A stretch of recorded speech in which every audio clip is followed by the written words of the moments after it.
the Museum of Jewish Heritage, and the National Yiddish Theater Volksbühne present an international tribute to Elie Wiesel, a community reading of Night.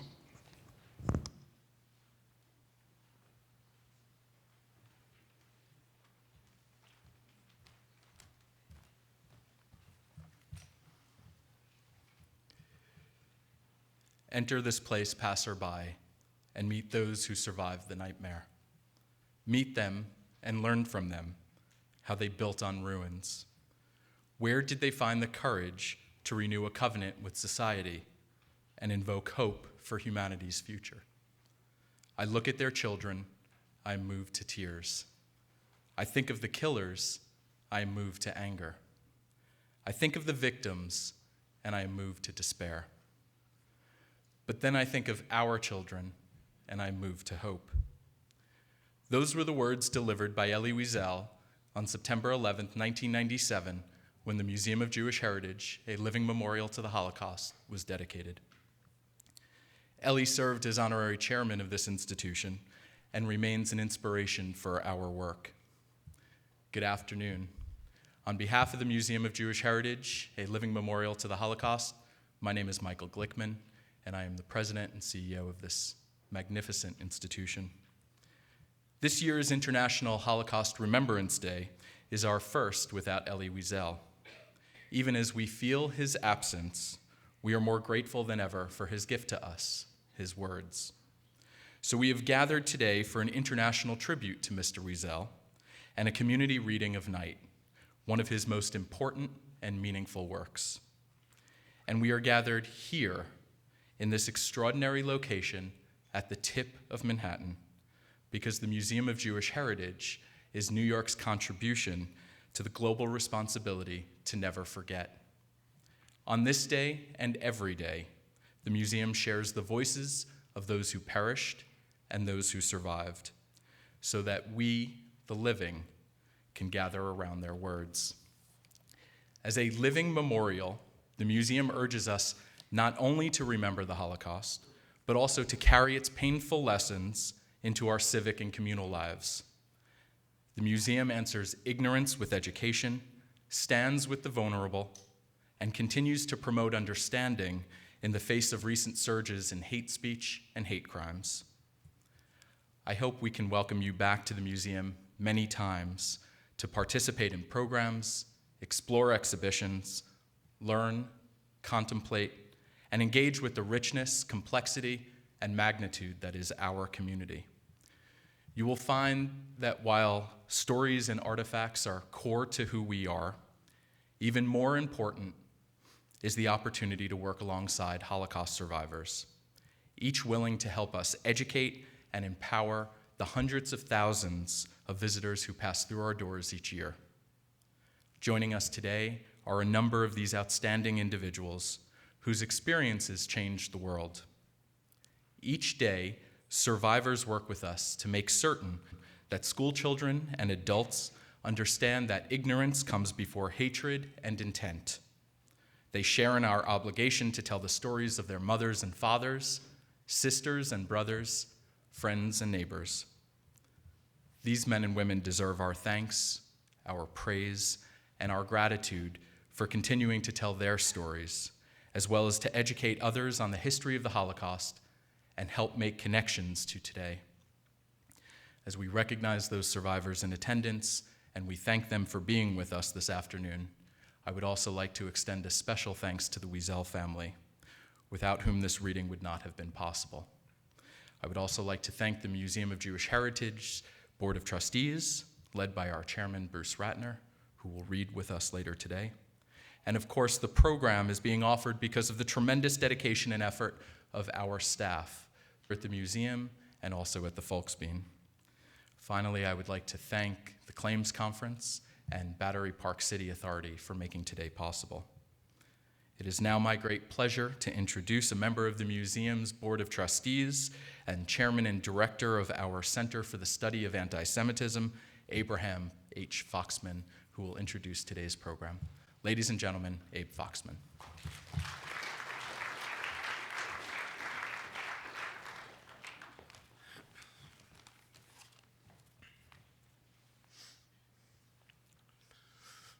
Elie, Eliezer,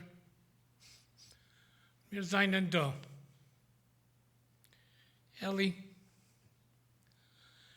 we gather here today with love and appreciation, not only to remember you, but to thank you. To thank you for the so many gifts that you have bestowed upon us. Thank you. Thank you for teaching us the importance of memory and teaching us how to remember. Thank you for taking our Pinteliyid, our specifically Jewish tragedy of the Shoah, and placing it on the world stage, on the universal stage, without losing that Jewish uniqueness, that Pinteliyid. And as you put it so very succinctly, not all victims were Jews, but all the Jews were victims. Something we hope that the White House in Washington will understand next time it commemorates this tragedy. Thank you. Thank you for giving the Kedoshim, the victims, a voice. And thank you for giving the surviving survivors, the Sheris HaPleita, the courage, the inspiration to bear witness and to speak. And thank you for being so often the conscience of the world, of constantly setting a moral standard by raising your voice. Thank you. Thank you for being such a strong and constant defender of the Jewish people and the state of Israel and Jerusalem, whether you appeared in Washington at the United Nations or throughout the capitals of the world. And thank you, Elie, for focusing attention on the freedom for Soviet Jewry, and with Marian for the education of Ethiopian Jewish children. Thank you for standing up to the prejudice, racism, bigotry directed against anyone, anywhere, and especially against anti-Semitism, and raising your voice against Holocaust denial and Holocaust trivialization. Thank you, Elie, for raising your Jewish survivor voice on behalf of all those who were singled out because of their race, religion, ethnicity, or whatever marked them as the other. We will never forget your visit to Bosnia and Serbia, nor your voice at international forums dedicated to raise the voice for decency and justice for all. Thank you, Elie, for teaching us to speak truth to power, as you so frequently did, be it on Bitburg or on Iran. Thank you for being our teacher, a teacher who never forgot the horrors of the Shoah, but became a prophet of hope. Thank you for giving us Marian and Elisha and his family. And thank you for being my mentor and my friend. Yesterday we witnessed the Statue of Liberty being blindfolded and Emma Lazarus being gagged. We know that had you been here, the world would have heard your voice of moral outrage. And it reminds me of the admonition you gave on indifference, which I will quote. You said, "The opposite of love is not hate, it is indifference. The opposite of beauty is not ugliness, it is indifference. The opposite of sacred is not profane, it is indifference. The opposite of life is not death, it is indifference. Elie, we pledge to you today that we will not be indifferent, that we will listen to your words, and your words will continue to inspire us to stand against injustice and unfairness and indecency. And Elie, as we pledge this to you, we ask you to continue to be sei für uns alle a guter Better, a meilich yosher in dem Olam ha'emes. Continue to be for us in the heavens above, the advocate for good, for decency, for fairness, and justice. Tehei nishmascha tzrura b'nishmas ha'chaim. May your soul be bound with our souls forever. Thank you.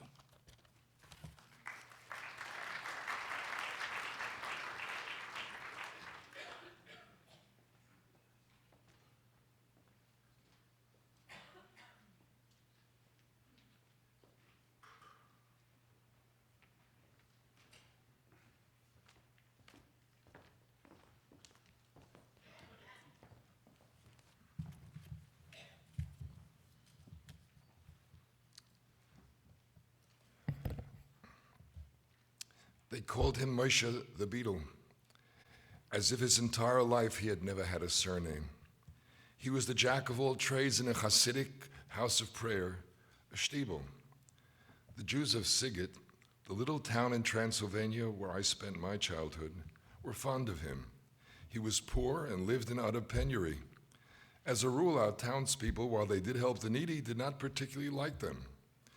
Moshe the Beetle, however, was the exception. He stayed out of people's way. His presence bothered no one. He had mastered the art of rendering himself insignificant, invisible. Physically, he was as awkward as a clown. His waif-like shyness made people smile.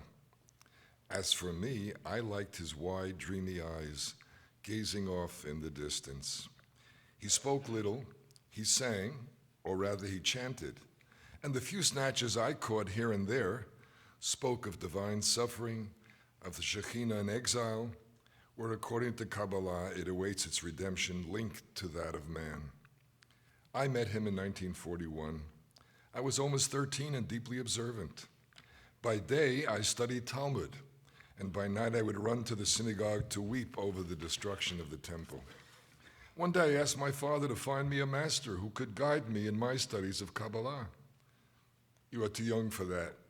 Maimonides tells us that one must be 30 before venturing into the world of mysticism, a world fraught with peril.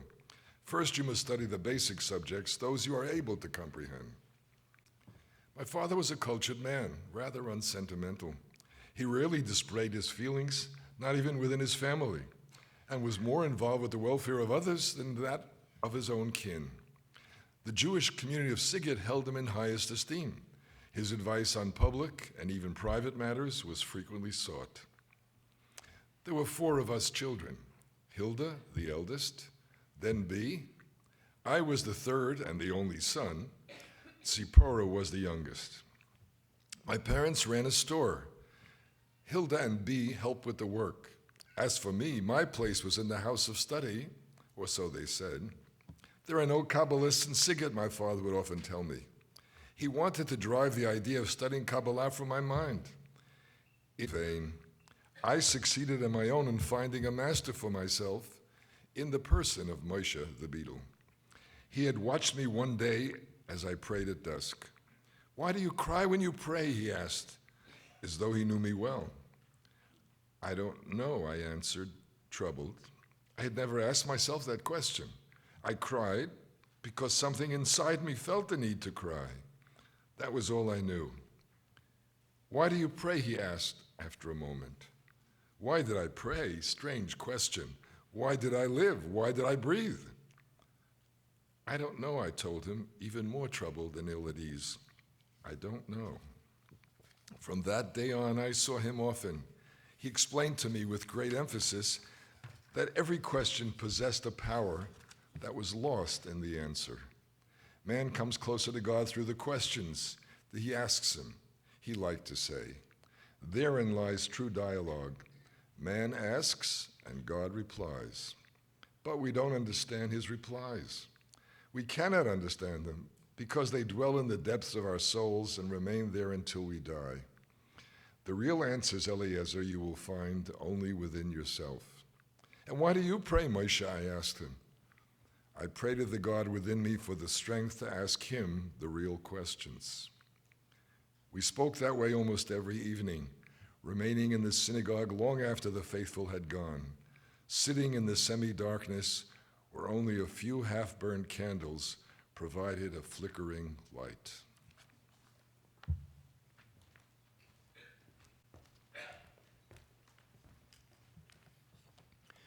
One evening I told him how unhappy I was not to be able to find in Siget a master to teach me the Zohar, the Kabbalistic works, the secrets of Jewish mysticism.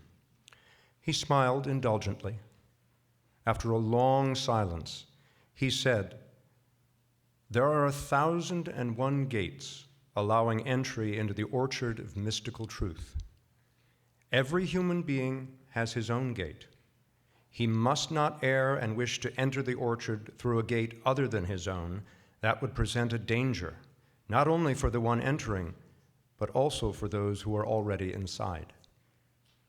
And Moshe the Beadle, the poorest of the poor of Siget, spoke to me for hours on end about the Kabbalah's revelations and its mysteries.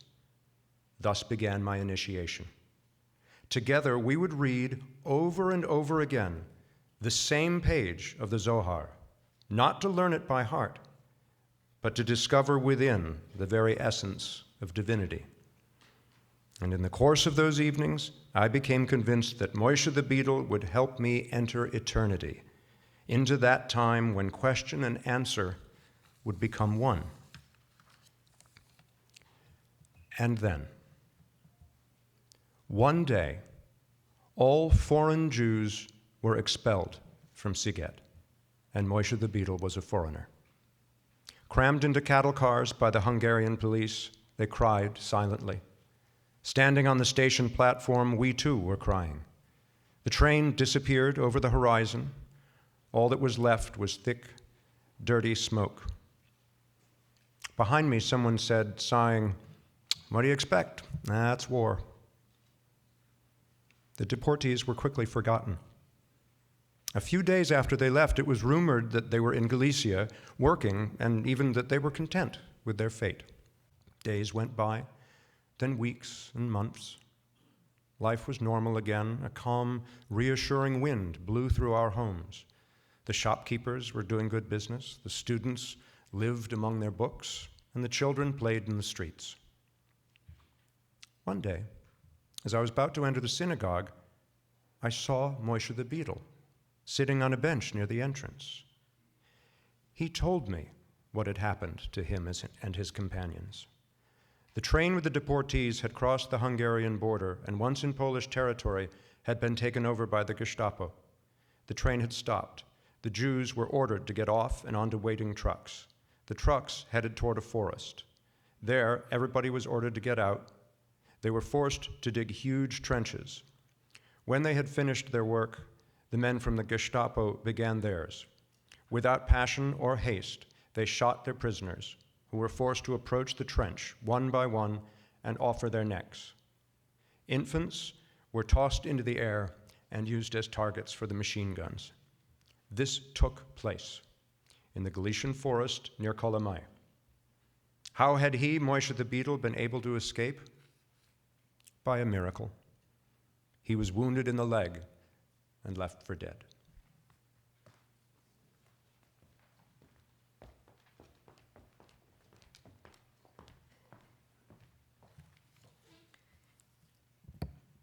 Day after day, night after night, he went from one Jewish house to the next, telling his story and that of Malka, the young girl who lay dying for 3 days, and that of Toby, the tailor who begged to die, before his sons were killed. Moshe was not the same. The joy in his eyes was gone. He no longer sang. He no longer mentioned either God or Kabbalah. He spoke only of what he had seen. But people not only refused to believe his tales, they refused to listen.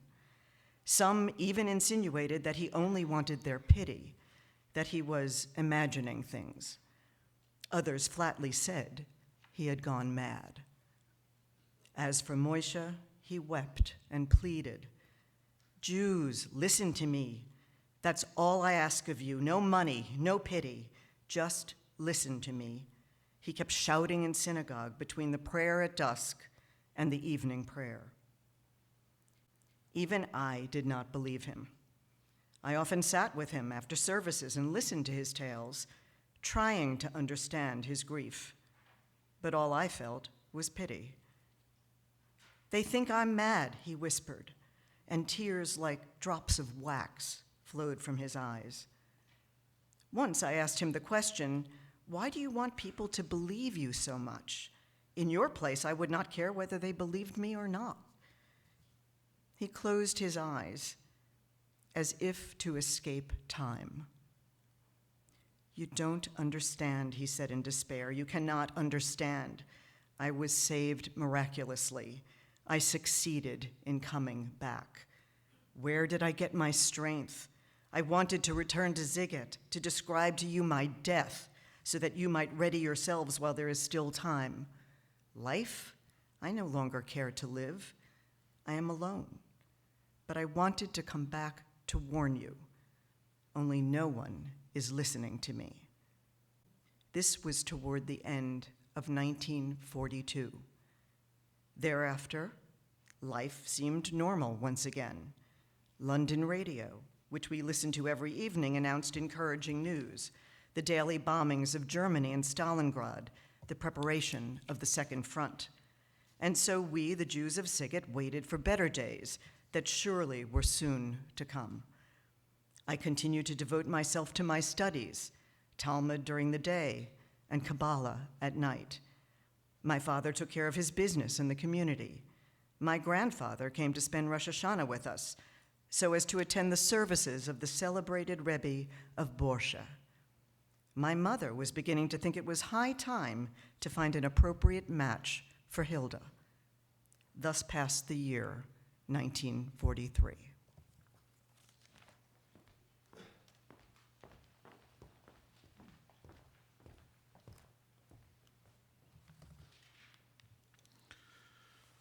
Frühling 1944. Gitte Idees für den Mizrach-Front. Wegen Hitlers Mapolle ist schon mehr nicht kein Sofek. Es ist bloß eine Frage von Wochen, wer weiß, öfter von Tag.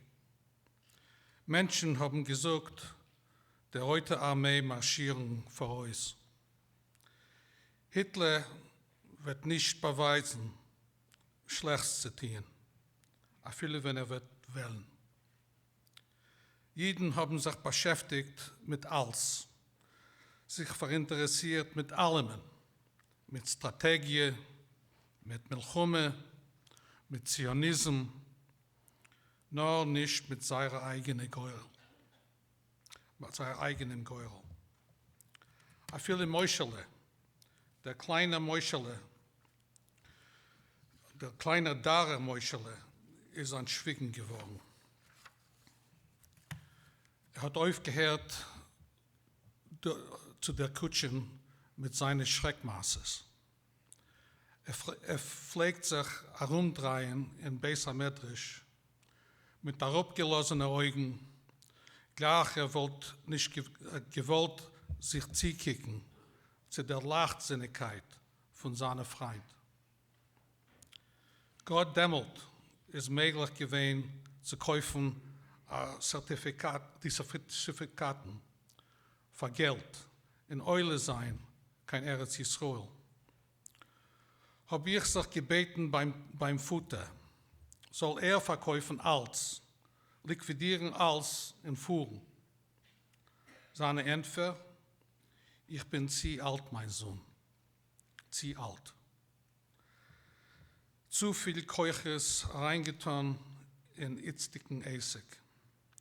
Schwer unzuheben, ein neues Leben in ein neues Medina. Bauen ein neues Heim in ein weit Land. Bald hat der Radio gemolden, Aciman jedie. Die faschistische Partei hat verhabt die Macht in Budapest. Heute Miklos ist gewesen zu nominieren als Premierminister ein Faschist. Ist man schon geworden ein bisschen unruhig. Das schmeckt nicht mit kein Gittepsieres. Budapester Jiden leben in Pachat. Antisemitische Inzidenten in der jüdischen Gas und in der Bahn. Jiden in Siget haben sich getreist. Die Deutschen wollen mit Stamme verbleiben in der Hauptstadt, zu lieb strategische politische Sibis. Zu uns wollen sie nicht dagegen.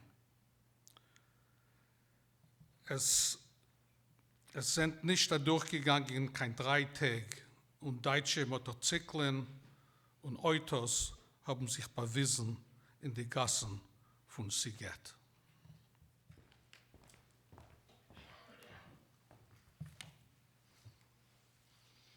Anguish. German soldiers with their steel helmets and their death's head emblem. Still, our first impressions of the Germans were rather reassuring. The officers were billeted in private homes, even in Jewish homes. Their attitude toward their hosts was distant but polite. They never demanded the impossible, made no offensive remarks, and sometimes even smiled at the lady of the house.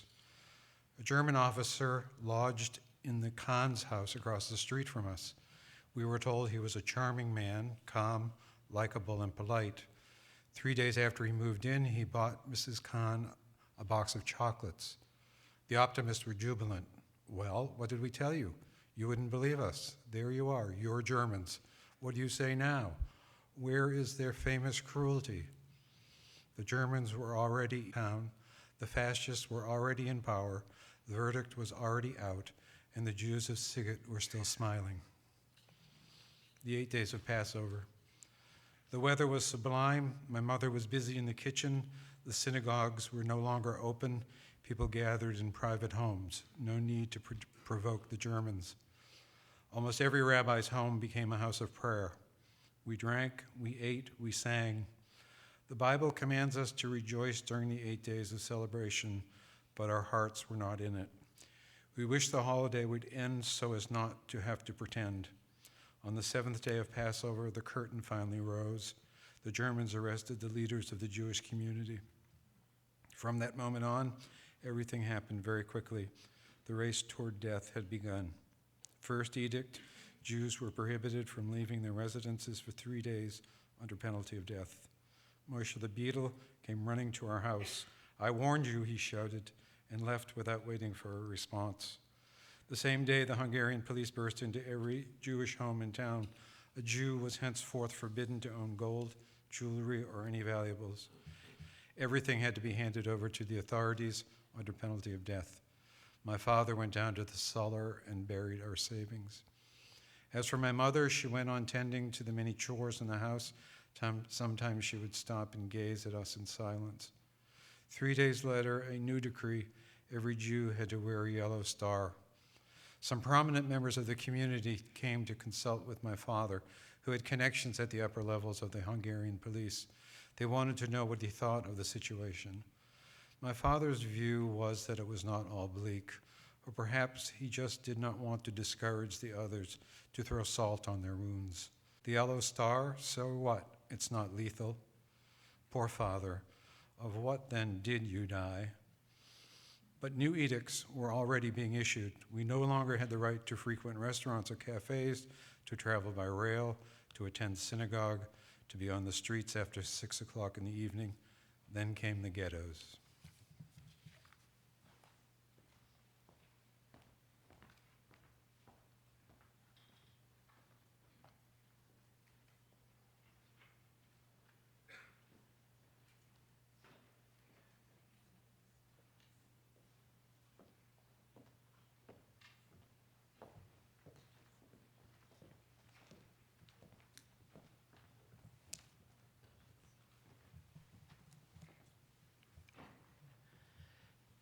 Two ghettos were created in Sziget.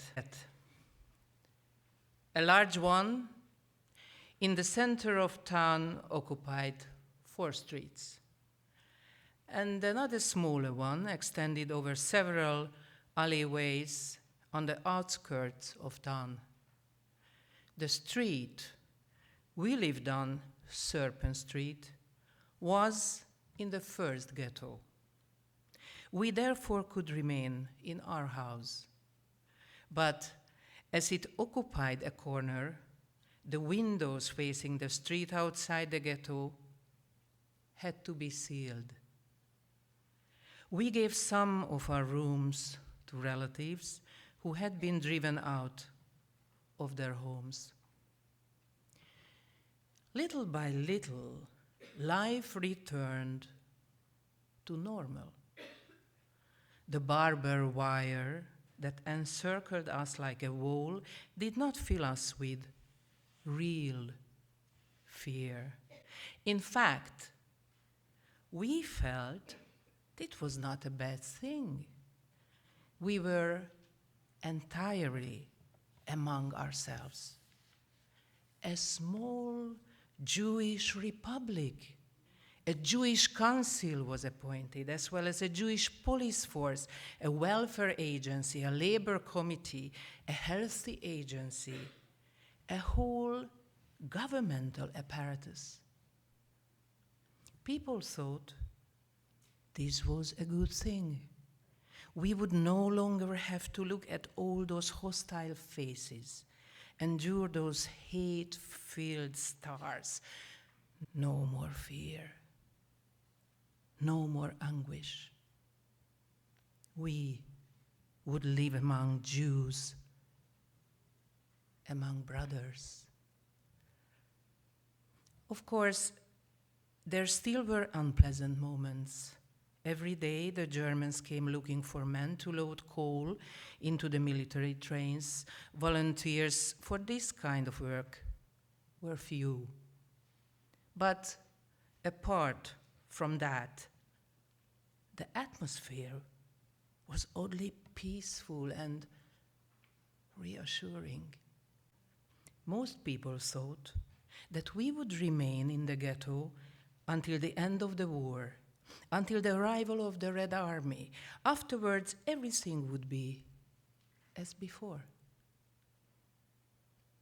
The ghetto was not ruled by neither German nor Jew. It was ruled by delusion.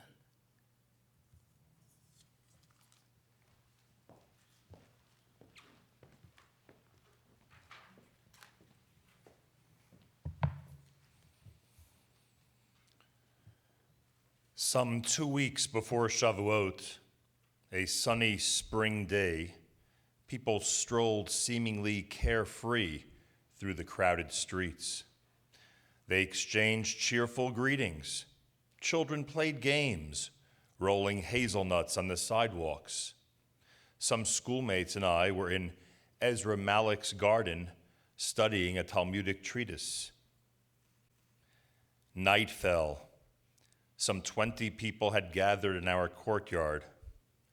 My father was sharing some anecdotes and holding forth on his opinion of the situation. He was a good storyteller. Suddenly, the gate opened, and Stern, a former shopkeeper who now was a policeman, entered and took my father aside. Despite the growing darkness, I could see my father turn pale. "What's wrong?" we asked. "I don't know. I have been summoned to a special meeting of the council. Something must have happened." The story he had interrupted would remain unfinished. "I'm going right now," he said. "I'll return as soon as possible. I'll tell you everything. Wait for me." We were ready to wait as long as necessary. The courtyard turned into something like an antechamber to an operating room. We stood waiting for the door to open. Neighbors, hearing the rumors, had joined us. We stared at our watches. Time had slowed down. What was the meaning of such a long session? I have a bad feeling, said my mother. This afternoon I saw new faces in the ghetto. 2 German officers. I believe they were Gestapo. Since we've been here, we have not seen a single officer. It was close to midnight. Nobody felt like going to sleep, though some people briefly went to check on their homes. Others left, but asked to be called as soon as my father returned. At last, the door opened, and he appeared. His face was drained of color. He was quickly surrounded. Tell us what's happening. Say something. At that moment, we were so anxious to hear something encouraging, a few words telling us that there was nothing to worry about, that the meeting had been routine, just a review of welfare and health problems. But one glance at my father's face left no doubt. The news is terrible, he said at last, and then one word: transports. The ghetto was to be liquidated entirely. Departures were to take place street by street starting the next day. We wanted to know everything, every detail. We were stunned, yet we wanted to fully absorb the bitter news. Where will they take us? That was a secret for all except one, the president of the Jewish Council. But he would not tell, or could not tell. The Gestapo had threatened to shoot him if he talked. There are rumors, my father said, his voice breaking, that we are being taken somewhere in Hungary to work in the brick factories. It seems that here we are too close to the front. After a moment's silence, he added, each of us will be allowed to bring his personal belongings, a backpack, some food, a few items of clothing, nothing else.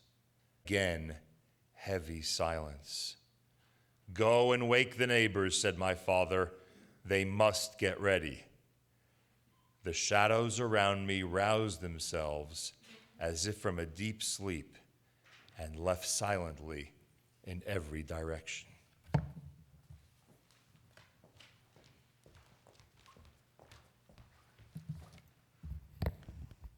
For a moment, we remained alone. Suddenly, Batya Reich, a relative who lived with us, entered the room. Someone is knocking at the sealed window, the one that faces outside. It was only after the war that I found out who had knocked that night. It was an inspector of the Hungarian police, a friend of my father's.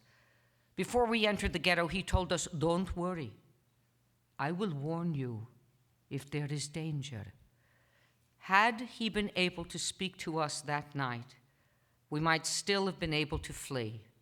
But by the time we succeeded in opening the window, it was too late. There was nobody outside. The ghetto was awake. One after the other, the lights were going on behind the windows. I went into the house of one of my father's friends. I woke the head of the household, a man with a gray beard and the gaze of a dreamer. His back was hunched over from untold nights spent studying. Get up, sir.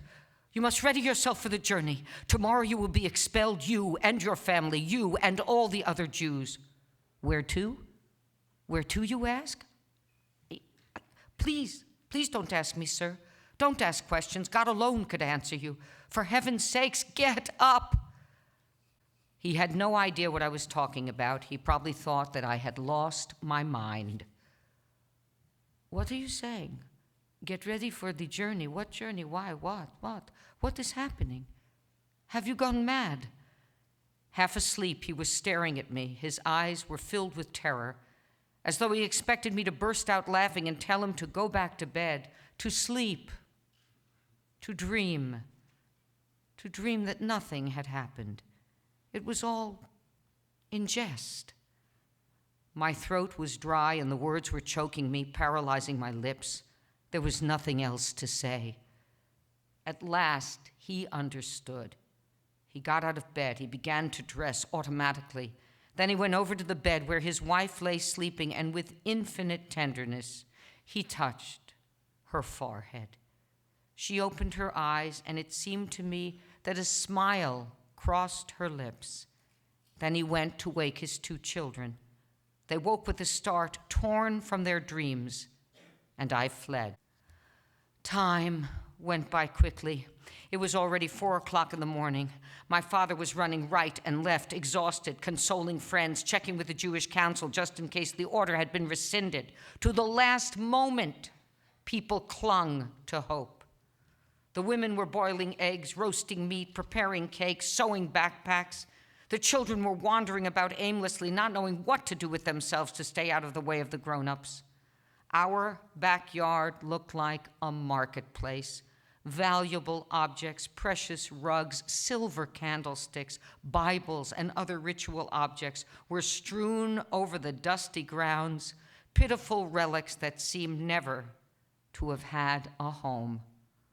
All this under a magnificent blue sky.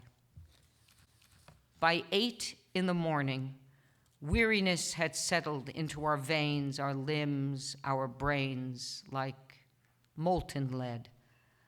I was in the midst of prayer when suddenly there was shouting in the streets. I quickly unwound my phylacteries. I ran to the window. Hungarian police had entered the ghetto and were yelling in the street nearby, "All Jews outside, hurry!" They were followed by Jewish police who, their voices breaking, told us, "The time has come. You must all leave this." The Hungarian police used their rifle butts, their clubs, to indiscriminately strike old men and women, children and cripples, and one by one, the houses emptied and the streets filled with people carrying bundles. By 10 o'clock, everyone was outside. The police were taking roll calls once, twice, 20 times. The heat was oppressive. Sweat was streaming down from people's faces, from their bodies. Children were crying for water. Water? There was water. There was water close by inside the houses, backyards, but it was forbidden to break rank. "Water, mame, water, I'm thirsty." Some of the Jewish police surreptitiously went to fill a few jugs. My sisters and I were still allowed to move about as we were destined for the last convoy, and so we helped as best we could.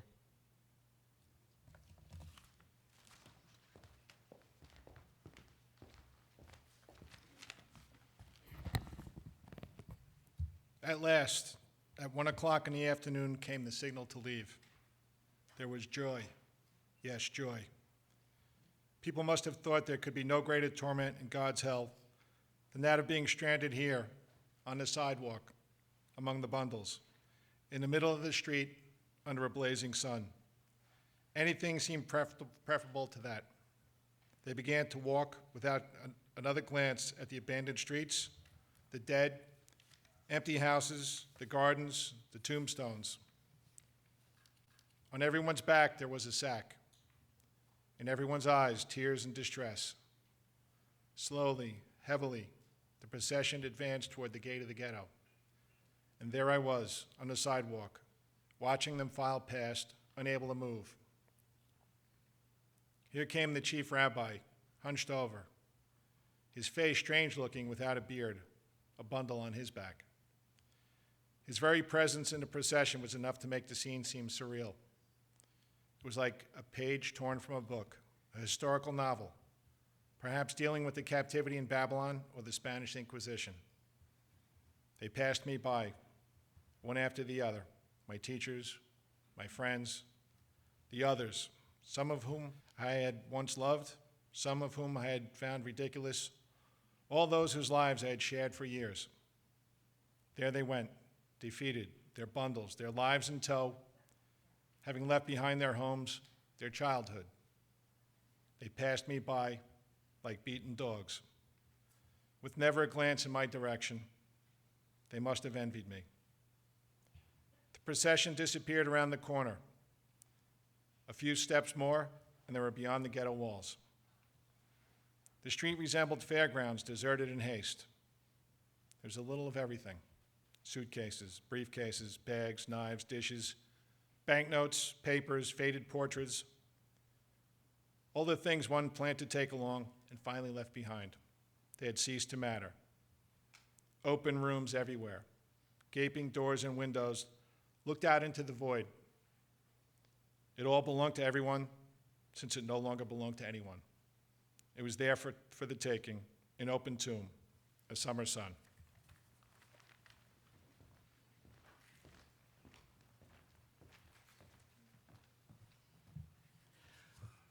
We had spent the day without food, but we were not really hungry. We were exhausted. My father had accompanied the deportees as far as the ghetto's gate. They first had been herded through the main synagogue, where they were thoroughly searched to make sure they were not carrying away gold, silver, or any other valuables. There had been incidents of hysteria and harsh blows. When will it be our turn? I asked my father. The day after tomorrow, unless things work out, a miracle perhaps.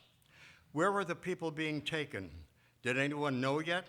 No, the secret was well kept. Night had fallen. That evening, we went to bed early. My father said, "Sleep peacefully, children. Nothing will happen until the day after tomorrow, Tuesday." Monday went by like a small summer cloud, like a dream in the first hours of dawn. Intent on preparing our backpacks, on baking breads and cakes, we no longer thought about anything. The verdict had been delivered. That evening, our mother made us go to bed early to conserve our strength, she said.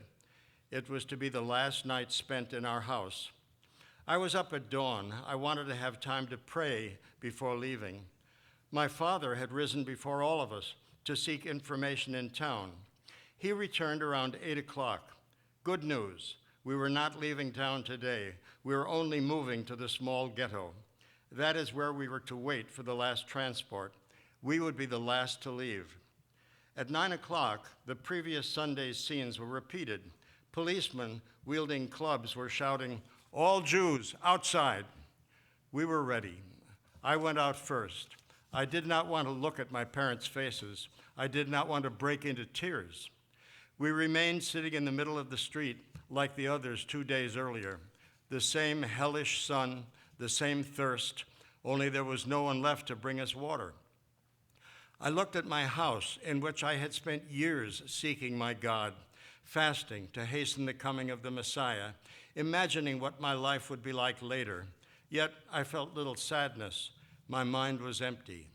"Get up, roll call." We stood, we were counted, we sat down, we got up again, over and over. We waited impatiently to be taken away.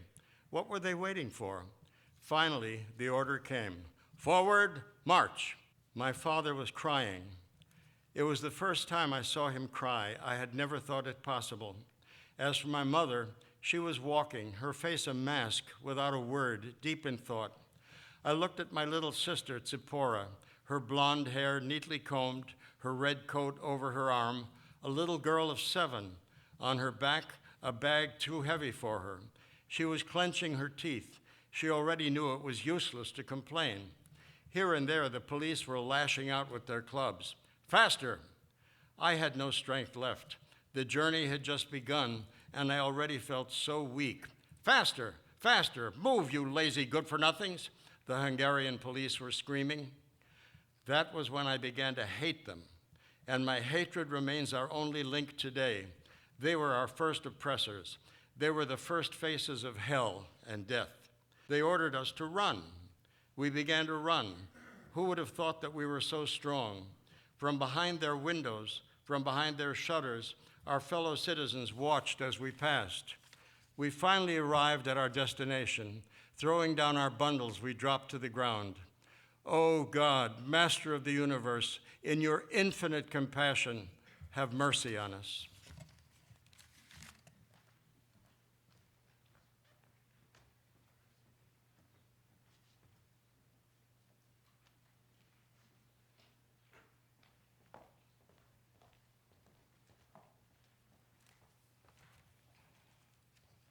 The small ghetto. Only 3 days ago, people were living here, people who owned the things we were using now. They had been expelled, and we had already forgotten all about them. The chaos was even greater here than in the large ghetto. Its inhabitants evidently had been caught by surprise. I visited the rooms that had been occupied by my Uncle Mendel's family. On the table, a half-finished bowl of soup, a platter of dough waiting to be baked. Everywhere on the floor there were books. Had my uncle meant to take them along?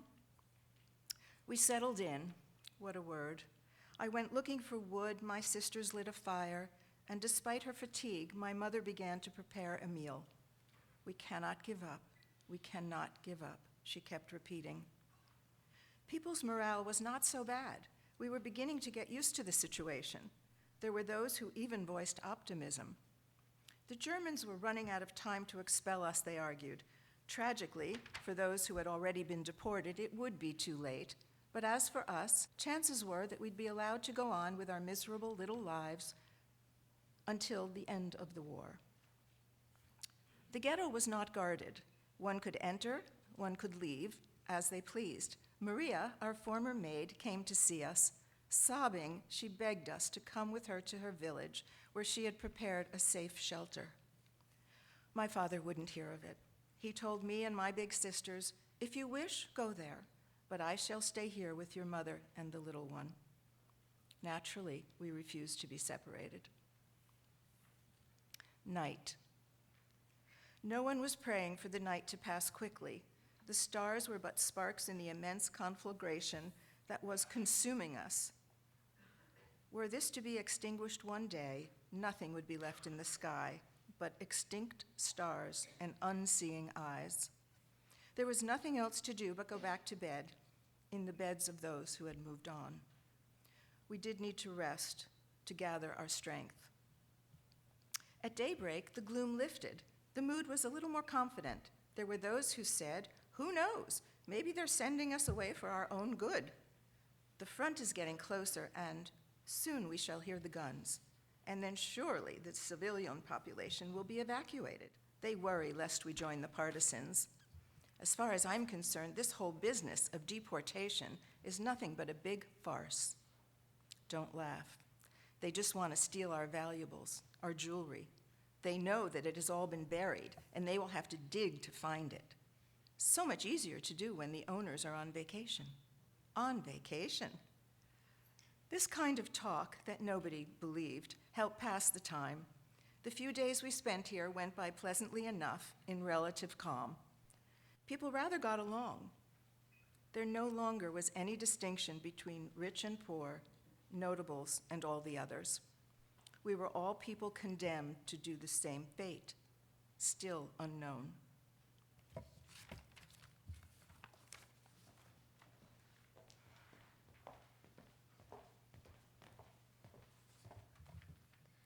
Saturday, the day of rest, was a day chosen for our expulsion. The night before, we had sat down to the traditional Friday night meal. We had said the customary blessings over the bread and the wine, and swallowed the food in silence. We sensed that we are gathered around the familial table for the last time. I spent that night going over memories and ideas, and was unable to fall asleep. At dawn, we were in the street, ready to leave. This time, there were no Hungarian police. It had been agreed that the Jewish Consul would handle everything by itself. Our convoy headed toward the main synagogue. The town seemed deserted. But behind the shutters, our friends of yesterday were probably waiting for the moment when they could loot our homes. The synagogue resembled a large railroad station, baggage and tears. The altar was shattered, the wall coverings shredded, the walls themselves bare. There were so many of us, we could hardly breathe. The 24 hours we spent there were horrendous. The men were downstairs, the women upstairs. It was Saturday, the Sabbath, and it was as though we were there to attend services. Forbidden to go outside, people relieved themselves in a corner. The next morning, we walked toward the station, where a convoy of cattle cars was waiting. The Hungarian police made us climb into the stairs, 80 persons in each one. They handed us some bread, a few pails of water. They checked the bars on the windows to make sure they would not come loose. The cars were sealed. One person was placed in charge of every car. If someone managed to escape, that person would be shot. 2 Gestapo officers strolled down the length of the platform. They were all smiles, all things considered. It had gone very smoothly. A prolonged whistle pierced the air. The wheels began to grind. We were on our way.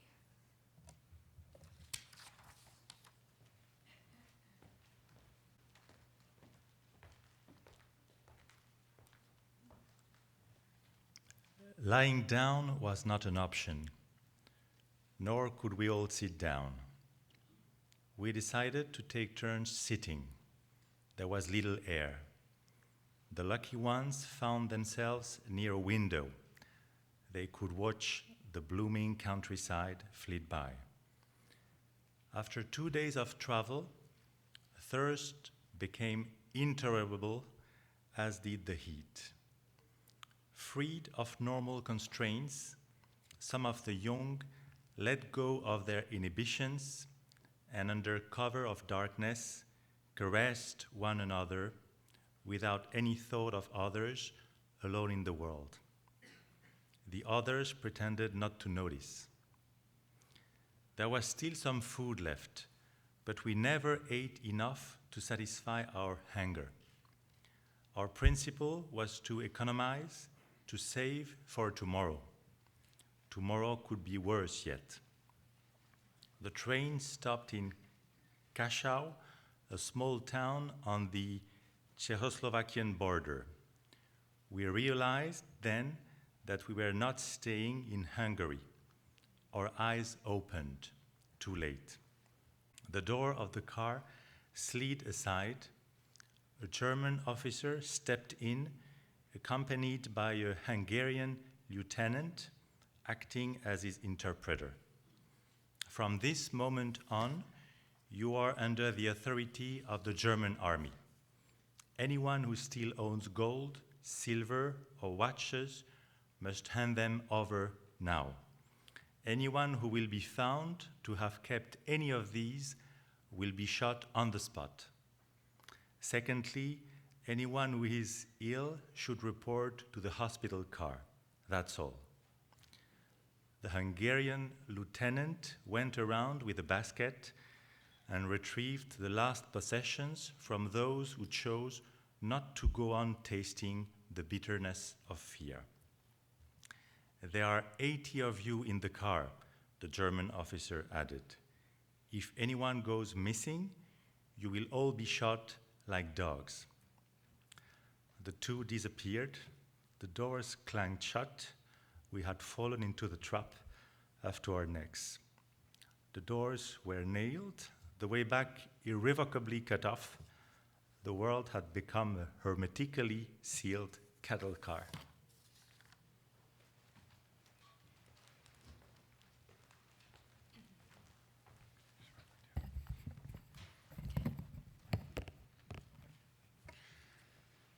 There was a woman among us, a certain Mrs. Schechter. She was in her 50s, and her 10-year-old son was with her, crouched in a corner. Her husband and 2 older sons had been deported with the first transport by mistake. The separation had totally shattered her. I knew her well. A quiet, tense woman with piercing eyes. She had been a frequent guest in our house. Her husband was a pious man who spent most of his days and nights in the house of study.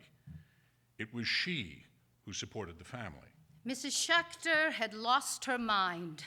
On the first day of the journey, she had already begun to moan. She kept asking why she had been separated from her family. Later, her sobs and screams became hysterical. On the 3rd night, as we were sleeping, some of us sitting huddled against each other, some of us standing, A piercing cry broke the silence. Fire! I see a fire! I see a fire! There was a moment of panic. Who had screamed? It was Mrs. Schechter. Standing in the middle of the car and the faint light filtering through the window, she looked like a withered tree in a field of wheat. She was howling, pointing through the window. Look at this fire, this terrible fire. Have mercy on me. Some pressed against the bars to see. There was nothing, only the darkness of night. It took us a long time to recover from this harsh awakening. We were still trembling, and every screech of the wheels, we felt the abyss opening beneath us. Unable to still our anguish, we tried to reassure each other. She is mad, poor woman. Someone had placed a damp rag on her forehead. But she nevertheless continued to scream. Fire! I see a fire! Her little boy was crying, clinging to her skirt, trying to hold her hand. There's nothing, Mother. There's nothing there. Please sit down. He pained me even more than did his mother's cries.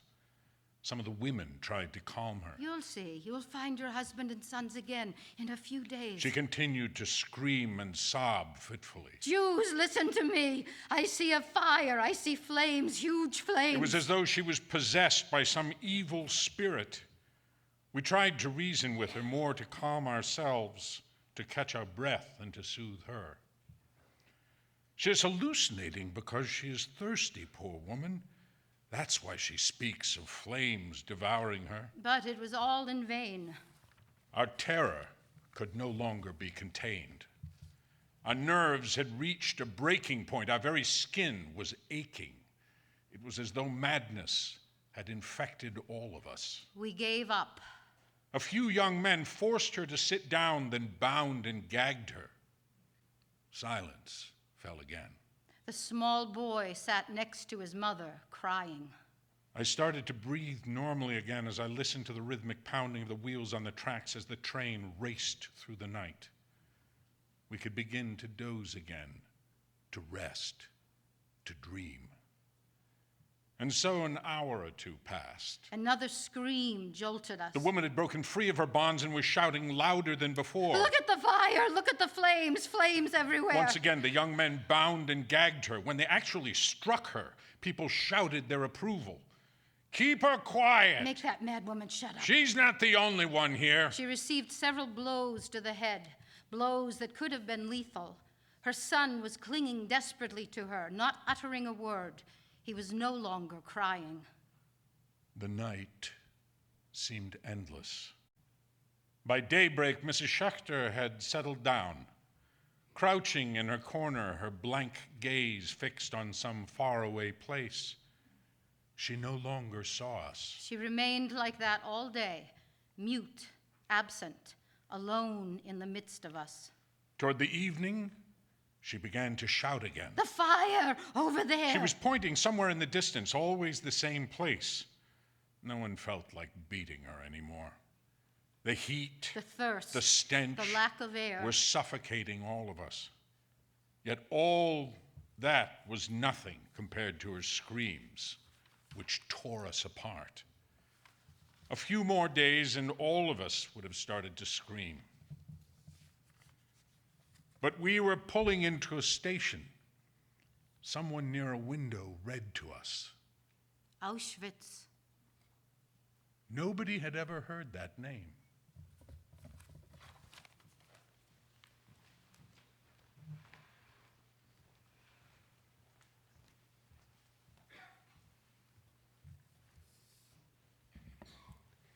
The train did not move again. The afternoon went by slowly. Then the doors of the wagon slid open. 2 men were given permission to fetch water. When they came back, they told us that they had learned, in exchange for gold watch, that this was a final destination. We were to leave the train here. There was a labor camp on the site. The conditions were good. Families were not to be separated. Only the young will work in the factories. The old and the sick will find work in the fields. Confidence soared. Suddenly, we felt free of the previous night's terror. We gave thanks to God. Mrs. Schachter remained huddled in her corner, mute, untouched by the optimism around her. Her little one was stroking her hand. Dusk began to fill the wagon. We ate what was left of our food. At 10 o'clock in the evening, we were all trying to find a position for a quick nap, and as soon as we were dozing, suddenly, look at the fire, look at the flames, over there. With a start, we awoke and rushed to the window yet again. We had believed her, if only for an instant. But there was nothing outside but darkness.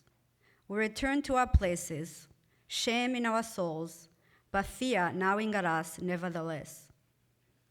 As she went on howling, she was struck again. Only with great difficulty did we succeed in quieting her down. The man in charge of our wagon called out to a German officer strolling down the platform, asking him to have the sick woman moved to a hospital car. "Patience," the German replied. "Patience. She will be taken there soon." Around 11 o'clock, the train began to move again. We pressed against the windows. The convoy was rolling slowly.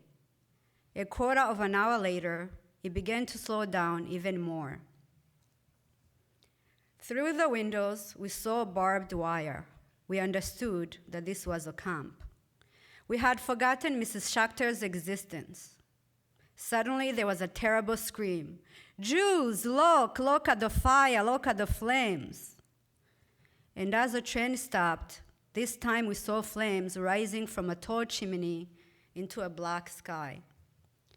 Mrs. Schachter had fallen silent on her own, mute again, indifferent, absent. She had returned to her corner. We stared at the flames in the darkness. A wretched stench floated in the air. Abruptly, our doors opened. Strange-looking creatures dressed in striped jackets and black pants jumped into the wagon. Holding flashlights and sticks, they began to strike at us left and right, shouting, "Everybody out! Leave everything inside! Hurry up!" We jumped out. I glanced at Mrs. Schachter. Her little boy was still holding her hand. In front of us, those flames. In the air, the smell of burning flesh. It must have been around midnight. We had arrived in Birkenau.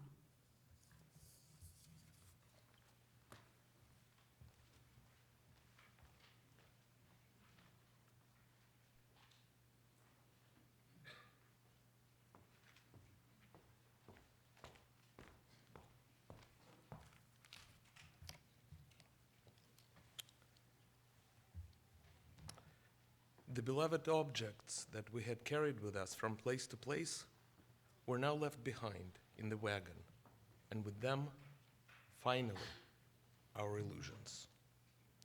Every few yards, there stood an SS man, his machine gun trained on us. Hand in hand, we followed the throng. An SS came towards us wielding a club. He commanded, "Men to the left, women to the right." 8 words, spoken quietly, indifferently, without emotion. 8 simple, short words. Yet, that was the moment when I left my mother. There was no time to think, and I already felt my father's hand press against me. We were alone. In a fraction of a second, I could see my mother, my sisters, move to the right. Tzipora was holding mother's hand. I saw them walking farther and farther away. Mother was stroking my sister's blonde hair as if to protect her. And I walked on with my father, with the men. I didn't know that this was the moment in time and the place where I was leaving my mother and Tzipora forever. I kept walking, my father holding my hand. Behind me, an old man fell to the ground. Nearby, an SS man replaced his revolver in its holster. My hand tightened its grip on my father. All I could think of was not to lose him, not to remain alone. The SS officers gave the order. Form ranks of fives. There was a tumult. It was imperative to stay together. Hey, kid, how old are you? The man interrogating me was an inmate. I could not see his face, but his voice was weary and warm. 15? No, you're 18. But I'm not, I said, I'm 15. Fool, listen to what I say. Then he asked my father, who answered, I'm 50. No, the man was sounded angry. Not 50, you're 40. Do you hear? 18 and 40. He disappeared into the darkness. Another inmate appeared, unleashing a stream of invectives. Sons of bitches, why have you come here? Tell me why. Someone dared to reply, what do you think, that we came here on our own free will? That we asked to come here? The others seemed ready to kill him. Shut up, you moron, or I'll tear you into pieces. You should have hanged yourself rather than come here. Didn't you know what was in store for you here in Auschwitz? You didn't know in 1944? True, we didn't know. Nobody had told us. He couldn't believe his ears. His tone became even harsher. Over there, do you see the chimney over there? Do you see it? And the flames? Do you see them? Yes, we saw the flames. Over there, that's where they will take you. Over there will be your grave. You still don't understand? You sons of bitches, don't you understand anything? You will be burned into a cinder, turned into ashes. His anger changed into fury. We stood stunned, petrified. Could this be just a nightmare? An unimaginable nightmare? I heard whispers around me. We must do something. We can't let them kill us like that, like cattle in the slaughterhouse. We must revolt. There were among us a few tough young men. They actually had knives and were urging us to attack the armed guards. One of them was muttering, let the world learn about the existence of Auschwitz. Let everybody find out it while they still have a chance to escape.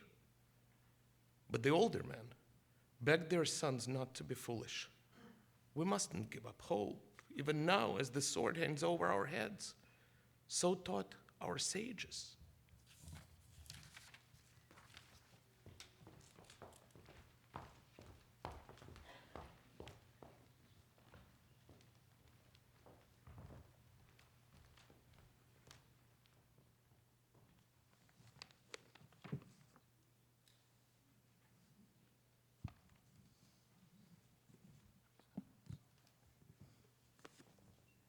No? The wind of revolt died down. We continued to walk till we came to a crossroads. Standing in the middle of it was, though I didn't know at that time, Dr. Mengele, the notorious Dr. Mengele. He looked like the typical SS officer, a cruel to not unintelligent face, complete with monocle. He was holding a conductor's baton, was moving constantly, sometimes to the right, sometimes to the left. In no time, I stood before him. Your age, he asked, perhaps trying to sound paternal. I'm 18. My voice was trembling. In good health? Yes. Your profession? Tell him that I was a student? Farmer, I heard myself say. This conversation lasted no more than a few seconds. It seemed like an eternity. The baton pointed to the left. I took half a step forward. I first wanted to see where they would send my father. Were he to have gone to the right, I would have run after him. The baton once more moved to the left. A weight lifted from my heart. We did not know as yet which was the better side. The right or the left? Which road led to prison and which to the crematorium? Still, I was happy. I was near my father. Our procession continued slowly to move forward. Another inmate came over to us. Satisfied, he said? Yes, someone answered. Poor devils, you are heading for the crematorium. He seemed to be telling the truth. Not far from us, flames, huge flames, were rising from a ditch. Something was being burned there. A truck drew close, unloaded its hold. Small children, babies. Yes, I did see that with my own eyes. Children thrown into the flames. Is it any wonder that ever since then, sleep tends to elude me? So that was where we were going. A little further on there was another larger pit for adults. I pinched myself. Was it still there? Was it still alive? Was I awake? How was it possible that men, women, and children were being burned and that the world kept silent? No, this could not be real. A nightmare, perhaps. Soon I would wake up with a start, my heart pounding, and I was back in my room of my childhood with my books. My father's voice tore me from my daydreams. What a shame that you did not go with your mother. I saw many children your age go with their mothers. His voice was terribly sad. I understood that he did not wish to see what they would do to me. He did not wish to see his only son go up in flames. My forehead was covered with cold sweat. Still, I told him that I could not believe that human beings were being burned in our times. The world would never tolerate such a crimes. The world is not interested in us. Today, everything is possible, even the crematorium. His voice broke. Father, I said, if that is true, then I don't want to wait. Then I run to the electrified barbed fire. That would be easier than a slow death in the flames. He didn't answer. He was weeping. His body was shaking. Everybody around us was weeping. Someone began to recite the Kaddish, the prayer for the dead. I don't know whether during the history of the Jewish people, men have ever before recited Kaddish for themselves. Yiskadal, Yiskadash, Shmei Rabbah. May his name be celebrated and sanctified, whispered my father.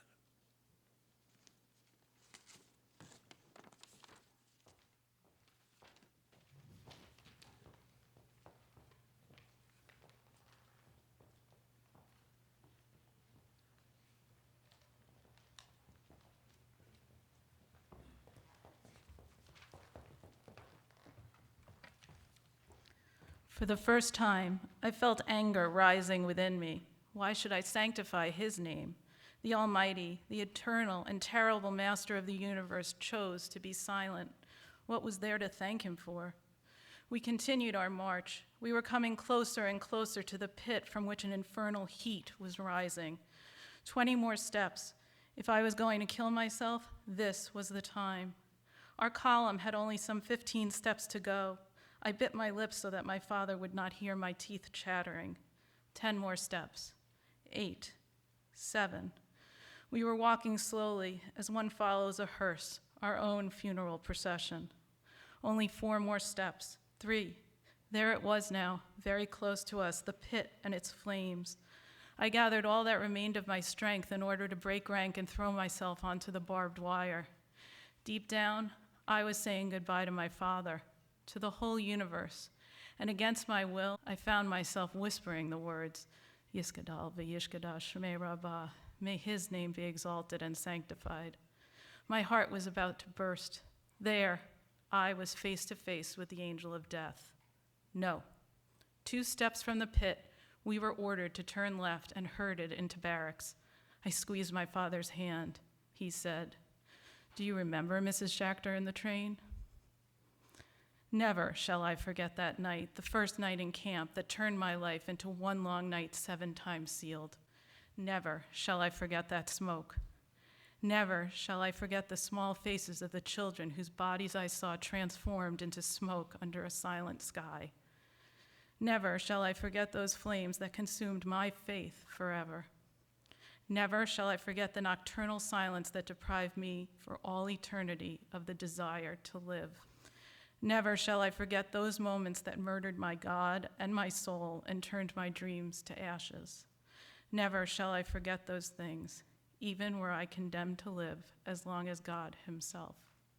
Never.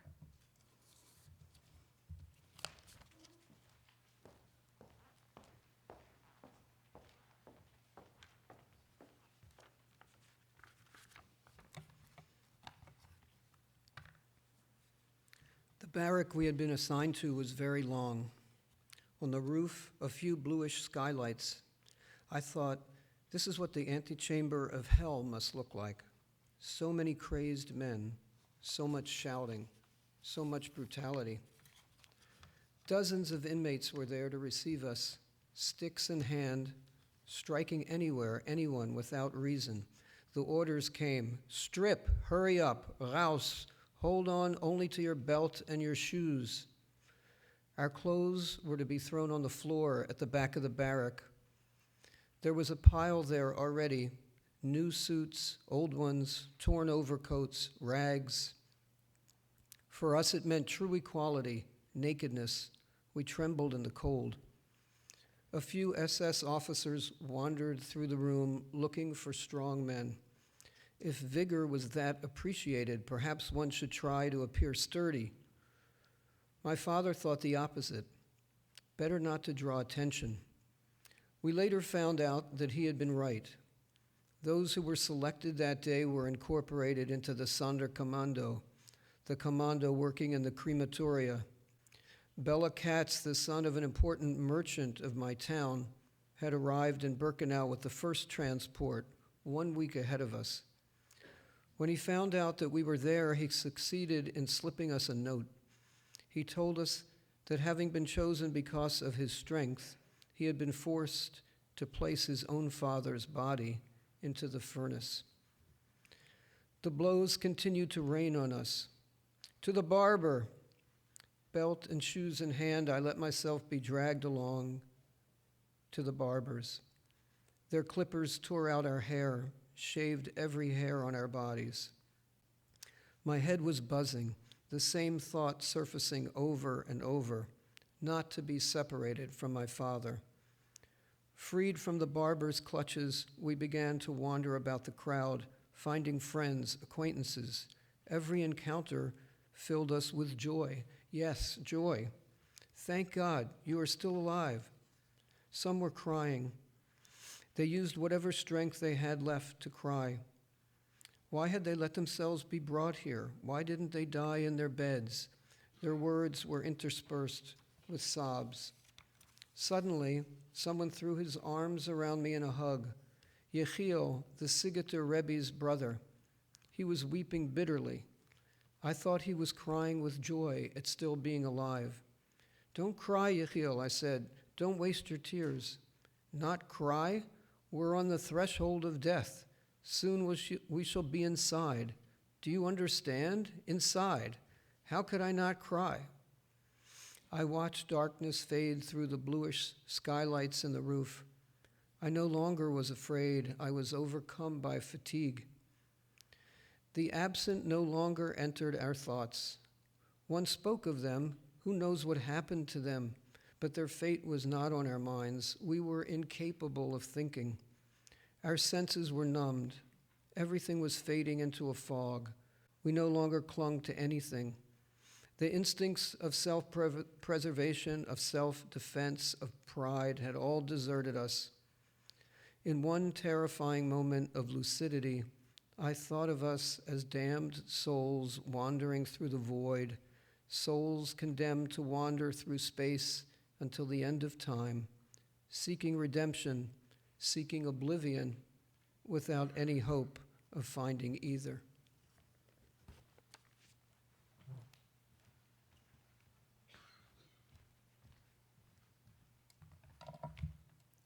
Around 5 o'clock in the morning, we were expelled from the barrack. The capos were beating us again, but I no longer felt the pain. A glacial wind was enveloping us. We were naked, holding our shoes and belts. An order, run, and we ran. After a few minutes of running, a new barrack, a barrel of foul-smelling liquid stood by the door. Disinfection. Everybody soaked in it. Then came a hot shower, all very fast. As we left the showers, we were chased outside and ordered to run some more. Another barrack, the storeroom. Very long tables, mountains of prison garb. As we ran, they threw the clothes at us, pants, jackets, shirts. In a few seconds, we had ceased to be men. Had this situation not been so tragic, we might have left. We looked pretty strange. Meyer Katz, a colossus, wore a child's pants, and Stern, a skinny little fellow, was floundering in a huge jacket. We immediately started to switch. I glanced over at my father. How changed he looked. His eyes were revealed. I wanted to tell him something, but I don't know what. The night had passed completely. The morning star shone in the sky. I too had become a different person. The student of Talmud, the child I was, had been consumed by flames. All that was left was a shape that resembled me. My soul had been invaded and devoured by a black flame. So many events had taken place in just a few hours that I had completely lost all notion of time. When had we left our homes? When had we left the ghetto? And the train? Only a week ago? One night? One single night? How long had we been standing in the freezing wind? 1 hour? A single hour? 60 minutes? Surely it was a dream.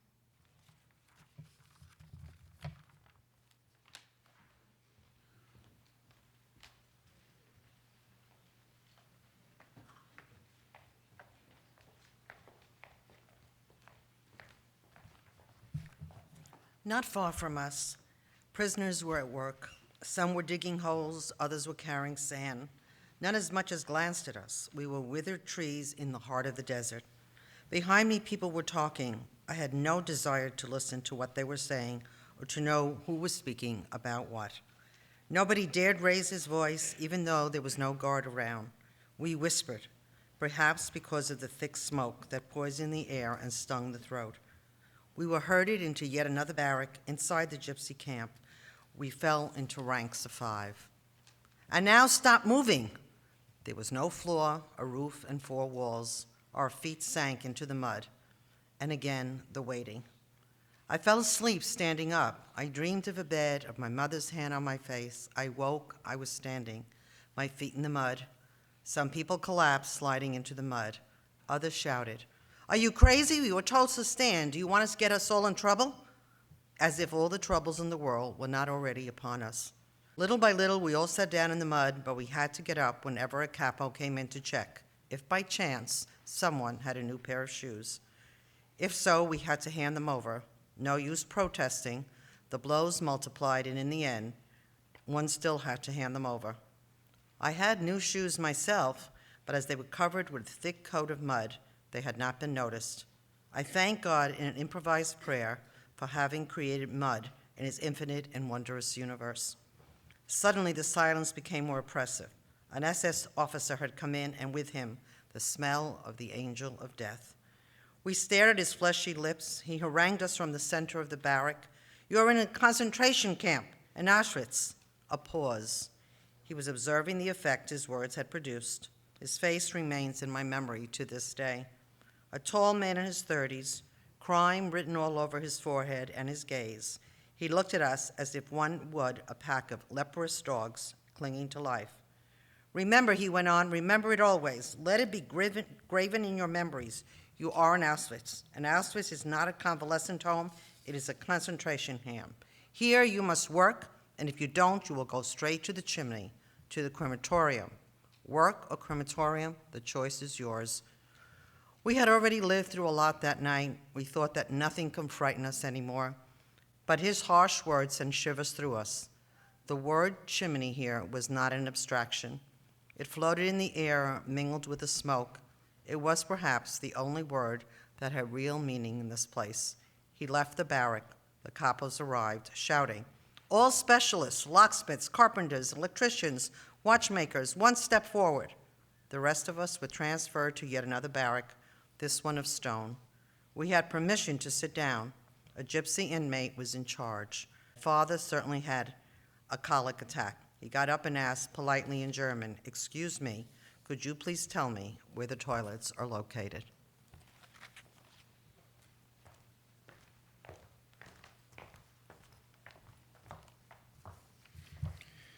The gypsy stared at him for a long time, from head to toe, as if he wished to ascertain that the person addressing him was actually a creature of flesh and bone, a human being with a body and a belly. Then, as if waking from a deep sleep, he slapped my father with such force that he fell down and then crawled back to his place on all fours. I stood petrified. What had happened to me? My father had just been struck in front of me, and I had not even blinked. I had watched and kept silent. Only yesterday I would have dug my nails into this criminal's flesh. Had I changed that much, so fast? Remorse began to gnaw at me. All I could think was, I shall never forgive them for this. My father must have guessed my thoughts, because he whispered in my ear, "It doesn't hurt." Everybody outside!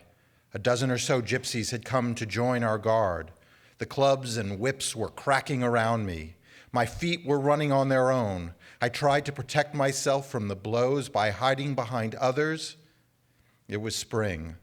The sun was shining. Fall in, 5 by 5. The prisoners I had glimpsed that morning were working nearby. No guard in sight. Only the chimney's shadow. Lulled by the sunshine and my dreams, I felt someone pulling at my sleeve. It was my father. "Come on, son." We marched. Gates opened and closed. We continued to march between the barbed wire. At every step, white signs with black skulls looked down at us. The inscription, "Warning. Danger of death." What irony. Was there here a single place where one was not in danger of death? The gypsies had stopped next to a barrack. They were replaced by SS men who encircled us with machine guns and police dogs. The march had lasted half an hour. Looking around me, I noticed that the barbed wire was behind us. We had left the camp. It was a beautiful day in May. The fragrances of spring were in the air. The sun was setting. But no sooner had we taken a few more steps, we saw the barbed wire of another camp. This one had an iron gate with the overhead inscription, "Arbeit macht frei." Work makes you free. Auschwitz.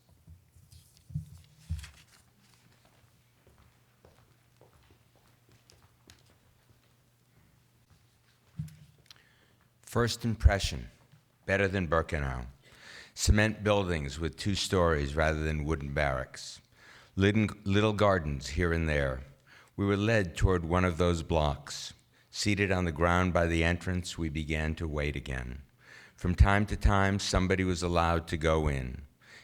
These were the showers, a compulsory routine. Going from one camp to the other several times a day, we had, each time, to go through them. After the hot shower, we stood shivering in the darkness. Our clothes had been left behind. We had been promised other clothes. Around midnight, we were told to run. "Faster," yelled our guards. "The faster you run, the faster you'll get to sleep." After a few minutes of racing madly, we came to a new block. The man in charge was waiting. He was a young Pole who was smiling at us.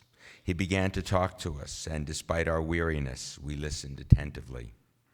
"Comrades, you are now in the concentration camp, Auschwitz. Ahead of you lies a long road paved with suffering. Don't lose hope. You've already eluded the worst danger, the selection. Therefore, muster your strength and keep your faith. We shall all see the day of liberation. Have faith in life, 1,000 times faith. By driving out despair, you will move away from death. Hell does not last forever. And now, here is a prayer, or rather a piece of advice. Let there be camaraderie among you. We are all brothers and share the same fate. The same smoke hovers over all our heads. Help each other. That is the only way to survive. And now, enough said. You are tired. Listen, you are in Block 17. I am responsible for keeping order here. Anyone with a complaint may come see me. That is all. Go to sleep. 2 people to a bunk. Good night. Those were the first human words. No sooner had we climbed into our bunks than we fell into a deep sleep. The next morning, the veteran inmates treated us without brutality. We went to wash. We were given new clothing. They brought us black coffee. We left the block around 10 o'clock so that it could be cleaned. Outside, the sun warmed us. Our morale was much improved. A good night's sleep had done its work. Friends met, exchanged a few sentences. We spoke of everything without ever mentioning those who had disappeared. The prevailing opinion was that the war was about to end. At about noon, we were brought some soup, 1 bowl of thick soup for each of us. I was terribly hungry, yet I refused to touch it. I was still the spoiled child of long ago. My father swallowed my ration. We then had a short nap in the shade of the block. That SS officer in the muddy barrack must have been lying. Auschwitz was, after all, a convalescent home. In the afternoon, they made us line up. 3 prisoners brought a table and some medical instruments. We were told to roll up our left sleeves and file past the table. The 3 veteran prisoners, needles in hand, tattooed numbers on our left arms. I became A7713. From then on, I had no other name. At dusk, a roll call. The work commandos had returned. The orchestra played military marches near the camp entrance. Tens of thousands of inmates stood in rows while the SS checked their numbers. After the roll call, the prisoners from all the blocks dispersed, looking for friends, relatives, or neighbors among the arrivals of the latest convoy.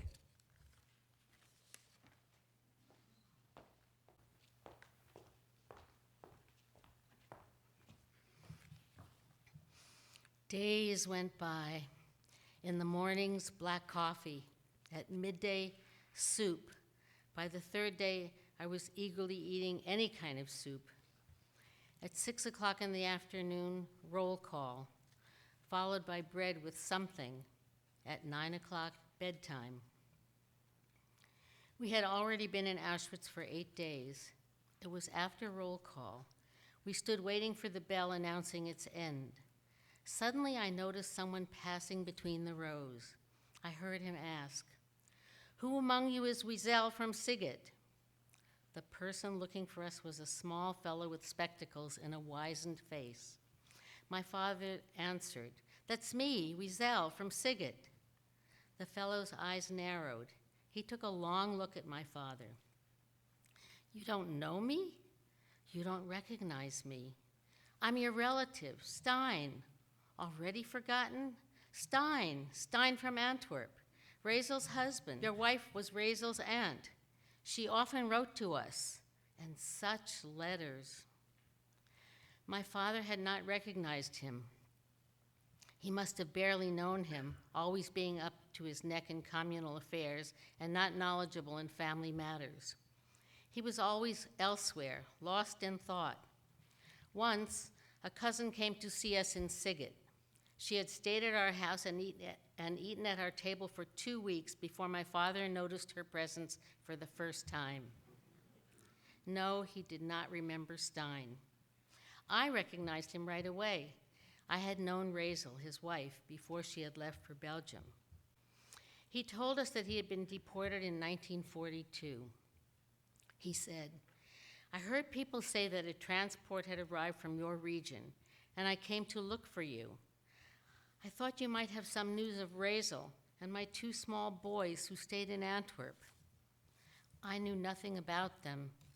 Since 1940, my mother had not received a single letter from them. But I lied. Yes, my mother did hear from them. Razel is fine. So are the children. He was weeping with joy. He would have liked to stay longer, to learn more details, to soak up the good news.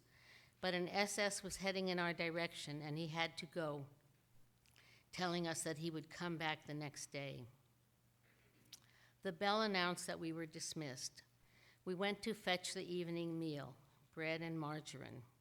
I was terribly hungry and swallowed my ration on the spot. My father told me, "You mustn't eat all at once. Tomorrow is another day." But seeing that his advice had come too late and that there was nothing left of my ration, he didn't even start his own. "Me, I'm not hungry," he said.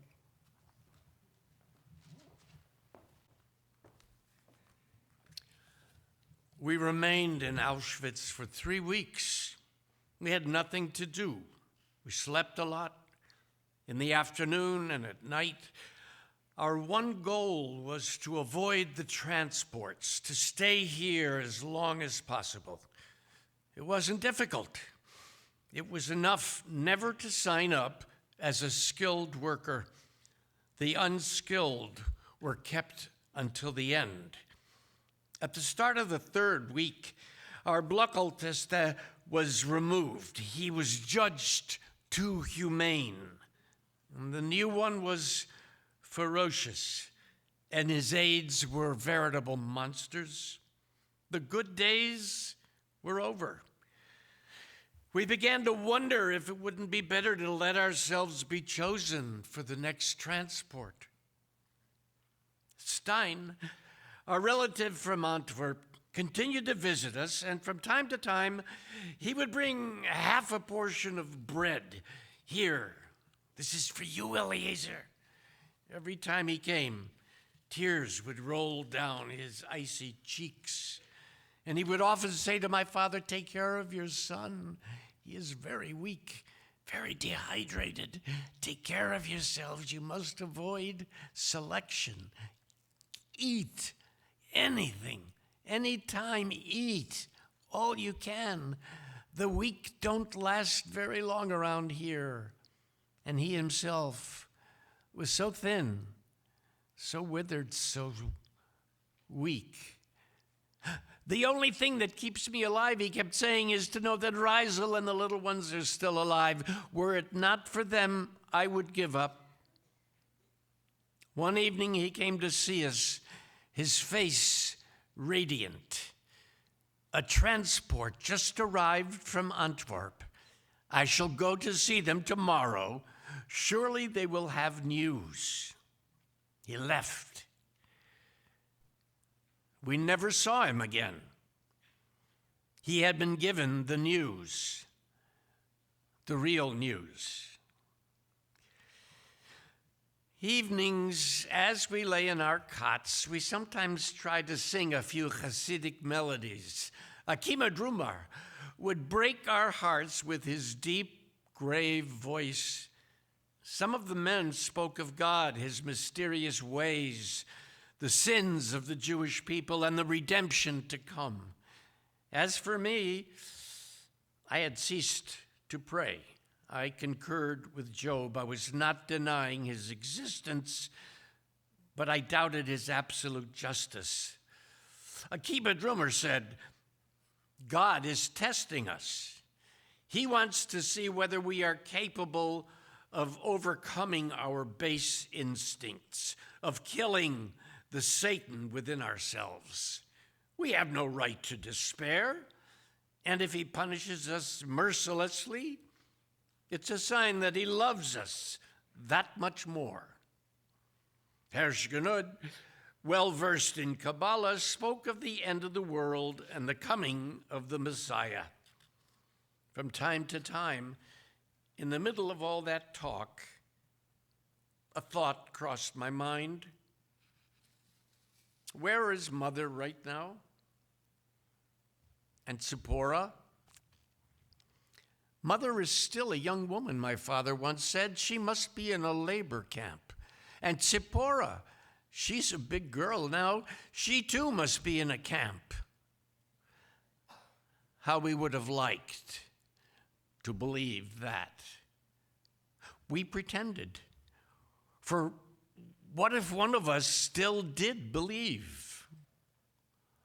All the skilled workers had already been sent to other camps. Only about 100 of us, simple laborers, were left.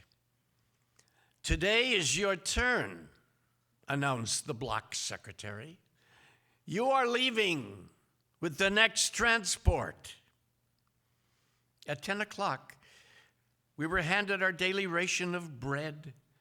A dozen or so SS surrounded us, and at the gate, the sign proclaimed that work meant freedom. We were counted, and there we were, in the countryside on a sunny road. In the sky, a few small white clouds. We were walking slowly. The guards were in no hurry. We were glad of it. As we were passing through some of the villages, many Germans watched us, showing no surprise.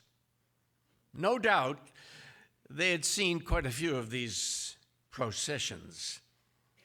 On the way, we saw some young German girls. The guards began to tease them. The girls giggled. They allowed themselves to be kissed and tickled and bursting with laughter. They all were laughing and joking and passing love notes to one another.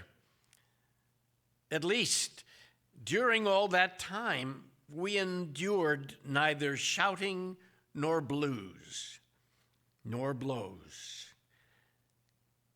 After 4 hours, we arrived at the new camp, Buna. The iron gate closed behind us. The camp looked as though it had been through an epidemic, empty and dead. Only a few well-dressed inmates were wandering between the blocks. Of course, we first had to pass through the showers. The head of the camp joined us there. He was a stocky man with big shoulders, the neck of a bull, thick lips, and curly hair. He gave an impression of kindness. From time to time, a smile would linger on his gray-blue eyes. Our convoy included a few 10 and 12-year-olds. The officer took an interest in them and gave orders to bring them food. We were given new clothing and settled in 2 tents. We were to wait there until we could be incorporated into work commandos. Then would be assigned to a block. In the evening, the commandos returned from the work yards. Roll call. We began looking for people we knew, asking the veterans which work commandos were the best and which block one should try to enter. All the inmates agreed. Buma is a very good camp. One can hold one's own there. The most important thing is not to be assigned to the construction commando, as if we had a choice. Our tent leader was a German, an assassin's face, fleshy lips, hands resembling a wolf's paws. The camp's food had agreed with him. He could hardly move. He was so fat. Like the head of the camp, he liked children. Immediately after arrival, he had bread brought for them, some soup and margarine. In fact, this affection was not entirely altruistic. There existed here a veritable traffic of children among homosexuals, I learned later. He told us, "You will stay with me for 3 days in quarantine. Afterwards, you will go to work. Tomorrow, medical checkup."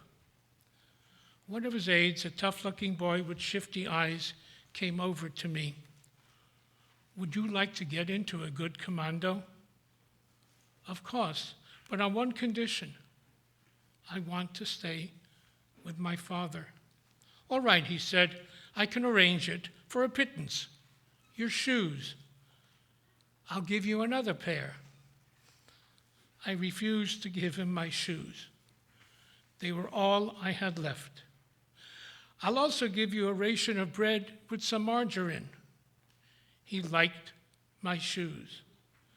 I would not let him have them.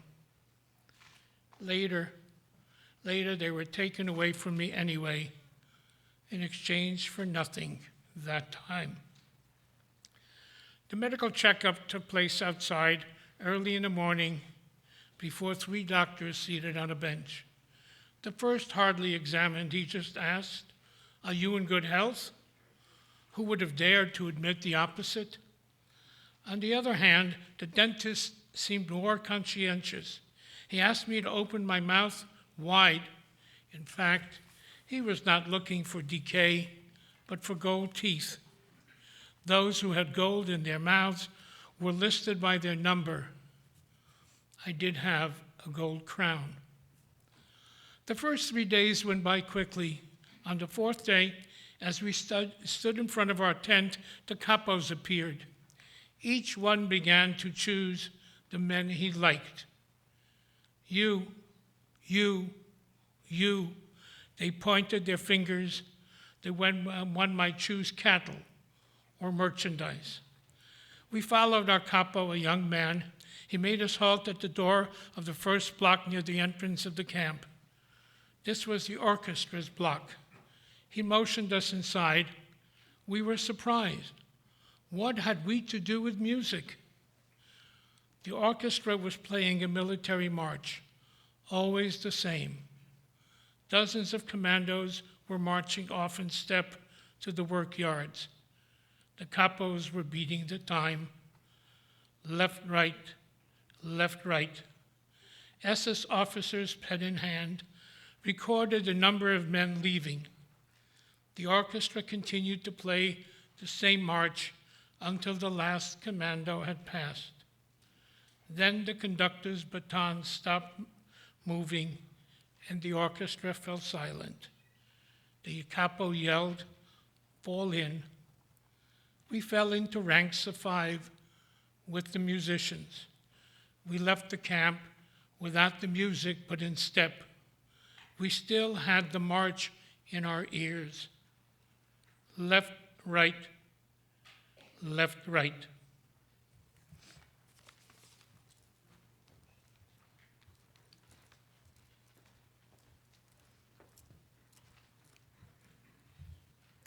We struck up conversations with our neighbors, the musicians. Almost all of them were Jews. Juliek, a Pole with eyeglasses and a cynical smile and a pale face. Louis, a native of Holland, a well-known violinist. He complained that they would not let him play Beethoven. Jews were not allowed to play German music. Hans, the young man from Berlin, was full of wit. The foreman was a Pole, François, a former student in Warsaw.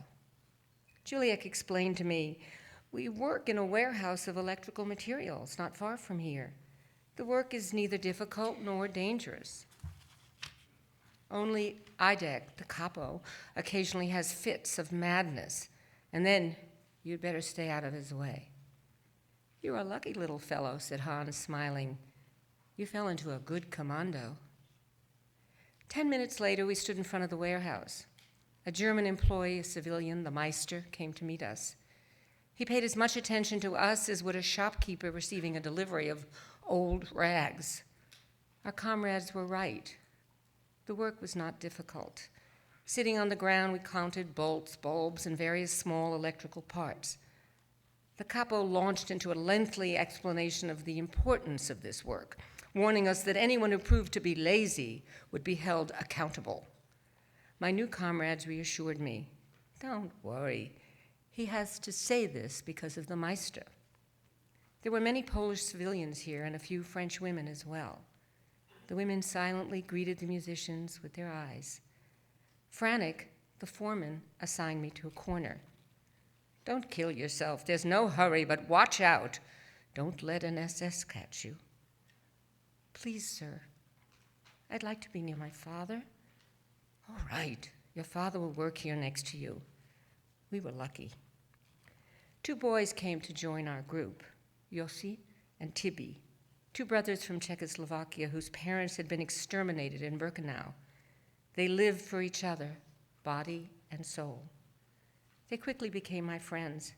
Having once belonged to a Zionist youth organization, they knew countless Hebrew songs, and so we would sometimes hum melodies evoking the gentle waters of the Jordan River and the majestic sanctity of Jerusalem.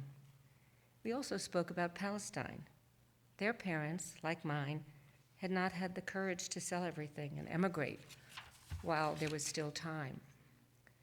We decided that if we were allowed to live until the liberation, we would not stay another day in Europe. We would board the first ship to Haifa.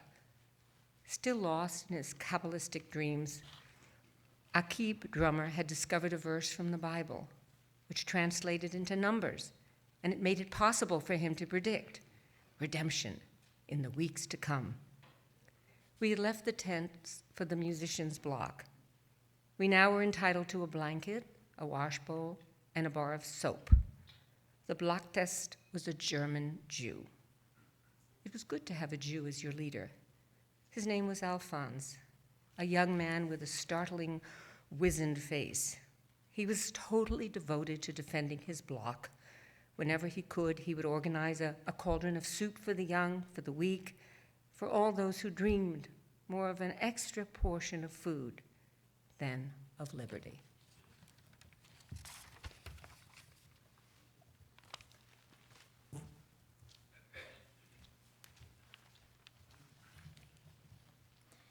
One day, when we had just returned from the warehouse, I was summoned by the block secretary. A7713. That's me. After your meal, you will go to see the dentist. But I don't have a toothache. After your meal, without fail.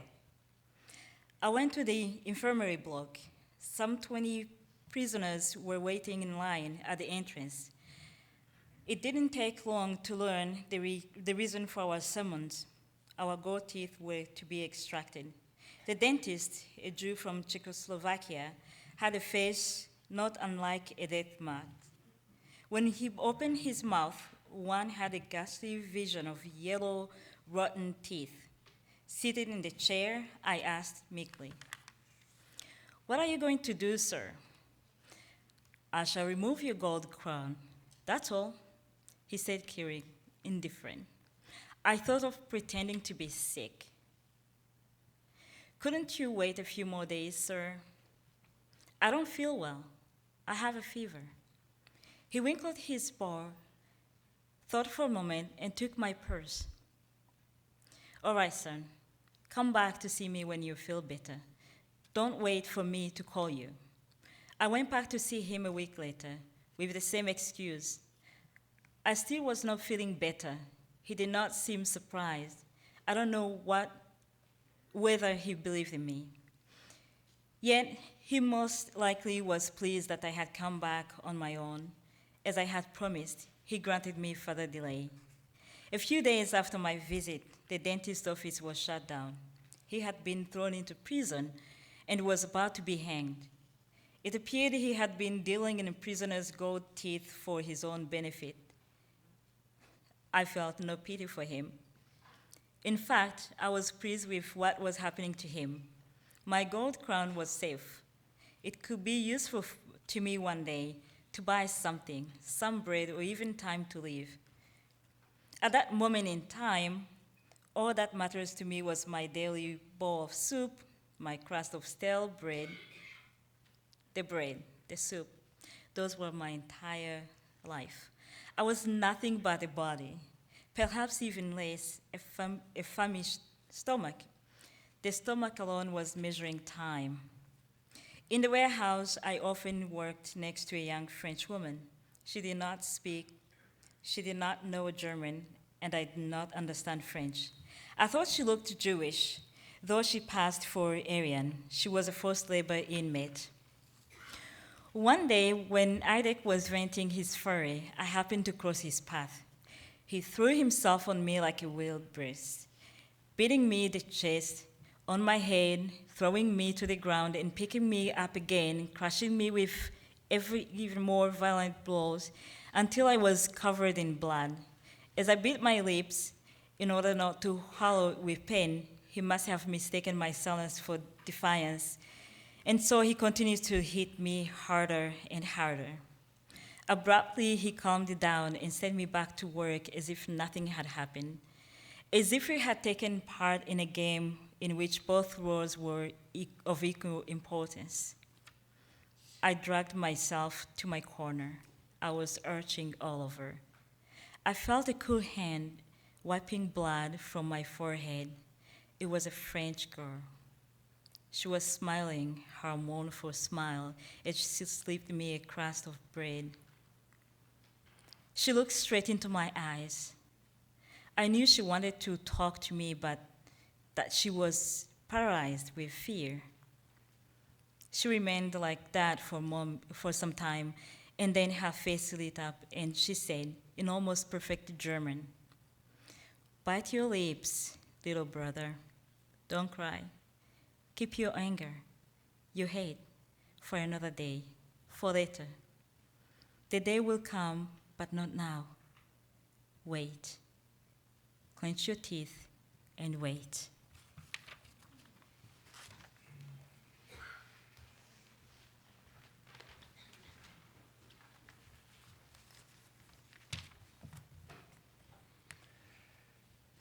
Many years later in Paris, I sat in the metro reading my newspaper.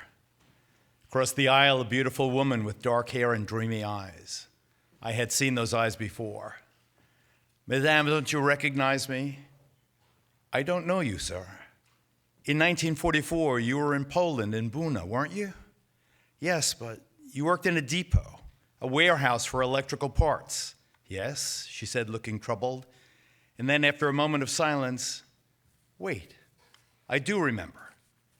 Hyde, the capo, the young Jewish boy, your sweet words." We left the metro together and sat down at a cafe terrace. We spent the whole evening reminiscing. Before parting, I said, "May I ask you one more question?" "I know what it is. Am I Jewish?" "Yes, I am. From an observant family. During the occupation, I had false papers and passed as an Aryan. And that was how I was assigned to a forced labor unit. When they deported me to Germany, I eluded being sent to a concentration camp. At the depot, nobody knew that I spoke German. It would have aroused suspicion. It was imprudent of me to say those few words to you, but I knew that you would not betray me. Another time, we were loading diesel motors onto freight cars under the supervision of some German soldiers. Hyde was on edge. He had trouble restraining himself. Suddenly, he exploded. The victim this time was my father. "You old loafer," he started yelling. "Is this what you call working?" And he began beating him with an iron bar. At first, my father simply doubled over under the blows, but then he seemed to break in two like an old tree struck by lightning. I had watched it all happening without moving. I kept silent. In fact, I thought of stealing away in order not to suffer the blows. What's more, if I felt anger at that moment, it was not directed at the capo, but at my father. Why couldn't he have avoided Hyde's wrath? That was what life in a concentration camp had made of me. François, the foreman, one day noticed the gold crown in my mouth.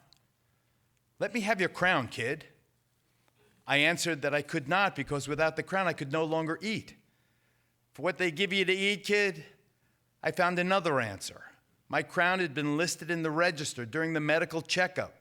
This could mean trouble for us both. "If you don't give me your crown, it will cost you much more." All of a sudden, this pleasant and intelligent young man had changed. His eyes were shining with greed. I told him that I needed to get my father's advice.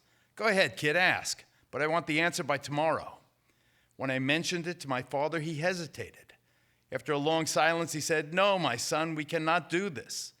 He will seek revenge. He wouldn't dare, my son."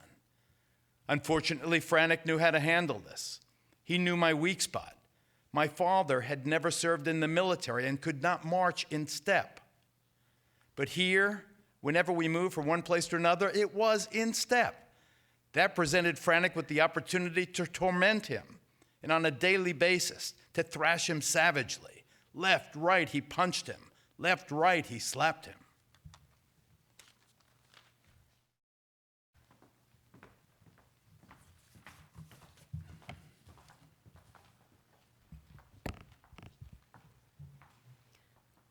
I decided to give my father lessons in marching in step, in keeping time. We began practicing in front of our block. I would command left, right, and my father would try. The inmates made fun of us. Look at the little officer teaching the old man to march. Hey, little general, how many rations of bread does the old man give you for this? But my father did not make sufficient progress, and the blows continued to rain on him. So, you still don't know how to march in step, you old good-for-nothing? This went on for 2 weeks. It was untenable. We had to give in. That day, François burst into savage laughter. I knew it. I knew that I would win, kid. Better late than never. And because you made me wait, it will also cost you a ration of bread. A ration of bread for one of my pals, a famous dentist from Warsaw, to pay him for pulling out your crown. What? My ration of bread? So that you can have my crown? François smiled. What would you like? That I break your teeth by smashing your face? That evening, in the latrines, the dentist from Warsaw pulled my crown with the help of a rusty spoon. François became pleasant again. From time to time, he even gave me extra soup. But it didn't last long. 2 weeks later, all the Poles were transferred to another camp. I had lost my crown for nothing.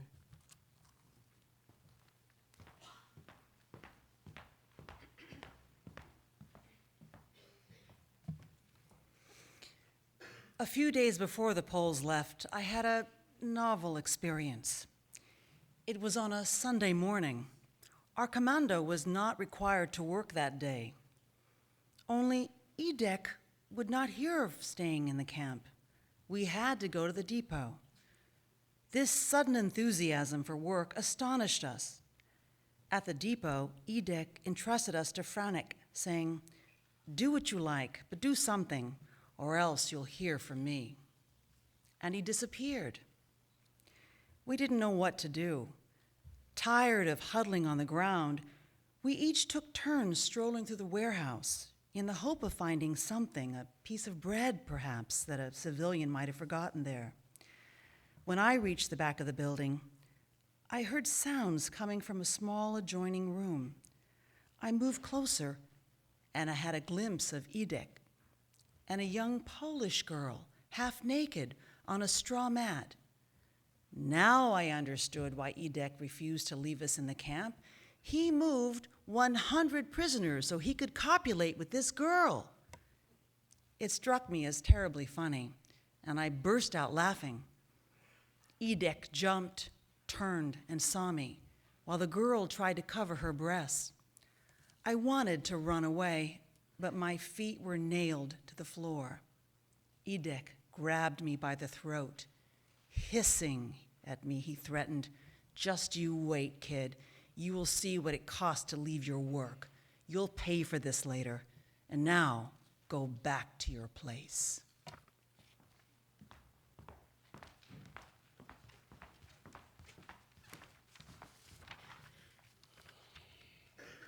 A half hour before the usual time to stop work, the capo assembled the entire commando. Roll call. Nobody understood what was going on. A roll call at this hour, here? Only I knew. The capo made a short speech. An ordinary inmate does not have the right to mix into other people's affairs. One of you does not seem to have understood this point. I shall therefore try to make him understand clearly, once and for all. I felt the sweat running down my back. A7713. I stepped forward. A crate, he ordered. They brought a crate. Lie down on it, on your belly. I obeyed. I no longer felt anything except the lashes of the whip. 1, 2, he was counting. He took his time between lashes. Only the first really hurt. I heard him count. 10, 11. His voice was calm and reached me as through a thick wall. 23. 2 more, I thought half unconscious. The capo was waiting. 24. 25. It was over. I had not realized it, but I had fainted. I came to when they doused me with cold water. I was still lying on the crate. In a blur, I could see the wet ground next to me. Then I heard someone yell. It had to be the capo. I began to distinguish what was shouting. Stand up! I must have made some movement to get up, but I felt myself fall back to the crate. How I wanted to get up. Stand up! He was yelling even more loudly. If only I could answer him. If only I could tell him that I could not move, but my mouth would not open. At Edek's command, 2 inmates lifted me and led me to him. Look me in the eye. I looked at him without seeing him. I was thinking of my father. He would be suffering more than I. Listen to me, you son of a swine, said Edek coldly. So much for your curiosity. You shall receive 5 times more if you dare tell anyone what you saw. Understood? I nodded once, 10 times, endlessly, as if my head had decided to say yes for all eternity. One Sunday, as half of our group, including my father, was at work, the others, including me, took the opportunity to stay and rest. At around 10 o'clock, the sirens started to go off. Alert. The Blockälteste gathered us inside the blocks, while the SS took refuge in the shelters. As it was relatively easy to escape during an alert, the guards left the watchtowers and the electric current and the barbed wire was cut. The standing order to the SS was to shoot anyone found outside his block. In no time, the camp had the look of an abandoned ship. No living soul in the alleys. Next to the kitchen, 2 cauldrons of hot, steaming soup were left untended. 2 cauldrons of soup, smack in the middle of the road. 2 cauldrons of soup with no one to guard them. A royal feast going to waste. Supreme temptation. Hundreds of eyes were looking at them, shining with desire. 2 lambs with hundreds of wolves lying in wait for them. 2 lambs without a shepherd, free for the taking. But who would dare? Fear was greater than hunger. Suddenly we saw the door of Block 37 open slightly. A man appeared, crawling snake-like in the direction of the cauldrons. Hundreds of eyes were watching his every move. Hundreds of men were crawling with him, scraping their bodies with his on the stones. All hearts trembled, but mostly with envy. He was the one who had dared.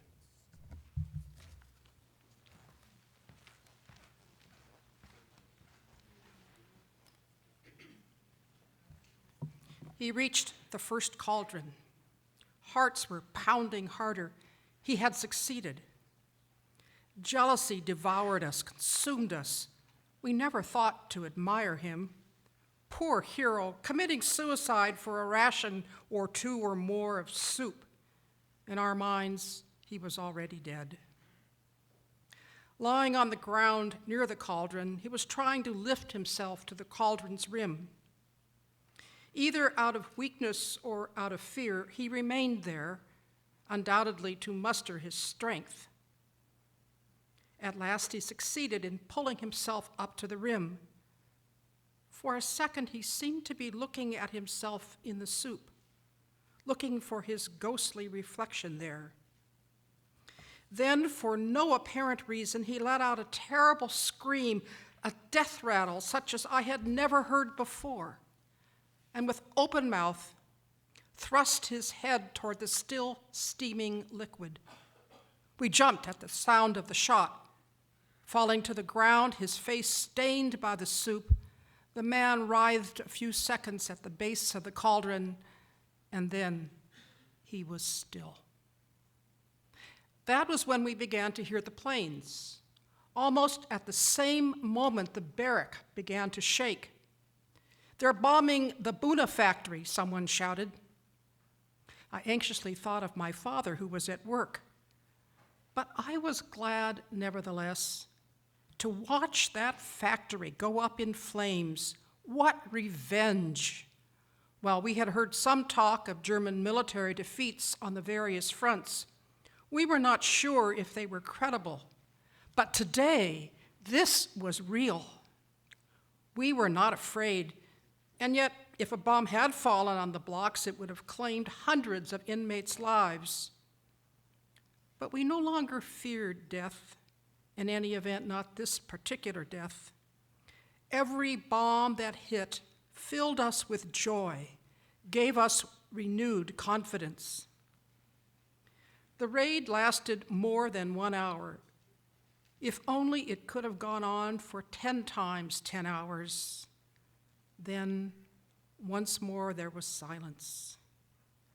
The last sound of the American plane dissipated in the wind, and there we were in our cemetery. On the horizon, we saw a long trail of black smoke. The sirens began to wail again, the end of the alert. Everyone came out of the blocks. We breathed in air filled with fire and smoke, and our eyes shone with hope. A bomb had landed in the middle of the camp near the Appelplatz, the assembly point, but had not exploded. We had to dispose of it outside the camp. The head of the camp, the Lageraltester, accompanied by his aide and the chief capo, were on an inspection tour of the camp. The raid had left traces of great fear on his face. In the very center of the camp lay the body of the man with soup stains on his face, the only victim. The cauldrons were carried back to the kitchen.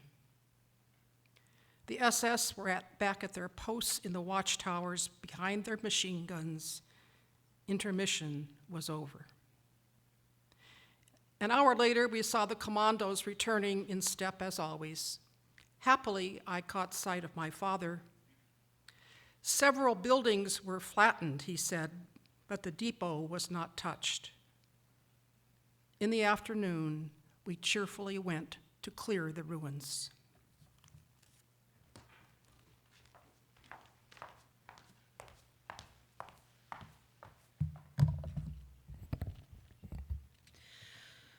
One week later, as we returned from work, there, in the middle of the camp, in the Appelplatz, stood a black gallows.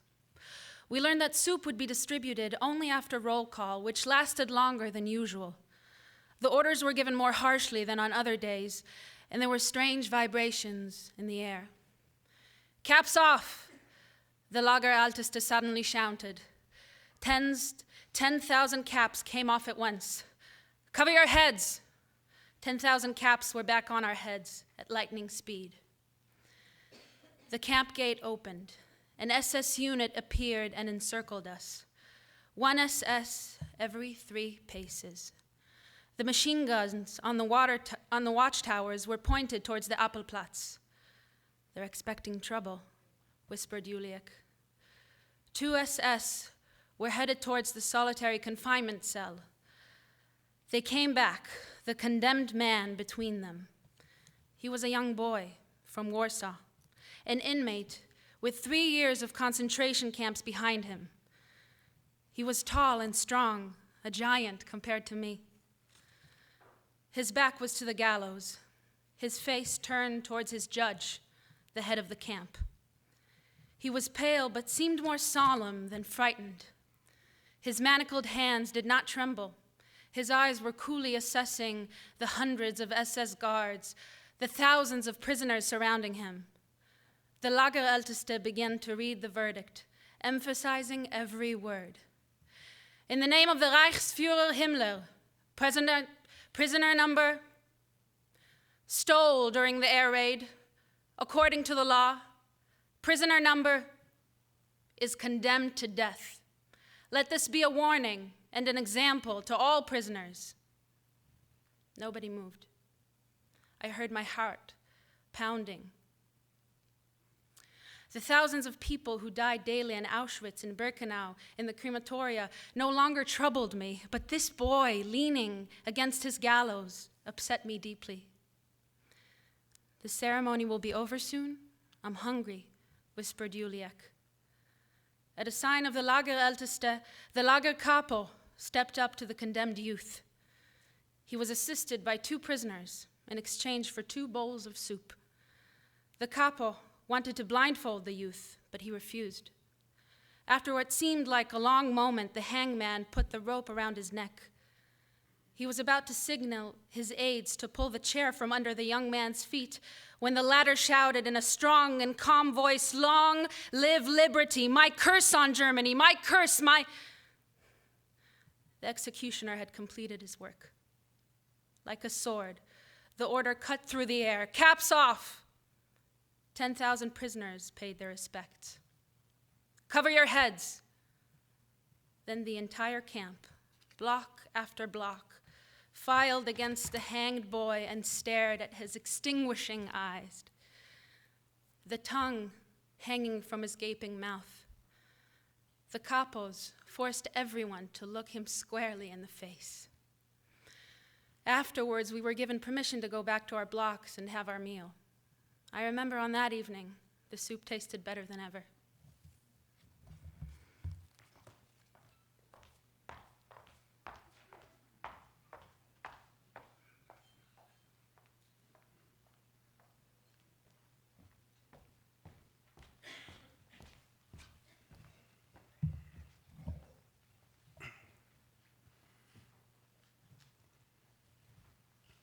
I watched other hangings.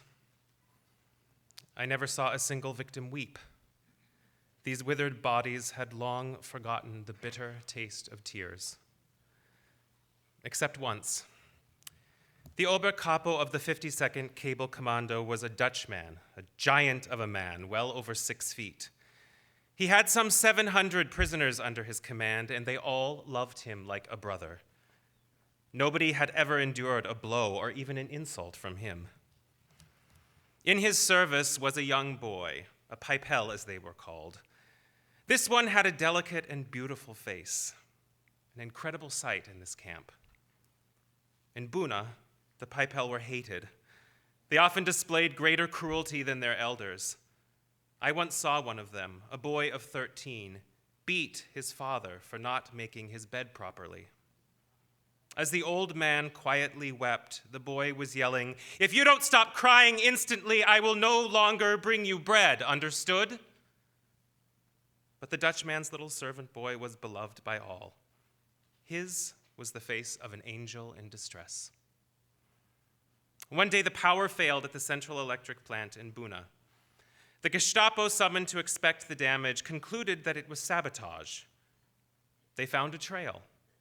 It led to the block of the Dutch Oberkapo, and after a search, they found a significant quantity of weapons. The Oberkapo was arrested on the spot. He was tortured for weeks on end, in vain. He gave no names. He was transferred to Auschwitz and never heard from again. But his young pipel remained behind in solitary confinement. He too was tortured, but he too remained silent. The SS then condemned him to death, him and 2 other inmates who had been found to possess arms. One day as we returned from work, we saw 3 gallows, 3 black ravens erected on the Appellplatz. Roll call. The SS surrounding us, machine guns aimed at us, the usual ritual. 3 prisoners in chains, and among them, the little Pipel, the sad-eyed angel. The SS seemed more preoccupied, more worried than usual. To hang a child in front of thousands of onlookers was not a small matter. The head of the camp read the verdict. All eyes were on the child. He was pale, almost calm, but he was biting his lips as he stood in the shadow of the gallows. This time, the Lager Capo refused to act as executioner. 3 SS took his place. The 3 condemned prisoners together stepped onto the chairs. In unison, the nooses were placed around their necks. "Long live liberty!" shouted 2 of the men. But the boy was silent. "Where is merciful God? Where is he?" someone behind me was asking. At the signal, the 3 chairs were tipped over. Total silence in the camp. On the horizon, the sun was setting. "Caps off!" screamed the Lager Altesta. His voice quivered. As for the rest of us, we were weeping. "Cover your heads!" Then came the march past the victims. The 2 men were no longer alive. Their tongues were hanging out, swollen and bluish. But the 3rd rope was still moving. The child, too light, was still breathing. And so he remained for more than a half an hour, lingering between life and death, writhing before our eyes. And we were forced to look at him at close range. He was still alive when I passed him. His tongue was still red, his eyes not yet extinguished. Behind me, I heard the same man asking, "For God's sake, where is God?" And from within me, I heard his answer. Where he is? This is where. Hanging here from this gallows. And that night, the soup tasted of corpses.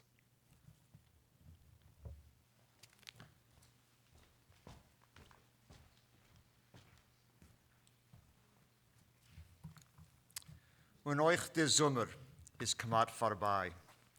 Erev Rosh Hashanah, der letzte Tag von Jahr von Klolis. Eine übernatürliche Spannung ist gehangen über den Lager. Wieder klingt Monna das Wort das Letzte. In die Blocken verteilt mit Oventbräut heiße Gedichte Supp. Warten will man. Warten bis noch in Davenen. Auf einem Appelplatz tausende Jeden. Sehe Punem sorgt Edes auf der Kedusche von der Nacht. Die Nacht, der nennt sich mit stiller Tritt. Der Appelplatz wird von Minute zu Minute voller, kompakter. Hat der Mensch bekommen einen neuen Keuch. Ist fähig, Gäuwe zu sein, der Zeit, dem Schettich. Was bist du, Gott, der Herr von Baschaf? Was bist du an gegenüber dem Hamoyen, was ist gekommen, dir schreien sein Gläuben, sein Zorn, sein Protest, sein Bakusche? Was ist dein Greußkeit, legabe sehr Schwachkeit? 10.000 Menschen haben sich beteiligt in riesigen Minien, Blockälteste, Kapos und Stammprominente Lagernickers. Baruch es Adonai Hamavorech, ruft euch das Chasen mit der nicht menschlichen Stimme. Geducht hat sich, als der Wind davend fahren umher und nicht kein menschlich beschaffen ist.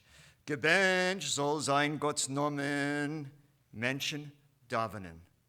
Der 10.000 käppige Mensch hat, herrendick die Wärter, sich eingebeugen, gleich wie ein heucher Riesenbäum, was verbegt seine Zweigen, fielen dick dem Sturmwind. Gebencht soll sein Gottes Namen. Für was? revoltiert eine Stimme in die tiefste Tiefenisch von meinem Herz. Für die Kinder, welche ich habe gesehen verbrennt werden, lebendicke Hecht in Feuergriebe. Für die 6 Krematories, was funktionieren, unaufhör, Tag und Nacht, Nacht und Tag in Birkenau. Für was im Menschen? Der Chasen singt herzreißendig, als gehört zu Gott. Bei jedem Wort ist stehen geblieben, nicht gekannt zu neubindende Werte von Mismer. Der Nigen ist wie ein Bein ihm in Halt stehen geblieben und ihm geworgen.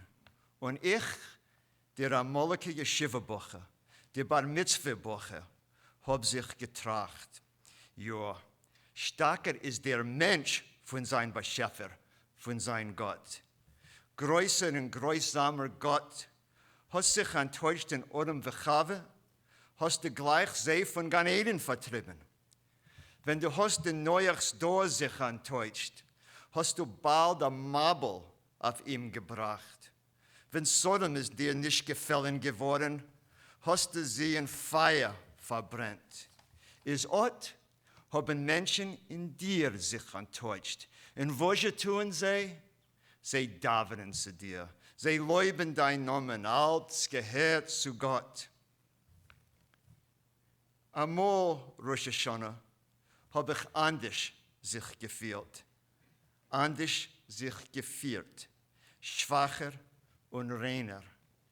Gewusst habe ich, als Sach Averes habe ich abgetan bemächtigt dem verlaufenen Jahr. Und mit jeder Avere habe ich dem rabbinischen Eulam Zar verschafft. Habe ich Tage geweint, mit bitteren Tränen geweint. Einmal habe ich geglaubt, bei Amune Schleme geglaubt, als von meiner Gest, von meiner Tfille ist abhängig der Geutel von der Welt, von jüdischen Volk, von der Geule. Heint kommen nicht kein Tränen in meine Augen. Stark fühle ich sich, stark wie ein Prokurar, Klapperer Merde, weil inzwischen haben die Augen meine sich geöffnet. Gestanden bin ich dort wie ein Observator.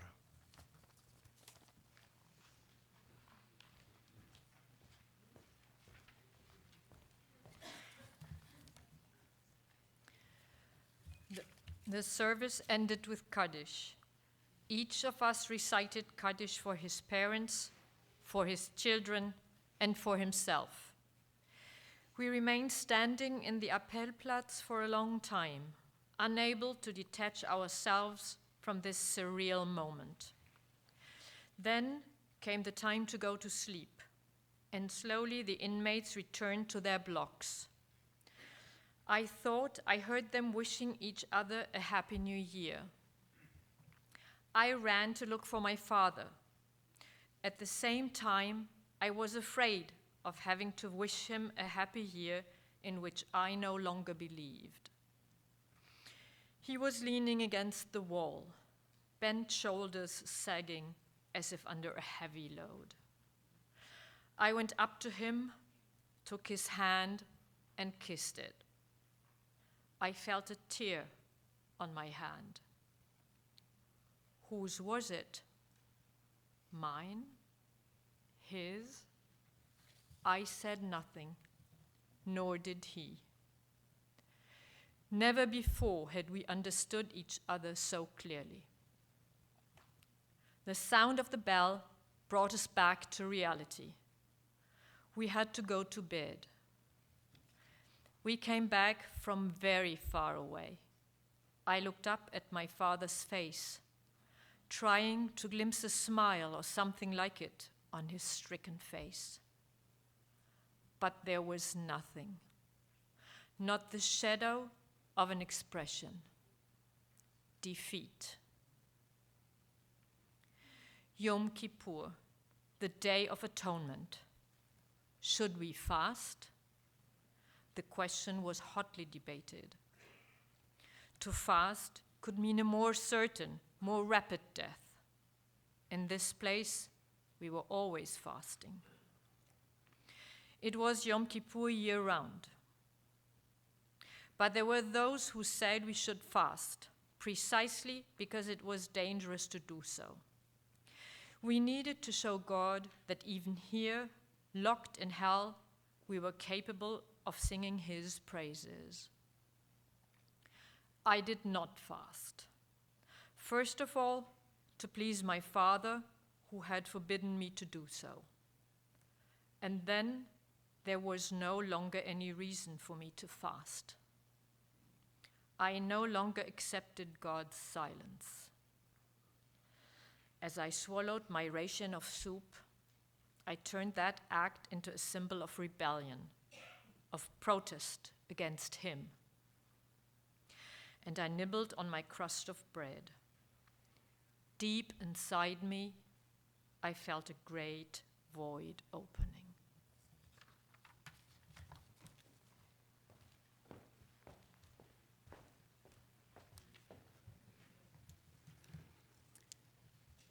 The SS offered us a beautiful present for the new year. We had just returned from work. As soon as we passed the camp's entrance, we sensed something out of the ordinary in the air. The roll call was shorter than usual. The evening soup was distributed at great speed, swallowed as quickly. We were anxious. I was no longer in the same block as my father. They had transferred me to another commando, the construction one, where 12 hours a day I hauled heavy slabs of stone.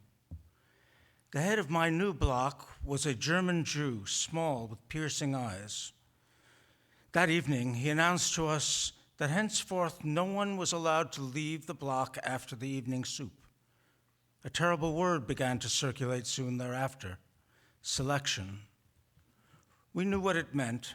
An SS would examine us. Whenever he found someone extremely frail, a Musulman was what we called those inmates, he would write down his number, good for the crematorium. After the soup, we gathered between the bunks. The veterans told us, you're lucky to have been brought here so late. Today, this is paradise compared to what camp was 2 years ago. Back then, Buna was a veritable hell. No water, no blankets, less soup and bread. At night, we slept almost naked, and the temperature was 30 below. We were collecting corpses by the hundreds every day. Work was very hard.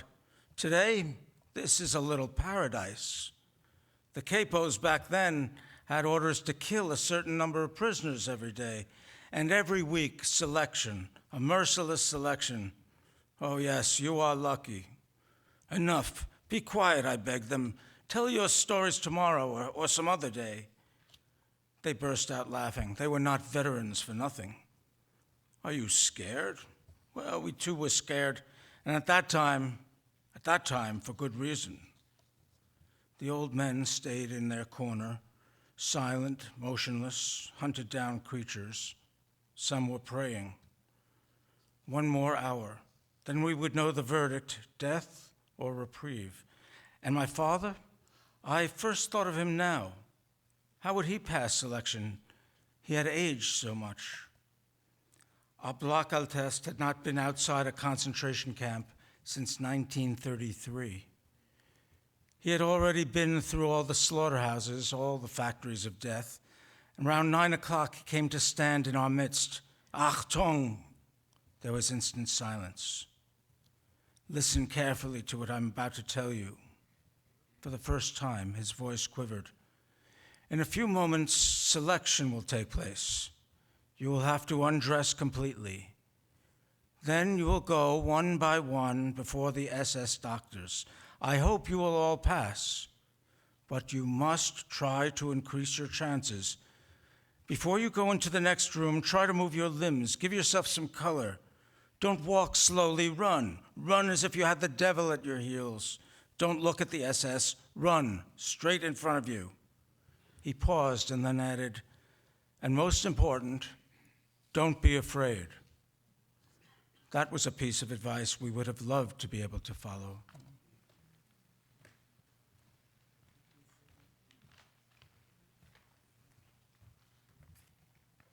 I undressed, leaving my clothes on my cot. Tonight, there was no danger that they would be stolen. Tibby and Yossi, who had changed commandos at the same time I did, came to urge me. Let's stay together. It will make us stronger. Yossi was mumbling something. He probably was praying. I had never suspected that Yossi was religious. In fact, I had always believed the opposite. Tibby was silent and very pale. All the block inmates stood naked between the rows of bunks. This must be how one stands for the last judgment. They're coming. 3 SS officers surrounded the notorious Dr. Mengele, the very same who had received us in Birkenau. The Blocko Teste attempted a smile. He asked us, ready? Yes, we were ready. So were the SS doctors. Dr. Mengele was holding a list, our numbers. He nodded to the Blocko Teste, who we can begin, as if this were a game. The first to go were the notables of the block, the Stubino Teste, the capos, the foremen, all of whom were in perfect physical condition, of course. Then came the ordinary prisoners' turns.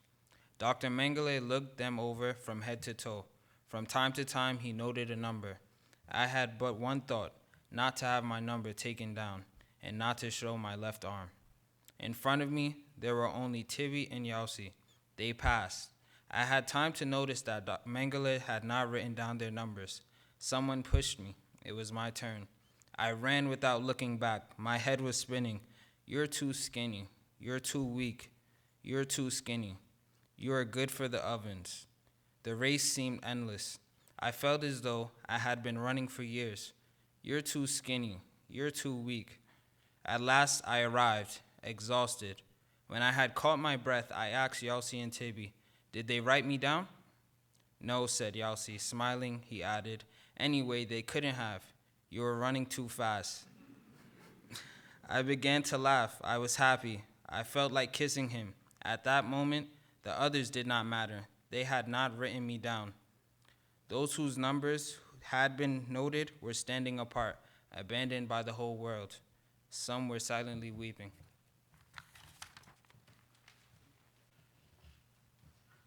Der Blackärzter ist hereingekommen zu uns und auf seinem Ponym hat sich abgespiegelt unser Armens Mitgeid. Hat gesagt, alles ist durch in der besten Ordnung, nicht gesorgt. Keinem von euch wird gar nicht passieren. Keinem von euch. Hat noch alles geprüft, tragen auf dem Ponym die Maske von der Schmeichel. Emitzer, ein heucher Daraid, mit zusammengebrochenen Plätzen und geschwollenen Fies, hat gerät mit der Stimme von einem, was will glauben in etwas und kann nicht. Aber, Herr Blackärzter, man hat doch meine Nummer verschrieben. Der Blackärzter ist böse geworden, was will nicht glauben, sein Schecker.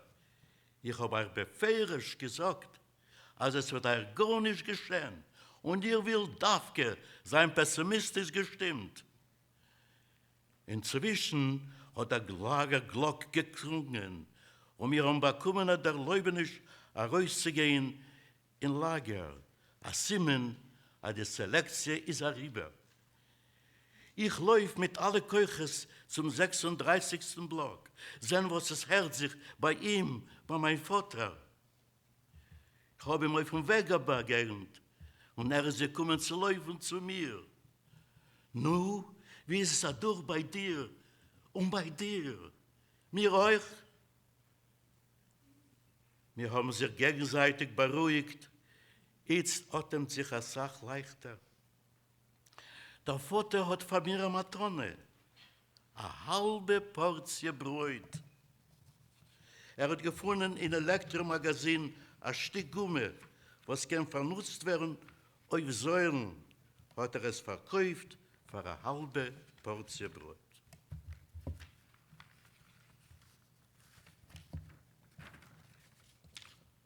Der Glock! Der Glock! Schei Zeit zu legen sich schlafen. Als hab ich getan mit sein Haskomme. Leut sein eigenen blockischen Rotzen. Oi, hab ich ihn Feind gehabt, dem verhassten Glock.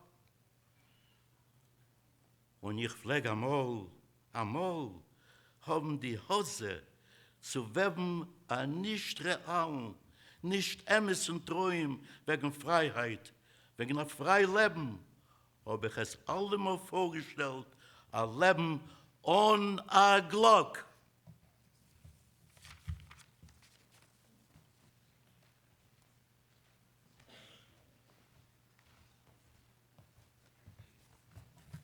A paar Tage sind durch. Der Selektion haben wir schon gemacht vergessen.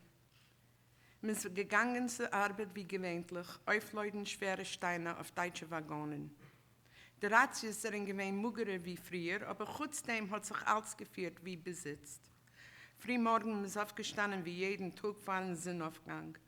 Man hat sich gewaschen, bekommen schwarze Kabe, Bräut wie amul.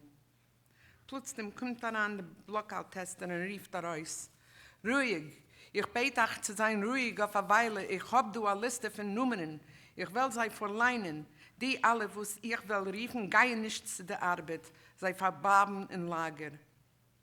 Und mit der weichen, bis gut weichen Stimme hat vorgeleint, erzähllich Nummern. Mit Amul haben wir verstanden, Selektion-Nummern, Mengele hat nicht vergessen.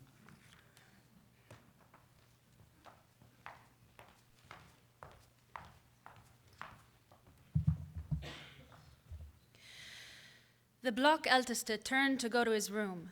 The 10 prisoners surrounded him, clinging to his clothes. Save us, you promised. We want to go to the depot. We are strong enough to work. We are good workers. We can. We want. He tried to calm them, to reassure them about their fate, to explain to them that staying in the camp did not mean much, had no tragic significance. After all, I stay here every day. The argument was more than flimsy. He realized it. Without another word, locked himself in his room. The bell had just rung. Form ranks? Now it no longer mattered that the work was hard. All that mattered was to be far from the block, far from the crucible of death, from the center of the hell. I saw my father running in my direction. Suddenly, I was afraid. What is happening? He was out of breath, hardly able to open his mouth. Me too, me too. They told me too, to stay in the camp. They had recorded his number without his noticing. What are we going to do? I said anxiously. But it was he who tried to reassure me. It's not certain yet. There's still a chance. Today they will do another selection, a decisive one. I said nothing. He felt time was running out. He was speaking rapidly. He wanted to tell me so many things. His speech became confused. His voice was choked. He knew I had to leave in a few moments. He was going to remain alone. So alone. Here, take this knife, he said. I won't need it anymore. You may find it useful. Also, take this spoon. Don't sell it. Quickly, go ahead. Take what I'm giving you. My inheritance. Don't talk like that, Father. I was on the verge of breaking into sobs. I don't want to say such things. Keep your spoon and your knife. You will need them as much as I. We'll see each other tonight after work. He looked at me with his tired eyes, veiled by despair. He insisted. I am asking you, take it. Do as I ask you, my son. Time is running out. Do as your father asks you. Our capo shouted to order to march. The commando headed towards the camp gate. Left, right. I was biting my lip. My father had remained near the block, leaning against the wall. Then he began to run, to try to catch up to us. Perhaps he had forgotten to tell me something, but we were marching too fast. Left, right. We were at the gate. We were being counted. Around us, the din of military music. Then we were outside.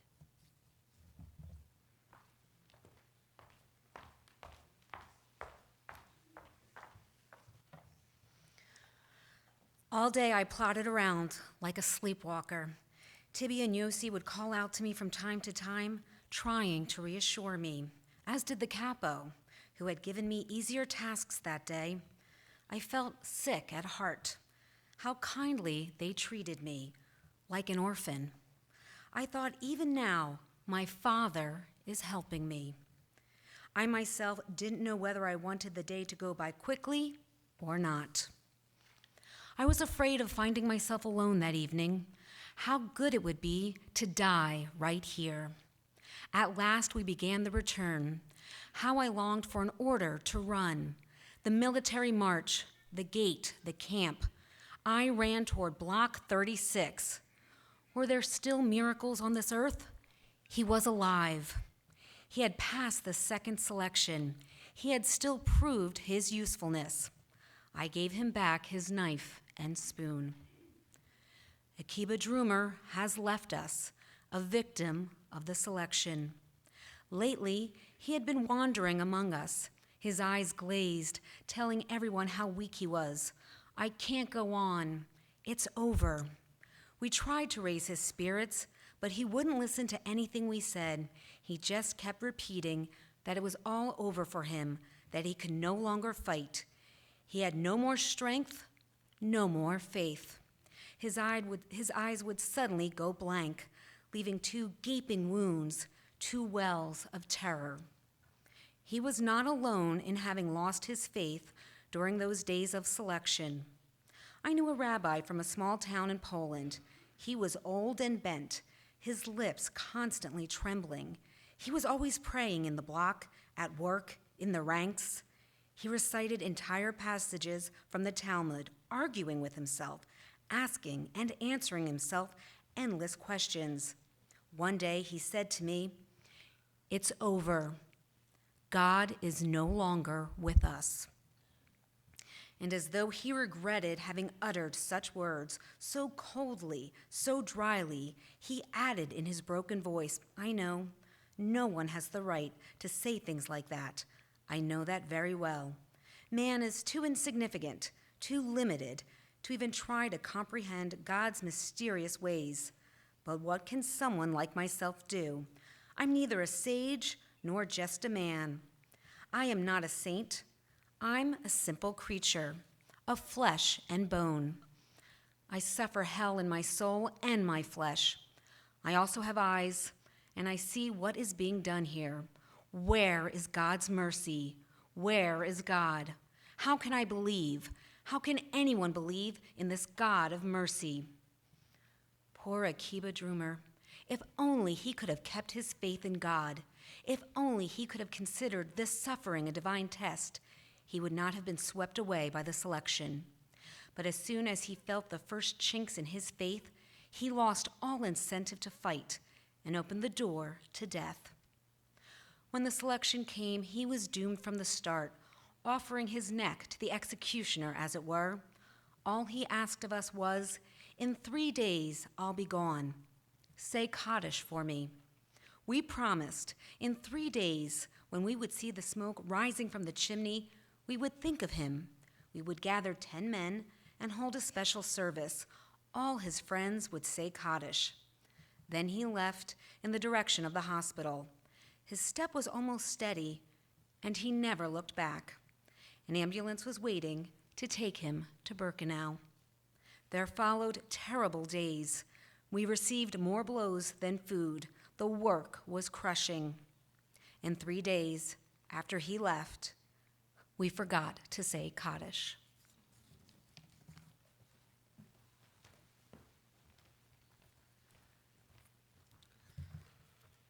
Winter had arrived. The days became short and the nights almost unbearable.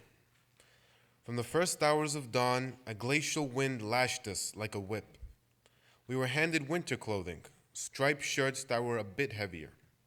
The veterans grabbed the opportunity for further sniggering. Now you'll really get a taste of camp. We went off to work as usual, our bodies frozen. The stones were so cold that touching them, we felt that our hands would remain stuck, but we got used to that too. Christmas and New Year's Eve, we did not work. We were treated to a slightly less transparent soup. Around the middle of January, my right foot began to swell from the cold. I could not stand on it. I went to the infirmary. The doctor, a great Jewish doctor, a prisoner like ourselves, was categorical. We have to operate. If we wait, the toes and perhaps the leg will have to be amputated. That was all I needed, but I had no choice. The doctor had decided to operate and there could be no discussion. In fact, I was rather glad that the decision had been his. They put me in a bed with white sheets. I had forgotten that people slept in sheets. Actually, being in the infirmary was not bad at all. We were entitled to good bread, a thicker soup. No more bell, no more roll call, no more work. From time to time, I was able to send a piece of bread to my father. Next to me lay a Hungarian Jew suffering from dysentery. He was skin and bones. His eyes were dead. I could just hear his voice, the only indication that he was alive. Where did he get the strength to speak? Don't rejoice too soon, son. Here too there is selection. In fact, more often than outside. Germany has no need of sick Jews. Germany has no need of me. When the next transport arrives, you'll have a new neighbor. Therefore, listen to me. Leave the infirmary before the next election. These words, coming from the grave, as it were, from a faceless shape, filled me with terror. True, the infirmary was very small, and if new patients were to arrive, room would have to be made. But then perhaps my faceless neighbor, afraid of being among the first displaced, simply wanted to get rid of me, to free my bed, to give himself a chance to survive. Perhaps he only wanted to frighten me. But then again, what if he was telling the truth? I decided to wait and see.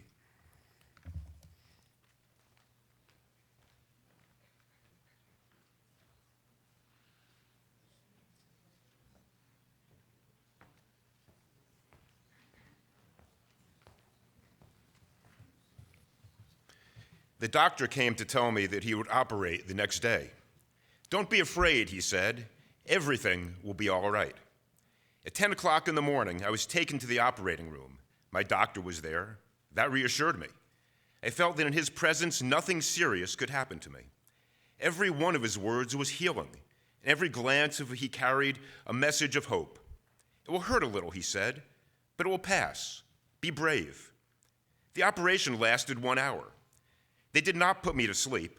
I did not take my eyes off my doctor. Then I felt myself sink.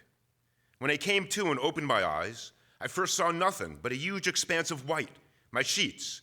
Then I saw my doctor's face above me. Everything went well. You have spunk, my boy. Next, you'll stay here 2 weeks for some proper rest, and that will be it. You'll eat well, you'll relax your body and your nerves. All I could do was follow the movements of his lips. I barely understood what he was telling me, but the inflection of his voice soothed me. Suddenly, I broke into a cold sweat. I couldn't feel my leg. Had they amputated it? Doctor, I stammered. Doctor! What is it, son? I didn't have the courage to ask him. Doctor, I'm thirsty. He had water brought to me. He was smiling. He was ready to walk out to see other patients. Doctor? Yes. Will I be able to use my leg? He stopped smiling. I became very frightened. He said, listen, son, do you trust me? Very much, doctor. Then listen well. In 2 weeks, you'll be fully recovered. You'll be able to walk like the others. The sole of your foot was full of pus. I just had to open the sack. Your leg was not amputated. You'll see. In 2 weeks, you'll be walking around like everybody else. All I had to do was wait 2 weeks. But 2 days after my operation, rumors swept through the camp that the battlefront had suddenly drawn nearer. The Red Army was racing toward Buna. It was only a matter of hours. We were quite used to this kind of rumor. It wasn't the first time that false prophets announced to us peace in the world, the Red Cross negotiating our liberation, or other fables. And often we would believe them. It was like an injection of morphine. Only this time, these prophecies seemed more founded. During the last nights, we had heard the cannons in the distance. My faceless neighbor spoke up. Don't be deluded. Hitler has made it clear that he will annihilate all Jews before the clock strikes 12. I exploded. What do you care what he said? Would you want us to consider him a prophet? His cold eyes stared at me. At last, he said wearily, I have more faith in Hitler than in anyone else. He alone has kept his promises, all his promises, to the Jewish people.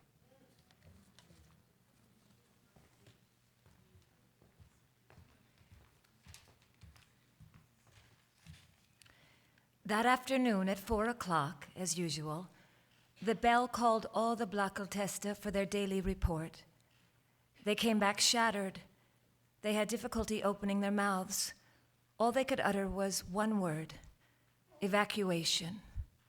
The camp was going to be emptied, and we would be sent to the rear. Where to? Somewhere in deepest Germany. To other camps. There was no shortage of them. When? Tomorrow night. Perhaps the Russians will arrive before. Perhaps. We knew perfectly well they would not. The camp had become a hive of activity. People were running, calling to one another. In every block, the inmates prepared for the journey ahead. I had forgotten about my lame foot. A doctor came into the room and announced, tomorrow, right after nightfall, the camp will start on its march, block by block. The sick can remain in the infirmary. They will not be evacuated. That news made us wonder. Were the SS really going to leave hundreds of prisoners behind in the infirmaries, pending the arrival of their liberators? Were they really going to allow Jews to hear the clock strike 12? Of course not. All the patients will be finished off on the spot, said the faceless one, and in one last swoop, thrown into the furnaces. Surely the camp will be mined, said another. Right after the evacuation, it will all blow up. As for me, I was thinking not about death, but about not wanting to be separated from my father. We had already suffered so much, endured so much together. This was not the moment to separate. I ran outside to look for him. The snow was piled high, the block's windows veiled in frost. Holding a shoe in my hand, for I could not put it on my right foot, I ran, feeling neither pain nor cold. What are we going to do? My father didn't answer. What are we going to do? He was lost in thought. The choice was in our hands. For once, we could decide our fate for ourselves. To stay, both of us in the infirmary, where, thanks to my doctor, he could enter as either patient or medic. I made up my mind to accompany my father wherever he went. Well, Father, what do we do? He was silent. Let's be evacuated with the others, I said. He didn't answer. He was looking at my foot. You think you'll be able to walk? Yes, I think so. Let's hope we won't regret it, Eliezer. After the war, I learned the fate of those who had remained at the infirmary.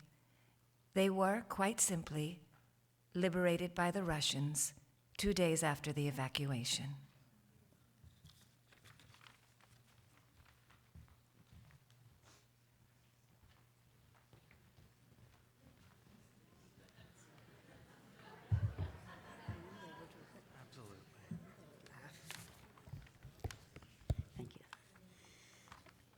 I did not return to the infirmary. I went straight to my block.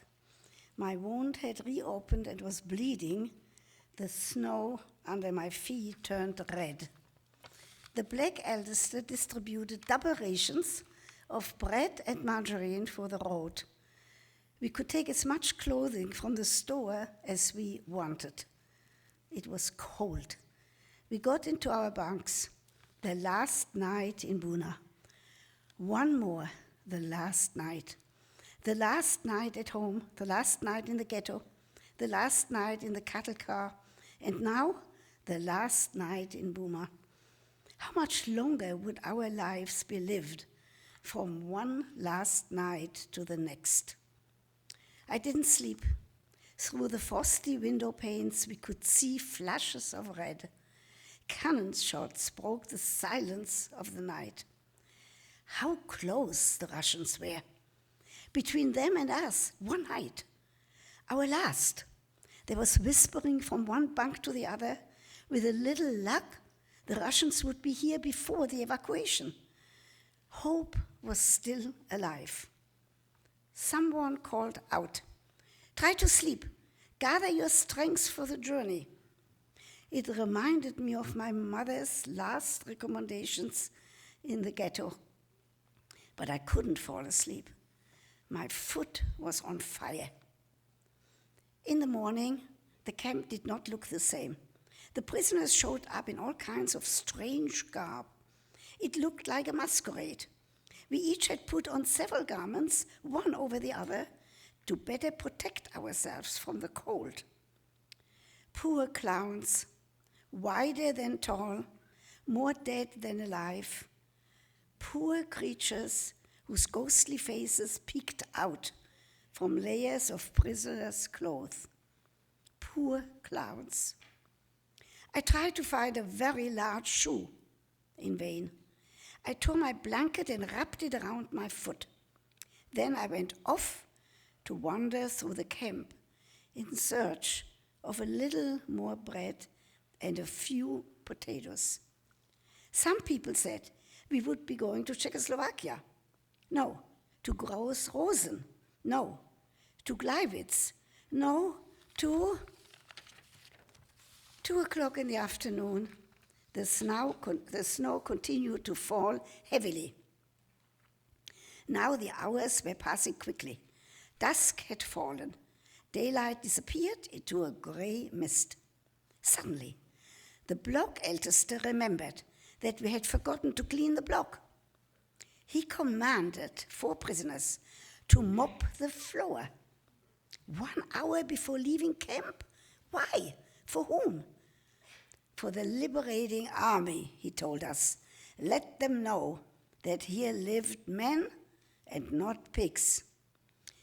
So we were men after all. The block was cleaned from top to bottom. At 6:00, the bell rang. The death knell. The funeral. The procession was beginning its march. Fall in, quickly. In a few moments, we stood in ranks, block by block. Night had fallen.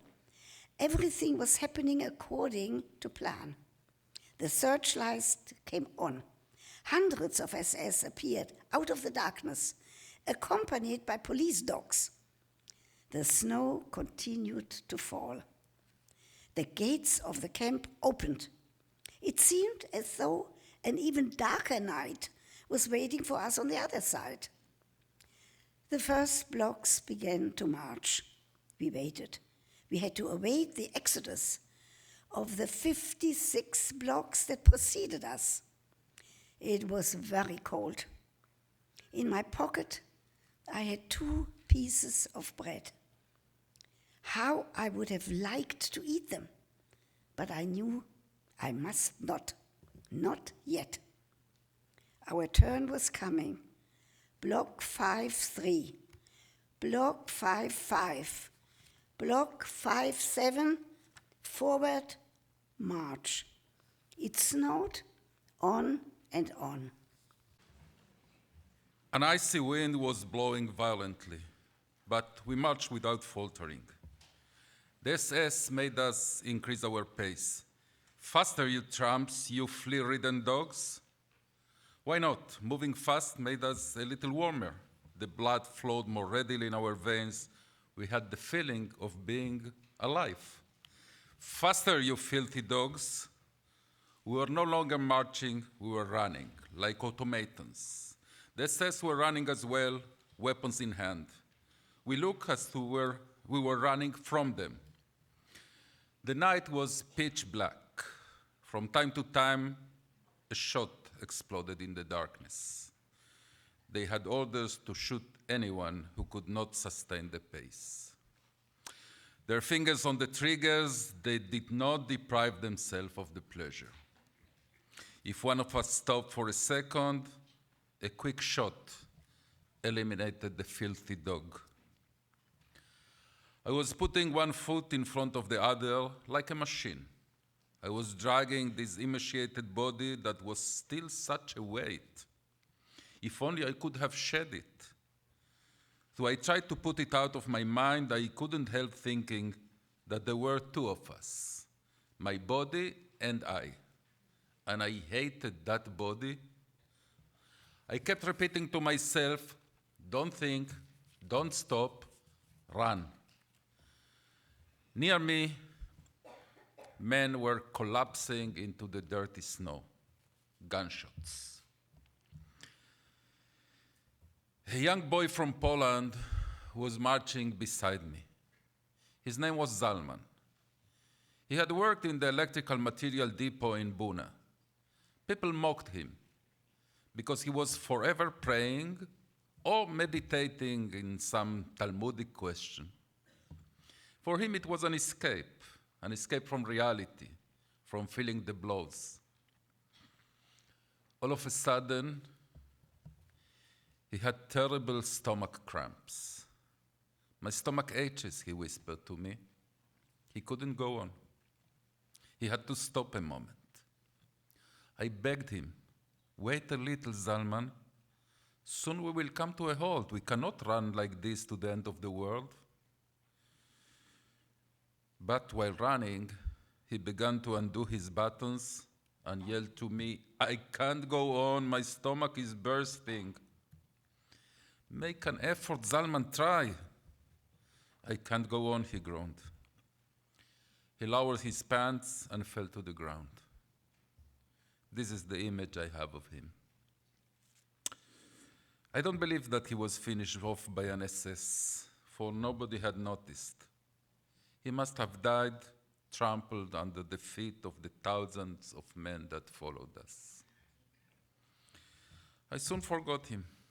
I began to think of myself again. My foot was itching. I shivered with every step.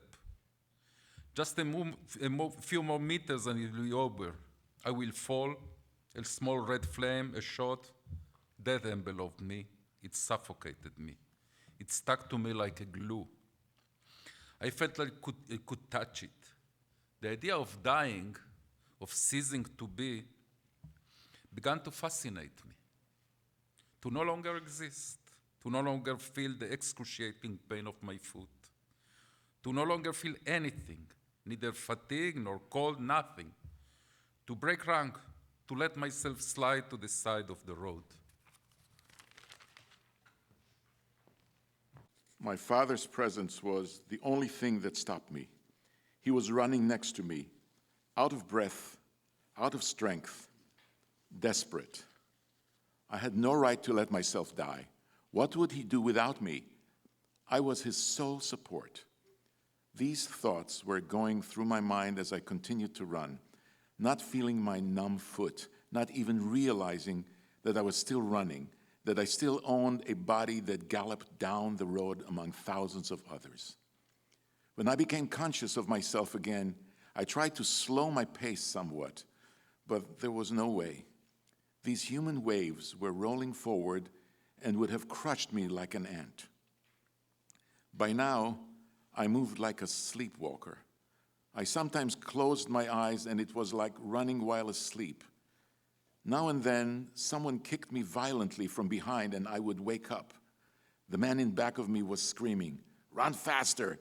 If you don't want to move, let us pass you." But all I had to do was close my eyes to see a whole world pass before me, to dream of another life. The road was endless, to allow oneself to be carried by the mob, to be swept away by blind fate. When the SS were tired, they were replaced, but no one replaced us. Chilled to the bone, our throats parched, famished, out of breath, we pressed on. We were the masters of nature, the masters of the world. We had transcended everything, death, fatigue, our natural needs. We were stronger than cold and hunger, stronger than the guns and the desire to die, doomed and rootless, nothing but numbers. We were the only men on earth. At last, the morning star appeared in the gray sky. A hesitant light began to hover on the horizon. We were exhausted. We had lost all strength, all illusion. The commandant announced that we had already covered 20 kilometers since we left. Long since, we had exceeded the limits of fatigue. Our legs moved mechanically in spite of us, without us. We came to an abandoned village. Not a living soul, not a single bark. Houses with gaping windows. A few people slipped out of the ranks, hoping to hide in some abandoned building. One more hour of marching and, at last, the order to halt. As one man, we let ourselves sink into the snow. My father shook me. Not here. Get up, a little further down. There is a shed over here. Come. I had neither the desire nor the resolve to get up, yet I obeyed. It was not really a shed, but a brick factory whose roof had fallen in. Its window panes were shattered, its walls covered in soot. It was not easy to get inside. Hundreds of prisoners jostled one another at the door. We finally succeeded in entering. Inside, too, the snow was thick. I let myself slide to the ground. Only now did I feel the full extent of my weakness. The snow seemed to me like a very soft, very warm carpet. I fell asleep. I don't know how long I slept. A few minutes or maybe an hour. When I woke up, a frigid hand was tapping my cheeks. I tried to open my eyes. It was my father. How he had aged since last night. His body was completely twisted, shriveled up into himself. His eyes were glazed over, his lips parched, decayed. Everything about him expressed total exhaustion. His voice was damp from tears and from snow. Don't let yourself be overcome by sleep, Eliezer. It's dangerous to fall asleep in snow. One falls asleep forever. Come, my son, come, get up. Get up. How could I get up? How was I to leave this warm blanket? I was hearing my father's words, but their meaning escaped me, as if he had asked me to carry the entire shed on my arms. Come, my son, come. I got up with clenched teeth. Holding on to me with one arm, he led me outside. It was not easy. It was as difficult to go out as it was to come in. Beneath our feet, there lay men crushed, trampled, underfoot, dying. Nobody paid attention to them. We were outside. The icy wind whipped my face. I was constantly biting my lips so they would not freeze. All around me, what appeared to be a dance of death. My head was reeling. I was walking through a cemetery. Among the stiffened corpses, there were logs of wood. Not a sound of distress, not a plaintive cry, nothing but mass agony and silence. Nobody asked anyone for help. One died because one had to. No point in making trouble.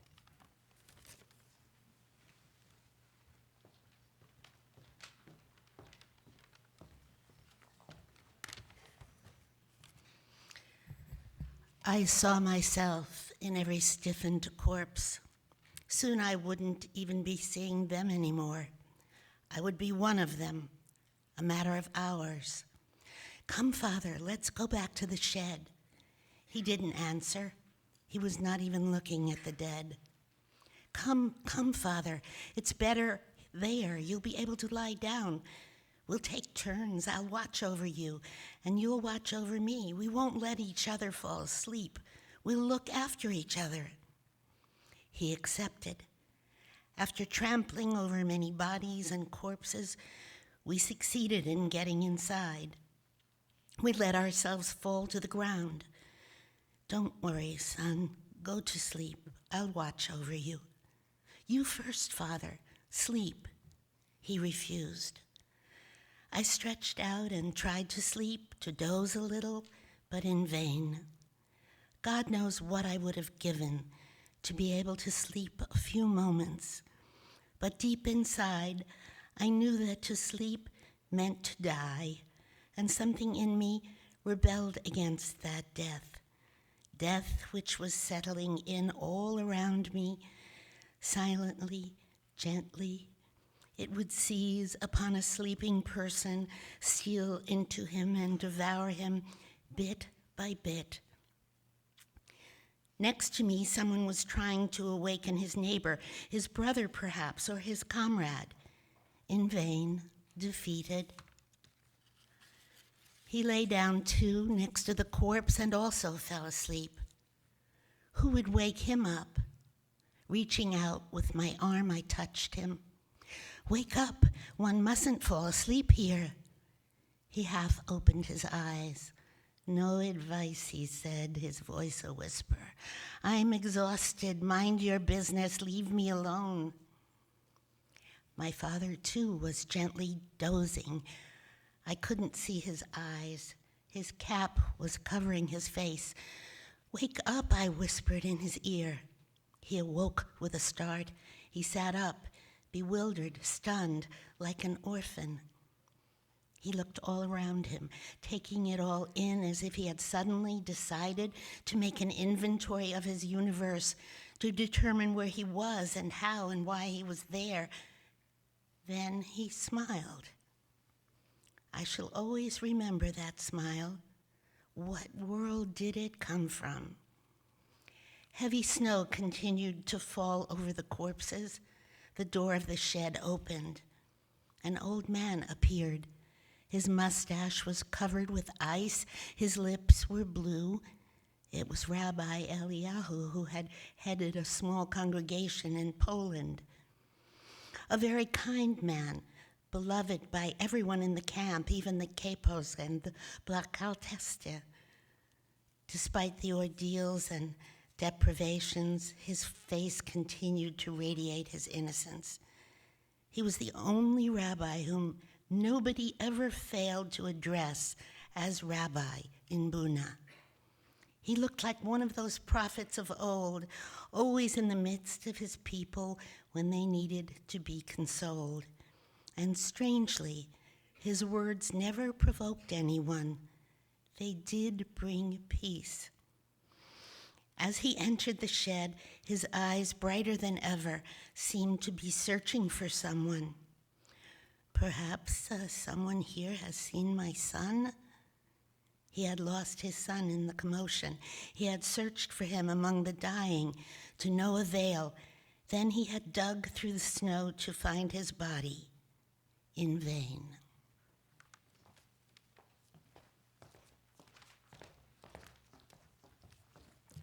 For 3 years, they had stayed close to one another. Side by side, they had endured the suffering, the blows. They had waited for their ration of bread, and they had prayed. 3 years, from camp to camp, from selection to selection. And now, when the end seemed near, fate had separated them. When he came near me, Rabbi Eliyahu whispered, "It happened on the road. We lost sight of one another during the journey. I fell behind a little at the rear of the column. I don't have the strength to run anymore. And my son didn't notice. That's all I know. Where has he disappeared? Where can I find him? Perhaps you've seen him somewhere?" "No, Rabbi Eliyahu, I haven't seen him." And so he left as he had come, a shadow swept away by the wind. He had already gone through the door when I remembered that I had noticed his son running beside me. I had forgotten and so had not mentioned it to Rabbi Eliyahu. But then I remembered something else. His son had seen him losing ground, sliding back to the rear of the column. He had seen him, and he had continued to run in front, letting the distance between them grow greater. A terrible thought crossed my mind. What if he had wanted to be rid of his father? He had felt his father growing weaker, and believing that the end was near, had thought by this separation to free himself of a burden that could diminish his own chance for survival. It was good that I had forgotten all that, and I was glad that Rabbi Eliyahu continued to search for his beloved son. And in spite of myself, a prayer formed inside me, a prayer to the God in whom I no longer believed. O God, master of the universe, give me the strength never to do what Rabbi Eliyahu's son has done.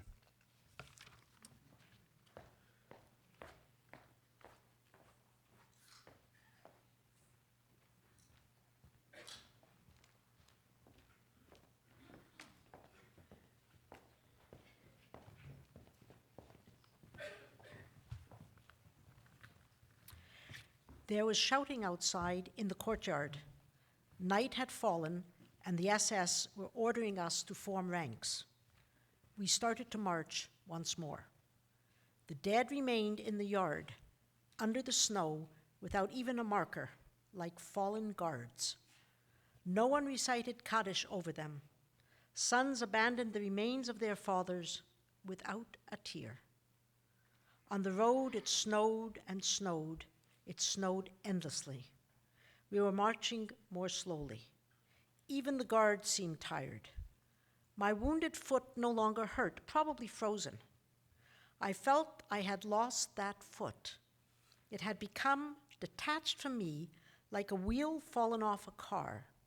Never mind. I had to accept the fact. I would have to live with only one leg. The important thing was not to dwell on it, especially now. Leave those thoughts for later. Our column had lost all appearance of discipline. Everyone walked as he wished, as he could. No more gunshots. Our guards surely were tired. But death hardly needed their help. The cold was conscientiously doing its work. At every step, somebody fell down and ceased to suffer. From time to time, SS officers on motorcycles drove the length of the column to shake off the growing apathy. Hold on, we're almost there. Courage, just a few more hours. We are arriving at Gleiwitz. These words of encouragement, even coming as they did from the mouths of our assassins, were of great help. Nobody wanted to give up now, just before the end. So close to our destination. Our eyes searched the horizon for the barbed wire of Gleiwitz. Our only wish was to arrive there quickly. By now, it was night. It had stopped snowing. We marched a few more hours before we arrived. We saw the camp only when we stood right in front of the gate. The capos quickly settled us into the barrack. There was shoving and justing as if this were the ultimate haven, the gateway to life. People trod over numbed bodies, trampled wounded faces. There were no cries, only a few moans. My father and I were thrown to the ground by the rolling tide. From beneath me came a desperate cry. You're crushing me, have mercy. The voice was familiar. You're crushing me, mercy, have mercy. The same faint voice, the same cry I had heard somewhere before. This voice had spoken to me one day. When? Years ago? No, it must have been in the camp. Mercy. Knowing that I was crushing him, preventing him from breathing, I wanted to get up and disengage myself to allow him to breathe. But I myself was crushed under the weight of other bodies. I had difficulty breathing. I dug my nails into unknown faces. I was biting my way through, searching for air. No one cried out. Suddenly I remembered Juliek, the boy from Warsaw who played the violin in the Buna orchestra. Juliek, is that you?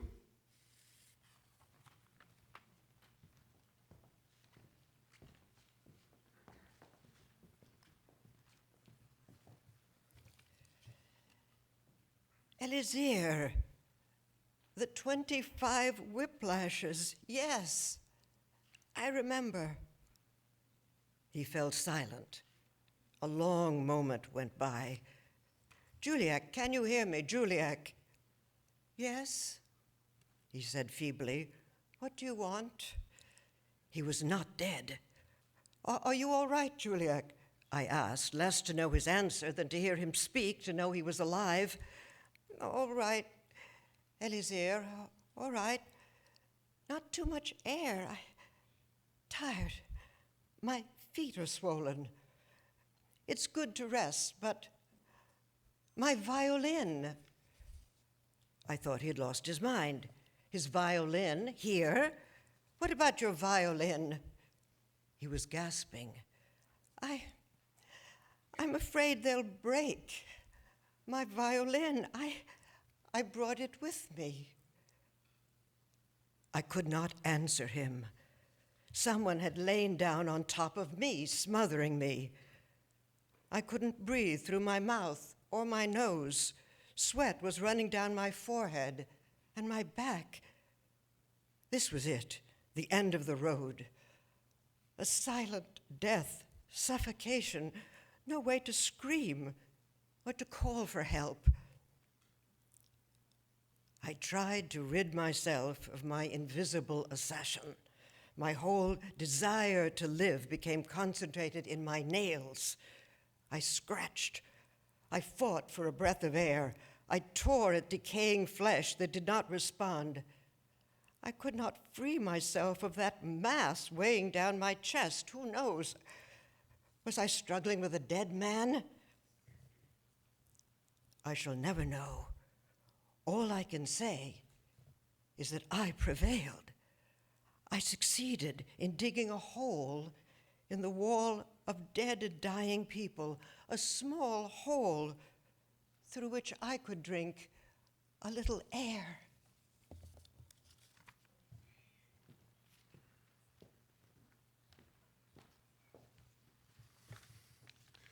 Father, are you there?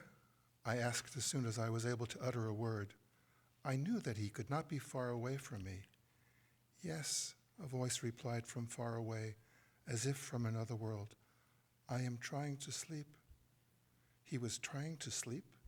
Could one fall asleep here? Wasn't it dangerous to lower one's guard, even for a moment, when death could strike at any time? Those were my thoughts when I heard the sound of a violin in a dark barrack where the dead were piled on top of the living. Who was this madman who was playing the violin, here, at the edge of his own grave? Or was it an hallucination? It had to be Juliac. He was playing a fragment of a Beethoven concerto. Never before had I heard such a beautiful, pure sound in such silence. How had he succeeded in disengaging himself, to slip out from under my body without my feeling it? The darkness enveloped us. All I could hear was the violin, and it was as if Juliac's soul had become his bow. He was playing his life. His whole being was gliding over the strings. His unfulfilled hopes, his charred past, his extinguished future. He played that which he would never play again. I shall never forget Juliac. How could I forget this concert given before an audience of the dead and the dying? Even today, when I hear that particular piece by Beethoven, my eyes close, and out of the darkness emerges the pale and melancholy face of my Polish comrade bidding farewell to an audience of dying men. I don't know how long he played. I was overcome by sleep. When I awoke at daybreak, I saw Juliac facing me, hunched over, dead. Next to him lay his violin, trampled, a strange, poignant little corpse. We stayed in Gleiwitz for 3 days, days without food or water. We were forbidden to leave the barrack. The door was guarded by the SS. I was hungry and thirsty. I must have been very dirty and disheveled, to judge by what the others looked like. The bread we had brought from Buna had been devoured long since, and who knew when we would be given another ration. The front followed us. We could again hear the cannons very close by, but we no longer had the strength or the courage to think that the Germans would run out of time, that the Russians would reach us before we could be evacuated. We learned that we would be moved to the center of Germany. On the third day at dawn, we were driven out of the barrack. We threw blankets over our shoulders like prayer shawls. We were directed to a gate that divided the camp in two. A group of SS officers stood waiting. A word flew through our ranks: selection. The SS officers were doing the selection. The weak to the left, those who walked well to the right. My father was sent to the left. I ran after him. An SS officer shouted at my back, "Come back." I inched my way through the crowd. Several SS men rushed to find me, creating such confusion that a number of people were able to switch over to the right, among them my father and I. Still, there were gunshots and some dead. We were let out of the camp. After a half-hour march, we arrived in the very middle of a field crossed by railroad tracks. This was where we had to wait for the train's arrival. Snow was falling heavily. We were forbidden to sit down or to move. A thick layer of snow was accumulating on our blankets. We were given bread, the usual ration. We threw ourselves on it. Someone had the idea of quenching his thirst by eating snow. Soon, we were all imitating him. As we were not permitted to bend down, we took out our spoons and ate the snow off our neighbors' backs. A mouthful of bread and a spoonful of snow. The SS men who were watching were greatly amused by the spectacle. The hours went by. Our eyes were tired from staring at the horizon, waiting for the liberating train to appear. It arrived only very late that evening, an infinitely long train composed of roofless cattle cars. The SS shoved us inside, 100 per car. We were so skinny. When everybody was on board, the convoy left. Pressed tightly against one another in an effort to resist the cold, our heads empty and heavy, our brains a whirlwind of decaying memories, our minds numb with indifference. Here or elsewhere, what did it matter? Die today or tomorrow or later? The night was growing longer, never-ending. When at last a grayish light appeared on the horizon, it revealed a tangle of human shapes, heads sunk deeply between the shoulders, crouching, piled one on top of the other, like a cemetery covered with snow.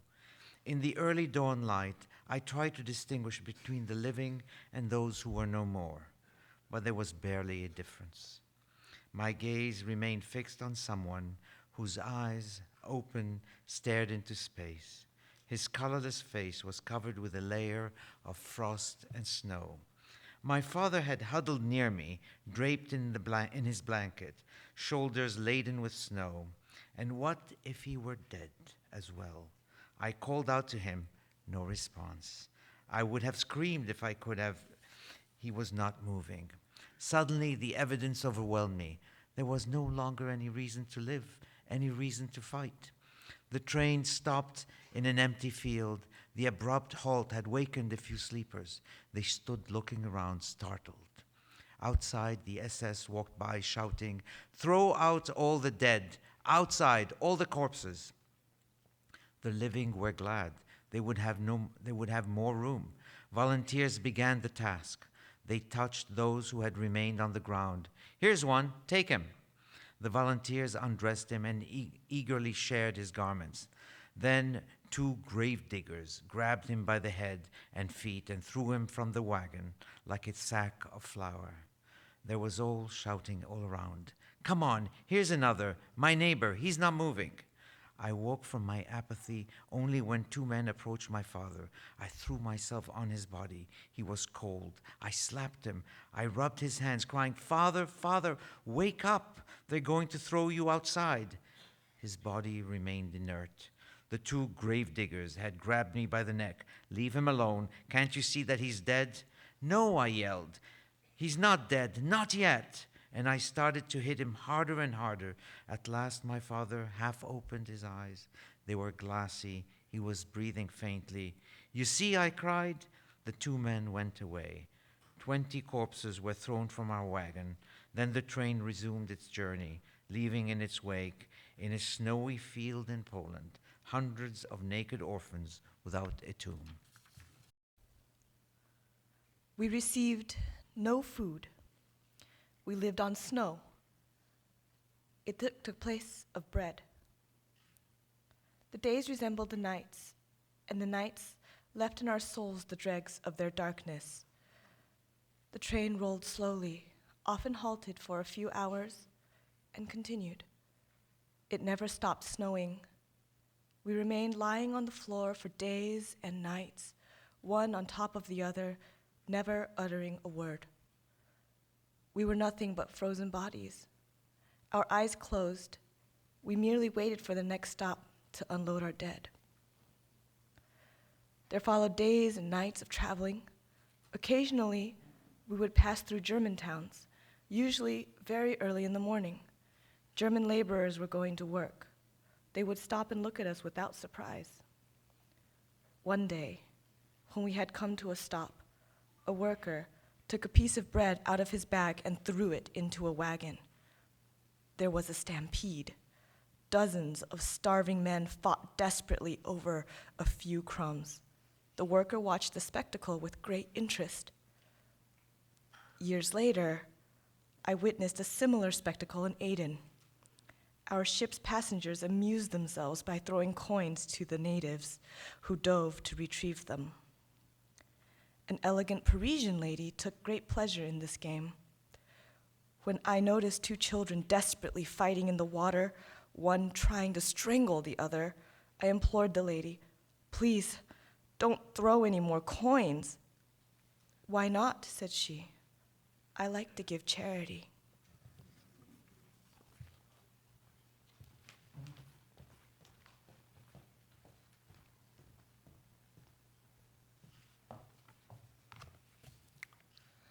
In the wagon where the bread had landed, a battle ensued. Men were hurling themselves against each other, trampling, tearing at, and mauling each other. Beasts of prey unleashed, animal hate in their eyes. An extraordinary vitality possessed them, sharpening their teeth and nails.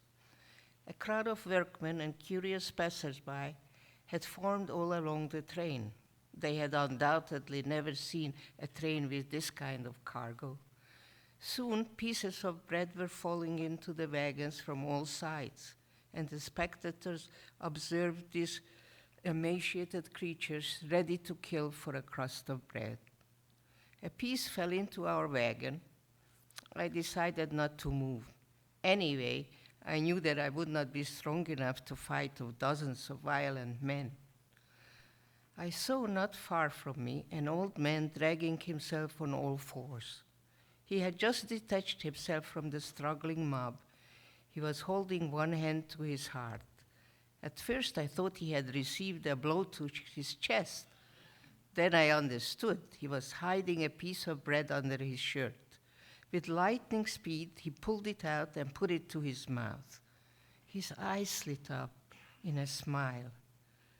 More like a grimace illuminated his ashen face and was immediately extinguished. A shadow had lain down beside him, and this shadow threw itself over him. Stunned by the blows, the old man was crying, "Mayor, my little mayor, don't you recognize me? You're killing your father. I have bread for you too, for you too."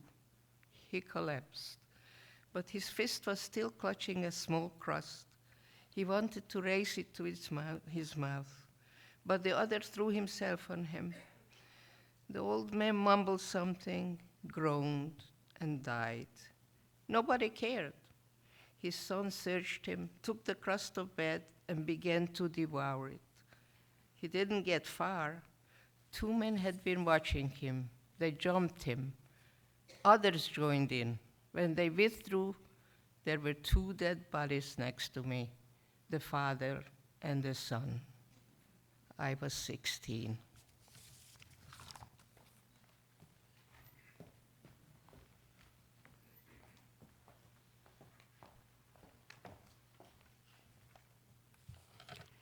In our wagon, there was a friend of my father's, Mary Katz. He had worked as a gardener in Buna, and from time to time had brought us some green vegetables. Less undernourished than the rest of us, the tension had been easier on him. Because he was stronger than most of us, he had been put in charge of our wagon. On the 3rd night of our journey, I woke up with a start when I felt 2 hands on my throat trying to strangle me. I barely had time to call out, "Father!" Just that one word. I was suffocating. My father had awakened and grabbed my aggressor, too weak to overwhelm him. He thought of calling Mayor Katz. Come quickly, someone is strangling my son." In a few moments, I was freed. I never did find out why the stranger had wanted to strangle me. But days later, Mayor Katz told my father, "Shlomo, I'm getting sick and weak. My strength is gone. I won't make it." "Don't give in," my father tried to encourage him. "You must resist. Don't lose faith in yourself." But Mayor Katz only groaned in response. "I can't go on, Shlomo. I can't help it. I can't go on." My father took his arm, and Mayor Katz, the strong one, the sturdiest of us all, began to cry. His son had been taken from him during the first selection, but only now he was crying for him. Only now did he fall apart. He could not go on. He had reached the end. On the last day of the journey, a terrible wind began to blow, and the snow kept falling. We sensed that the end was near, the real end. We could not hold out long in this glacial wind, this storm. Somebody got up and yelled, "We must not remain sitting. We shall freeze to death. Let's get up and move." We all got up. We all pulled our soaked blankets tighter around our shoulders. And we tried to take a few steps to shuffle back and forth in place. Suddenly, a cry rose in the wagon, the cry of a wounded animal. Someone had just died. Others, close to death, imitated his cry, and the cries seemed to come from beyond the grave. Soon, everybody was crying, groaning, moaning, cries of distress hurled into the wind and the snow. The lament spread from wagon to wagon. It was contagious, and now hundreds of cries rose at once, the death rattle of an entire convoy with the end approaching. All boundaries had been crossed. Nobody had any strength left, and the night seemed endless. Mayor Katz was moaning, "Why don't they just shoot us now?" That same night, we reached our destination. It was late. The guards came to unload us. The dead were left in the wagon. Only those who could stand could leave. Mayor Katz remained on the train. The last day had been the most lethal. We had been 100 or so in the wagon. 12 of us left. Among them, my father and myself. We had arrived in Buchenwald. At the entrance to the camp, SS officers were waiting for us. We were counted. Then we were directed to the Appellplatz. The orders were given over the loudspeakers. Form ranks of fives, groups of 100, 5 steps forward. I tightened my grip on my father's hand, that old, familiar fear, not to lose him. Very close to us stood the tall chimney of the crematorium's furnace. It no longer impressed us, barely drew our attention. A veteran of Buchenwald told us that we would be taking a shower and afterward be sent to different blocks. The idea of a hot shower fascinated me. My father didn't say a word. He was breathing heavily beside me. "Father," I said, "just another moment. Soon we'll be able to lie down. You'll be able to rest." He didn't answer. I myself was so weary that his silence left me indifferent. My only wish was to take a shower as soon as possible and lie down on a cot. Only it wasn't easy to reach the showers. Hundreds of prisoners crowded the area. The guards seemed unable to restore order. They were lashing out left and right to no avail. Some prisoners who didn't even have the strength to jostle or even to stand sat down in the snow. My father wanted to do the same. He was moaning, "I can't anymore. It's over. I shall die right here."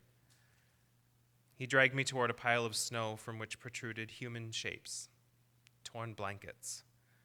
"Leave me," he said. "I can't go anymore. Have pity on me. I'll wait here until we can go into the showers. You'll come and get me." I could have screamed in anger. To have lived and endured so much, was I going to let my father die now? Now that we would be able to take a good hot shower and lie down? "Father," I howled, "Father, get up right now. You will kill yourself." And I grabbed his arm, and he continued to moan. "Don't yell, my son. Have pity on your old father. Let me rest here, a little. I beg of you. I'm so tired. No more strength." He had become childlike, weak, frightened, vulnerable. "Father," I said, "you cannot stay here." I pointed to the corpses around him. They too had wanted to rest here. "I see, my son, I do see them. Let them sleep. They haven't closed an eye for so long. They're exhausted. Exhausted." His voice was tender. I howled into the wind, "They're dead! They will never wake up, never. Do you understand?" This discussion continued for some time. I knew that I was no longer arguing with him, but with death itself, with a death that he had already chosen. The sirens began to wail, alert. The lights went out in the entire camp. The guards chased us toward the blocks. In a flash, there was no one left outside. We were only too glad not to have to stay outside any longer in the freezing wind. We let ourselves sink into the floor. The cauldrons at the entrance found no takers. There were several tiers of bunks. To sleep was all that mattered. During the alert, I had followed the mob, not taking care of him. I knew he was running out of strength, close to death, and yet I had abandoned him. I went to look for him. Yet, at the same time, a thought crept into my mind. If only I didn't find him. If only I were relieved of this responsibility, I could use all my strength to fight for my own survival, to take care of only myself. Instantly, I felt ashamed of myself, forever. I walked for hours without finding him. Then I came to a block where they were distributing black coffee. People stood in line, quarreled. A plaintive voice came from behind me. "Eliezer, my son, bring me a little coffee." I ran toward him. "Father, I've been looking for you for so long. Where were you? Did you sleep? How are you feeling?" He seemed to be burning with fever. I fought my way to the coffee cauldron like a wild beast, and I succeeded in bringing him back a cup. I took one gulp. The rest was for him. I shall never forget the gratitude that shone in his eyes when he swallowed this beverage. The gratitude of a wounded animal. With these few mouthfuls of hot water, I had probably given him more satisfaction than during my entire childhood. He was lying on the boards, ashen, his lips pale and dry, shivering. I couldn't stay with him any longer. We had been ordered to go outside to allow for cleaning of the blocks. Only the sick could remain inside. We stayed outside for 5 hours. We were given soup. When they allowed us to return to the blocks, I rushed toward my father. "Did you eat?" "No." "Why?" "They didn't give us anything. They said that we were sick, that we would die soon, and that it would be a waste of food." I can't go on. I gave him what was left of my soup, but my heart was heavy. I was aware that I was doing it grudgingly. Just like Rabbi Eliyahu's son, I had not passed the test.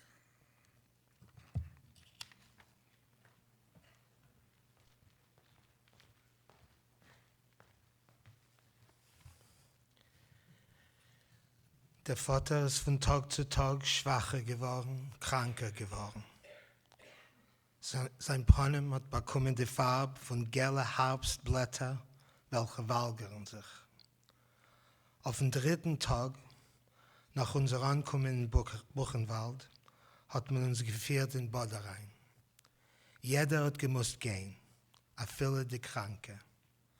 Nur sie hat man gelost zum Sof.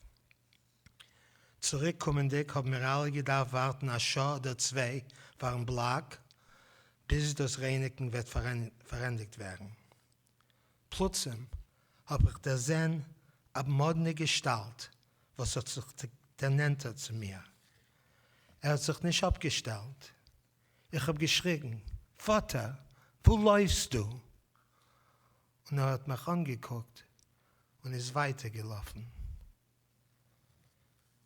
Mein Vater ist gelegen in seiner Box, zusammen mit 5 anderen Kranken. Hat gelitten von Dysenterie. Ich bin gesessen neben ihm und zu ihm geredet.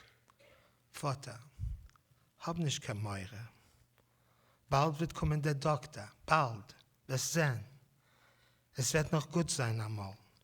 Wirst gehen ins Spital, wirst gesund werden." Will mir etwas sagen. Habe ich zugelegt mein Euer zu sein kalten Mäuel. "Eliezer, ich will dir sagen, wo es befindet sich das Gold, das Geld, was ich habe begraben im Keller, ehe wir haben verlassen daheim." Und hat angehoben reden schnell, gleich hat Meure gehabt, dass wird nicht beweisen zu sagen, als was hat auf dem Herzen. "Nein, Tate", habe ich geantwortet. "Ich will nicht hören wegen dem. Ich will nicht wissen. Du wirst gesund werden und wir wollen beide heimfahren." Von zu viel Mie, von zu viel Anstrengung hat ein Pass Blut sich bewiesen auf seine Lippen und mehr hat nicht herausgerettet Wort. For a ration of bread, I was able to exchange cots to be next to my father. When the doctor arrived in the afternoon, I went to tell him that my father was very ill. Bring him here. I explained he could not stand up, but the doctor would not listen. And so, with great difficulty, I brought my father to him. He stared at him, then asked curtly, "What do you want?" "My father is sick," I answered in his place. "Dysentery." "That's not my business. I'm a surgeon. Go on, make room for others." My protests were in vain. "I can't go on, my son. Take me back to my bunk." I took him back and helped him lie down. He was shivering. "Try to get some sleep, Father. Try to fall asleep." His breathing was labored. His eyes were closed, but I was convinced that he was seeing everything, and he was seeing the truth in all things. Another doctor came to the block. My father refused to get up. He knew that it would be of no use. In fact, that doctor had come only to finish off the patients. And I listened to him shouting at them that they were lazy, good for nothing, who only wanted to stay in bed. I considered jumping him, strangling him, but I had neither the courage nor the strength. I was riveted on my father's agony. My hands were aching.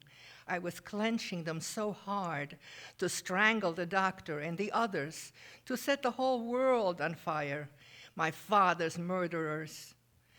But even the cry stuck in my throat. On my return from the distribution, I found my father crying like a child. "My son, they are beating me." "Who?" I thought he was delirious. "Him, the Frenchman, and the Paul, they beat me." One more stab to the heart, one more reason to hate, one less reason to live. "Eliezer, Eliezer, tell them not to beat me. I haven't done anything.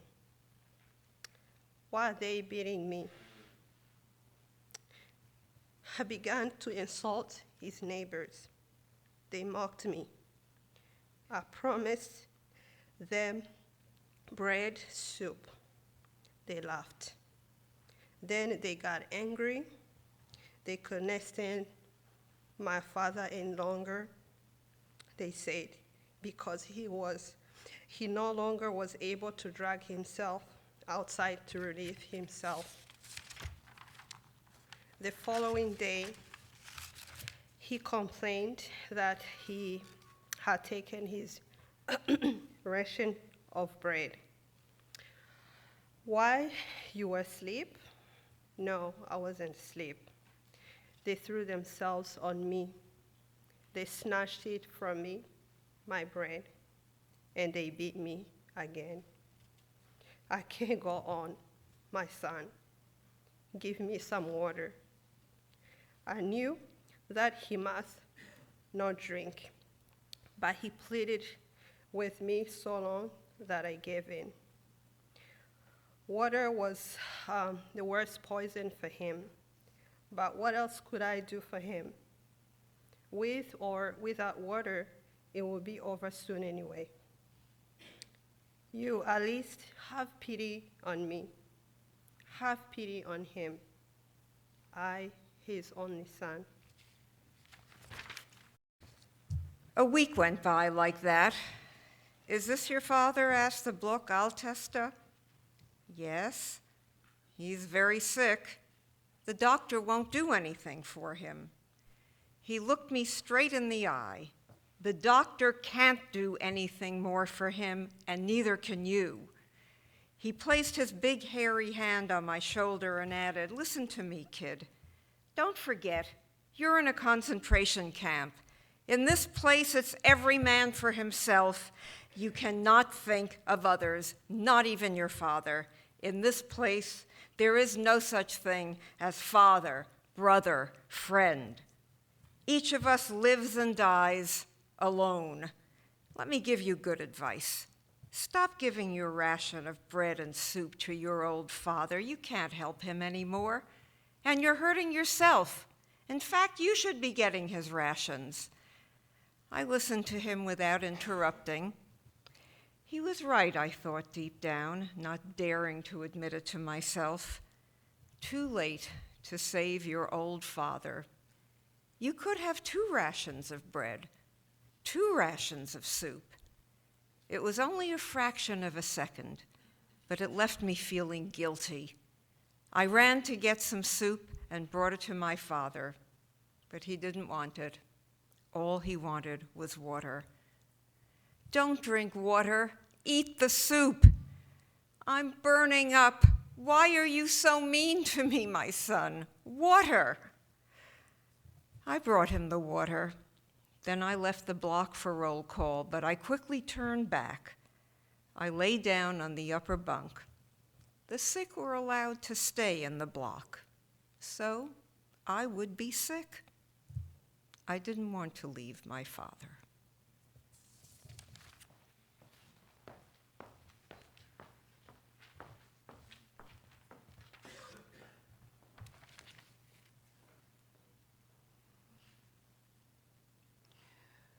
All around me there was silence now, broken only by moaning. In front of the block, the SS were giving orders. An officer passed between the bunks. My father was pleading, "My son, water. I'm burning up. My insides." "Silence over there," barked the officer. "Elisha," continued my father, "water." The officer came closer and shouted to him to be silent, but my father did not hear. He continued to call me. The officer wielded his club and dealt him a violent blow to the head. I didn't move. I was afraid. My body was afraid of another blow, this time to my head. My father groaned once more.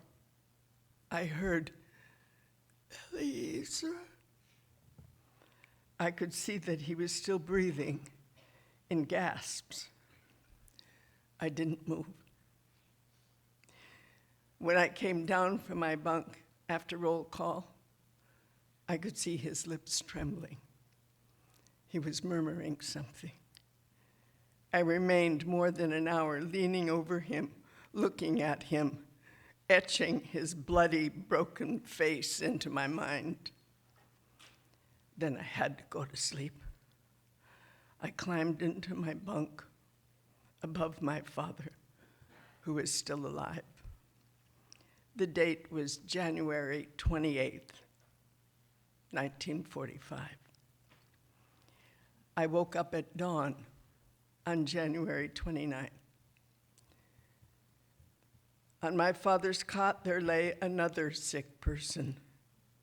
They must have taken him away before daybreak and taken him to the crematorium. Perhaps he was still breathing. No prayers were said over his tomb. No candle lit in his memory.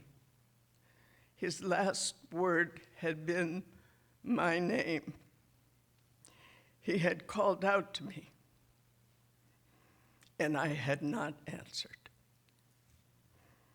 I did not weep, and it pained me that I could not weep, but I was out of tears. And deep inside me, if I could have searched the recesses of my feeble conscience, I might have found something like, "Free at last."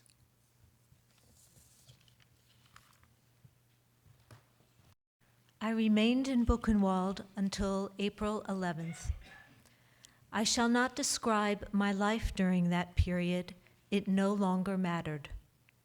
Since my father's death, nothing mattered to me anymore. I was transferred to the children's block, where there were 600 of us. The front was coming closer. I spent my days in total idleness, with only one desire: to eat. I no longer thought of my father or my mother. From time to time I would dream, but only about soup, an extra ration of soup. On April 5th, the wheel of history turned. It was late afternoon. We were standing inside the block, waiting for an SS to come and count us. He was late.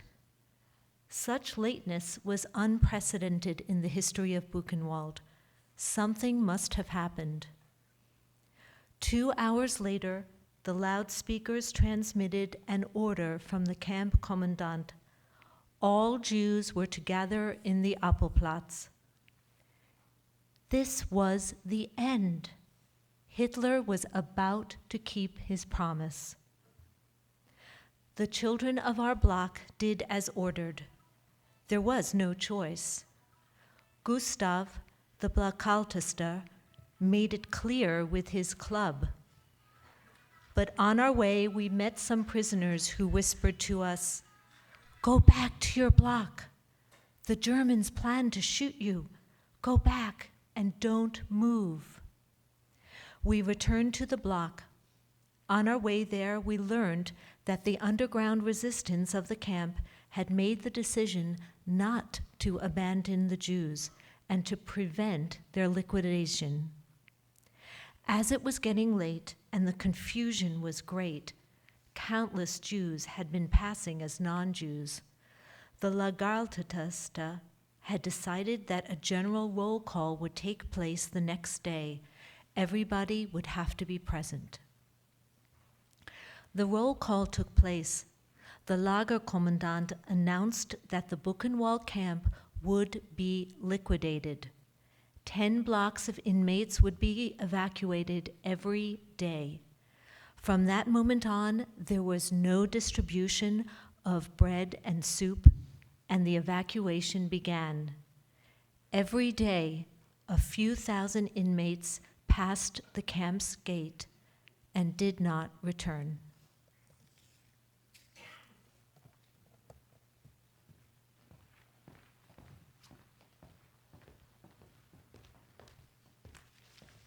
On April 19th, on April 10th, there were still some 20,000 prisoners in the camp, among them a few hundred children.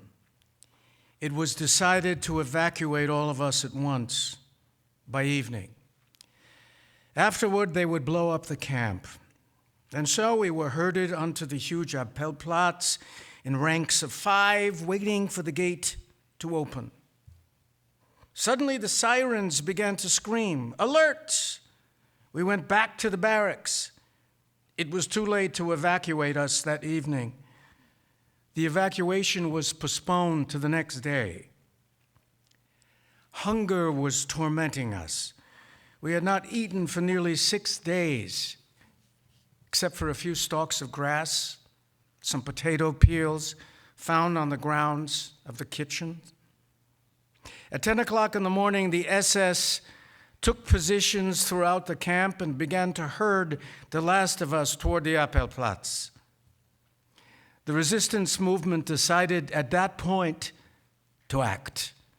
Armed men appeared from everywhere, bursts of gunshots, grenades exploding. We, the children, remained flat on the floor of the block. The battle did not last long. Around noon, everything was calm again. The SS had fled, and the resistance had taken charge of the camp. At 6 o'clock that afternoon, the first American tank stood at the gates of Buchenwald. Our first act as free men was to throw ourselves onto the provisions. That's all we thought about. No thought of revenge or of parents, only of bread. And even when we were no longer hungry, not one of us thought of revenge. The next day, a few of the young men ran into Weimar to bring back some potatoes and clothes and to sleep with girls. But still, no trace of revenge. 3 days after the liberation of Buchenwald, I became very ill, some form of poisoning. I was transferred to a hospital and spent 2 weeks between life and death. One day when I was able to get up, I decided to look at myself in the mirror on the opposite wall. I had not seen myself since the ghetto. From the depths of the mirror, a corpse was contemplating me. The look in his eyes as he gazed at me has never left me.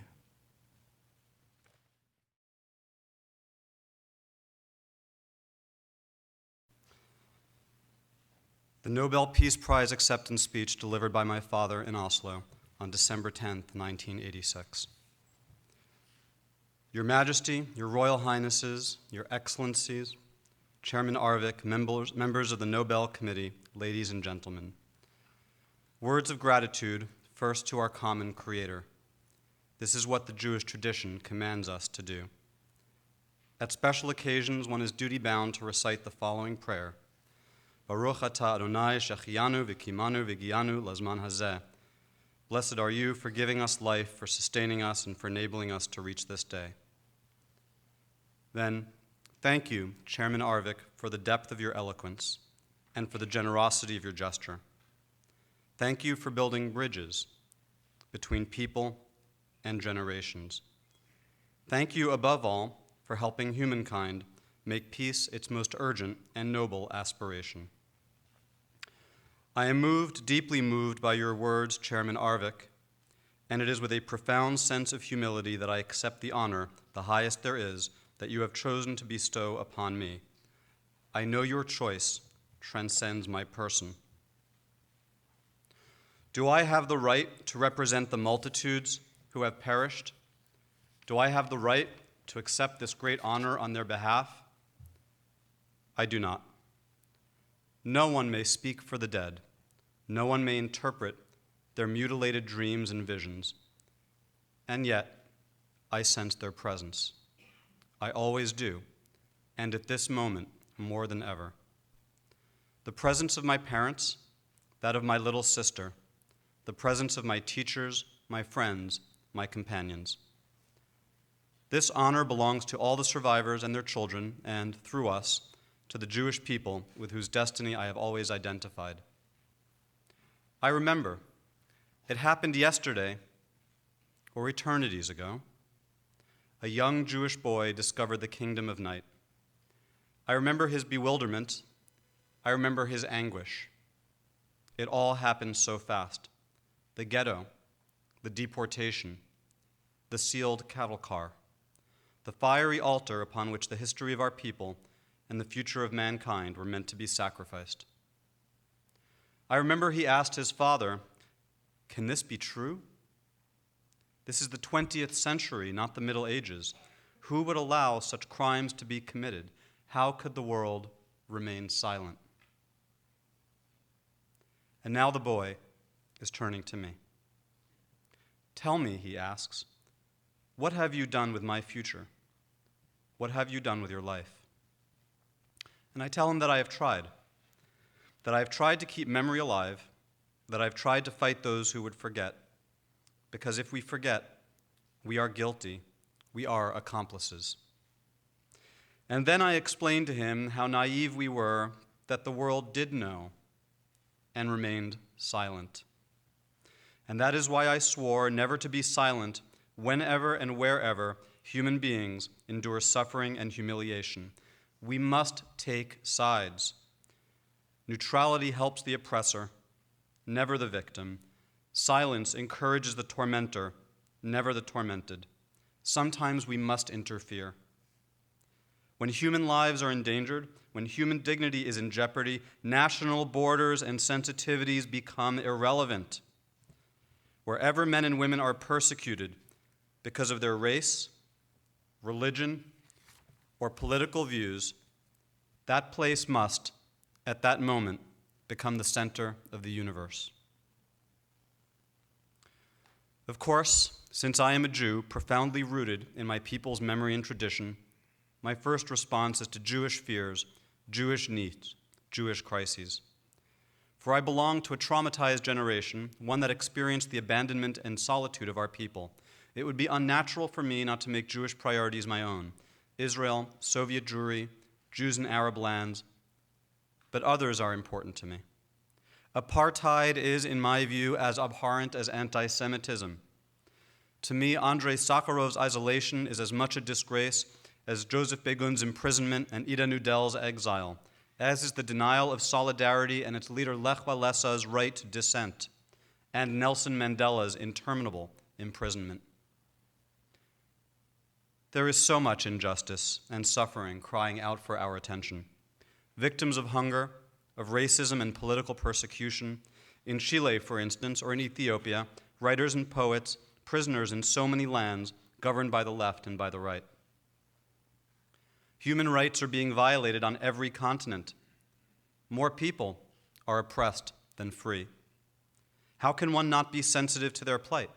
Human suffering anywhere concerns men and women everywhere, and that applies also to Palestinians to whose plight I am sensitive, but whose methods I deplore when they lead to violence. Violence is not the answer. Terrorism is the most dangerous of answers. They are frustrated, that is understandable. Something must be done. The refugees and their misery, the children and their fear, the uprooted and their hopelessness. Something must be done about their situation. Both the Jewish people and the Palestinian people have lost too many sons and daughters and have shed too much blood. This must stop, and all attempts to stop it must be encouraged. Israel will cooperate, I am sure of that. I trust Israel, for I have faith in the Jewish people. Let Israel be given a chance. Let hatred and danger be removed from their horizons, and there will be peace in and around the Holy Land. Please understand my deep and total commitment to Israel. If you could remember what I remember, you would understand. Israel is the only nation in the world whose existence is threatened. Should Israel lose but one war, it would mean her end and ours as well. But I have faith. Faith in the God of Abraham, Isaac, and Jacob, and even in his creation. Without it, no action would be possible. And action is the only remedy to indifference, the most insidious danger of all. Isn't that the meaning of Alfred Nobel's legacy? Wasn't his fear of war a shield against war? There is so much to be done. There is so much that can be done. One person, Raoul Wallenberg, an Albert Schweitzer, a Martin Luther King Jr., one person of integrity can make a difference of life and death. As long as one dissident is in prison, our freedom will not be true. As long as one child is hungry, our life will be filled with anguish and shame. What all these victims need above all is to know that they are not alone, that we are not forgetting them, that when their voices are stifled, we shall lend them ours, that while their freedom depends on ours, the quality of our freedom depends on theirs. This is what I say to the young Jewish boy, wondering what I have done with his years. It is in his name that I speak to you and that I express to you my deepest gratitude as one who has emerged from the kingdom of night.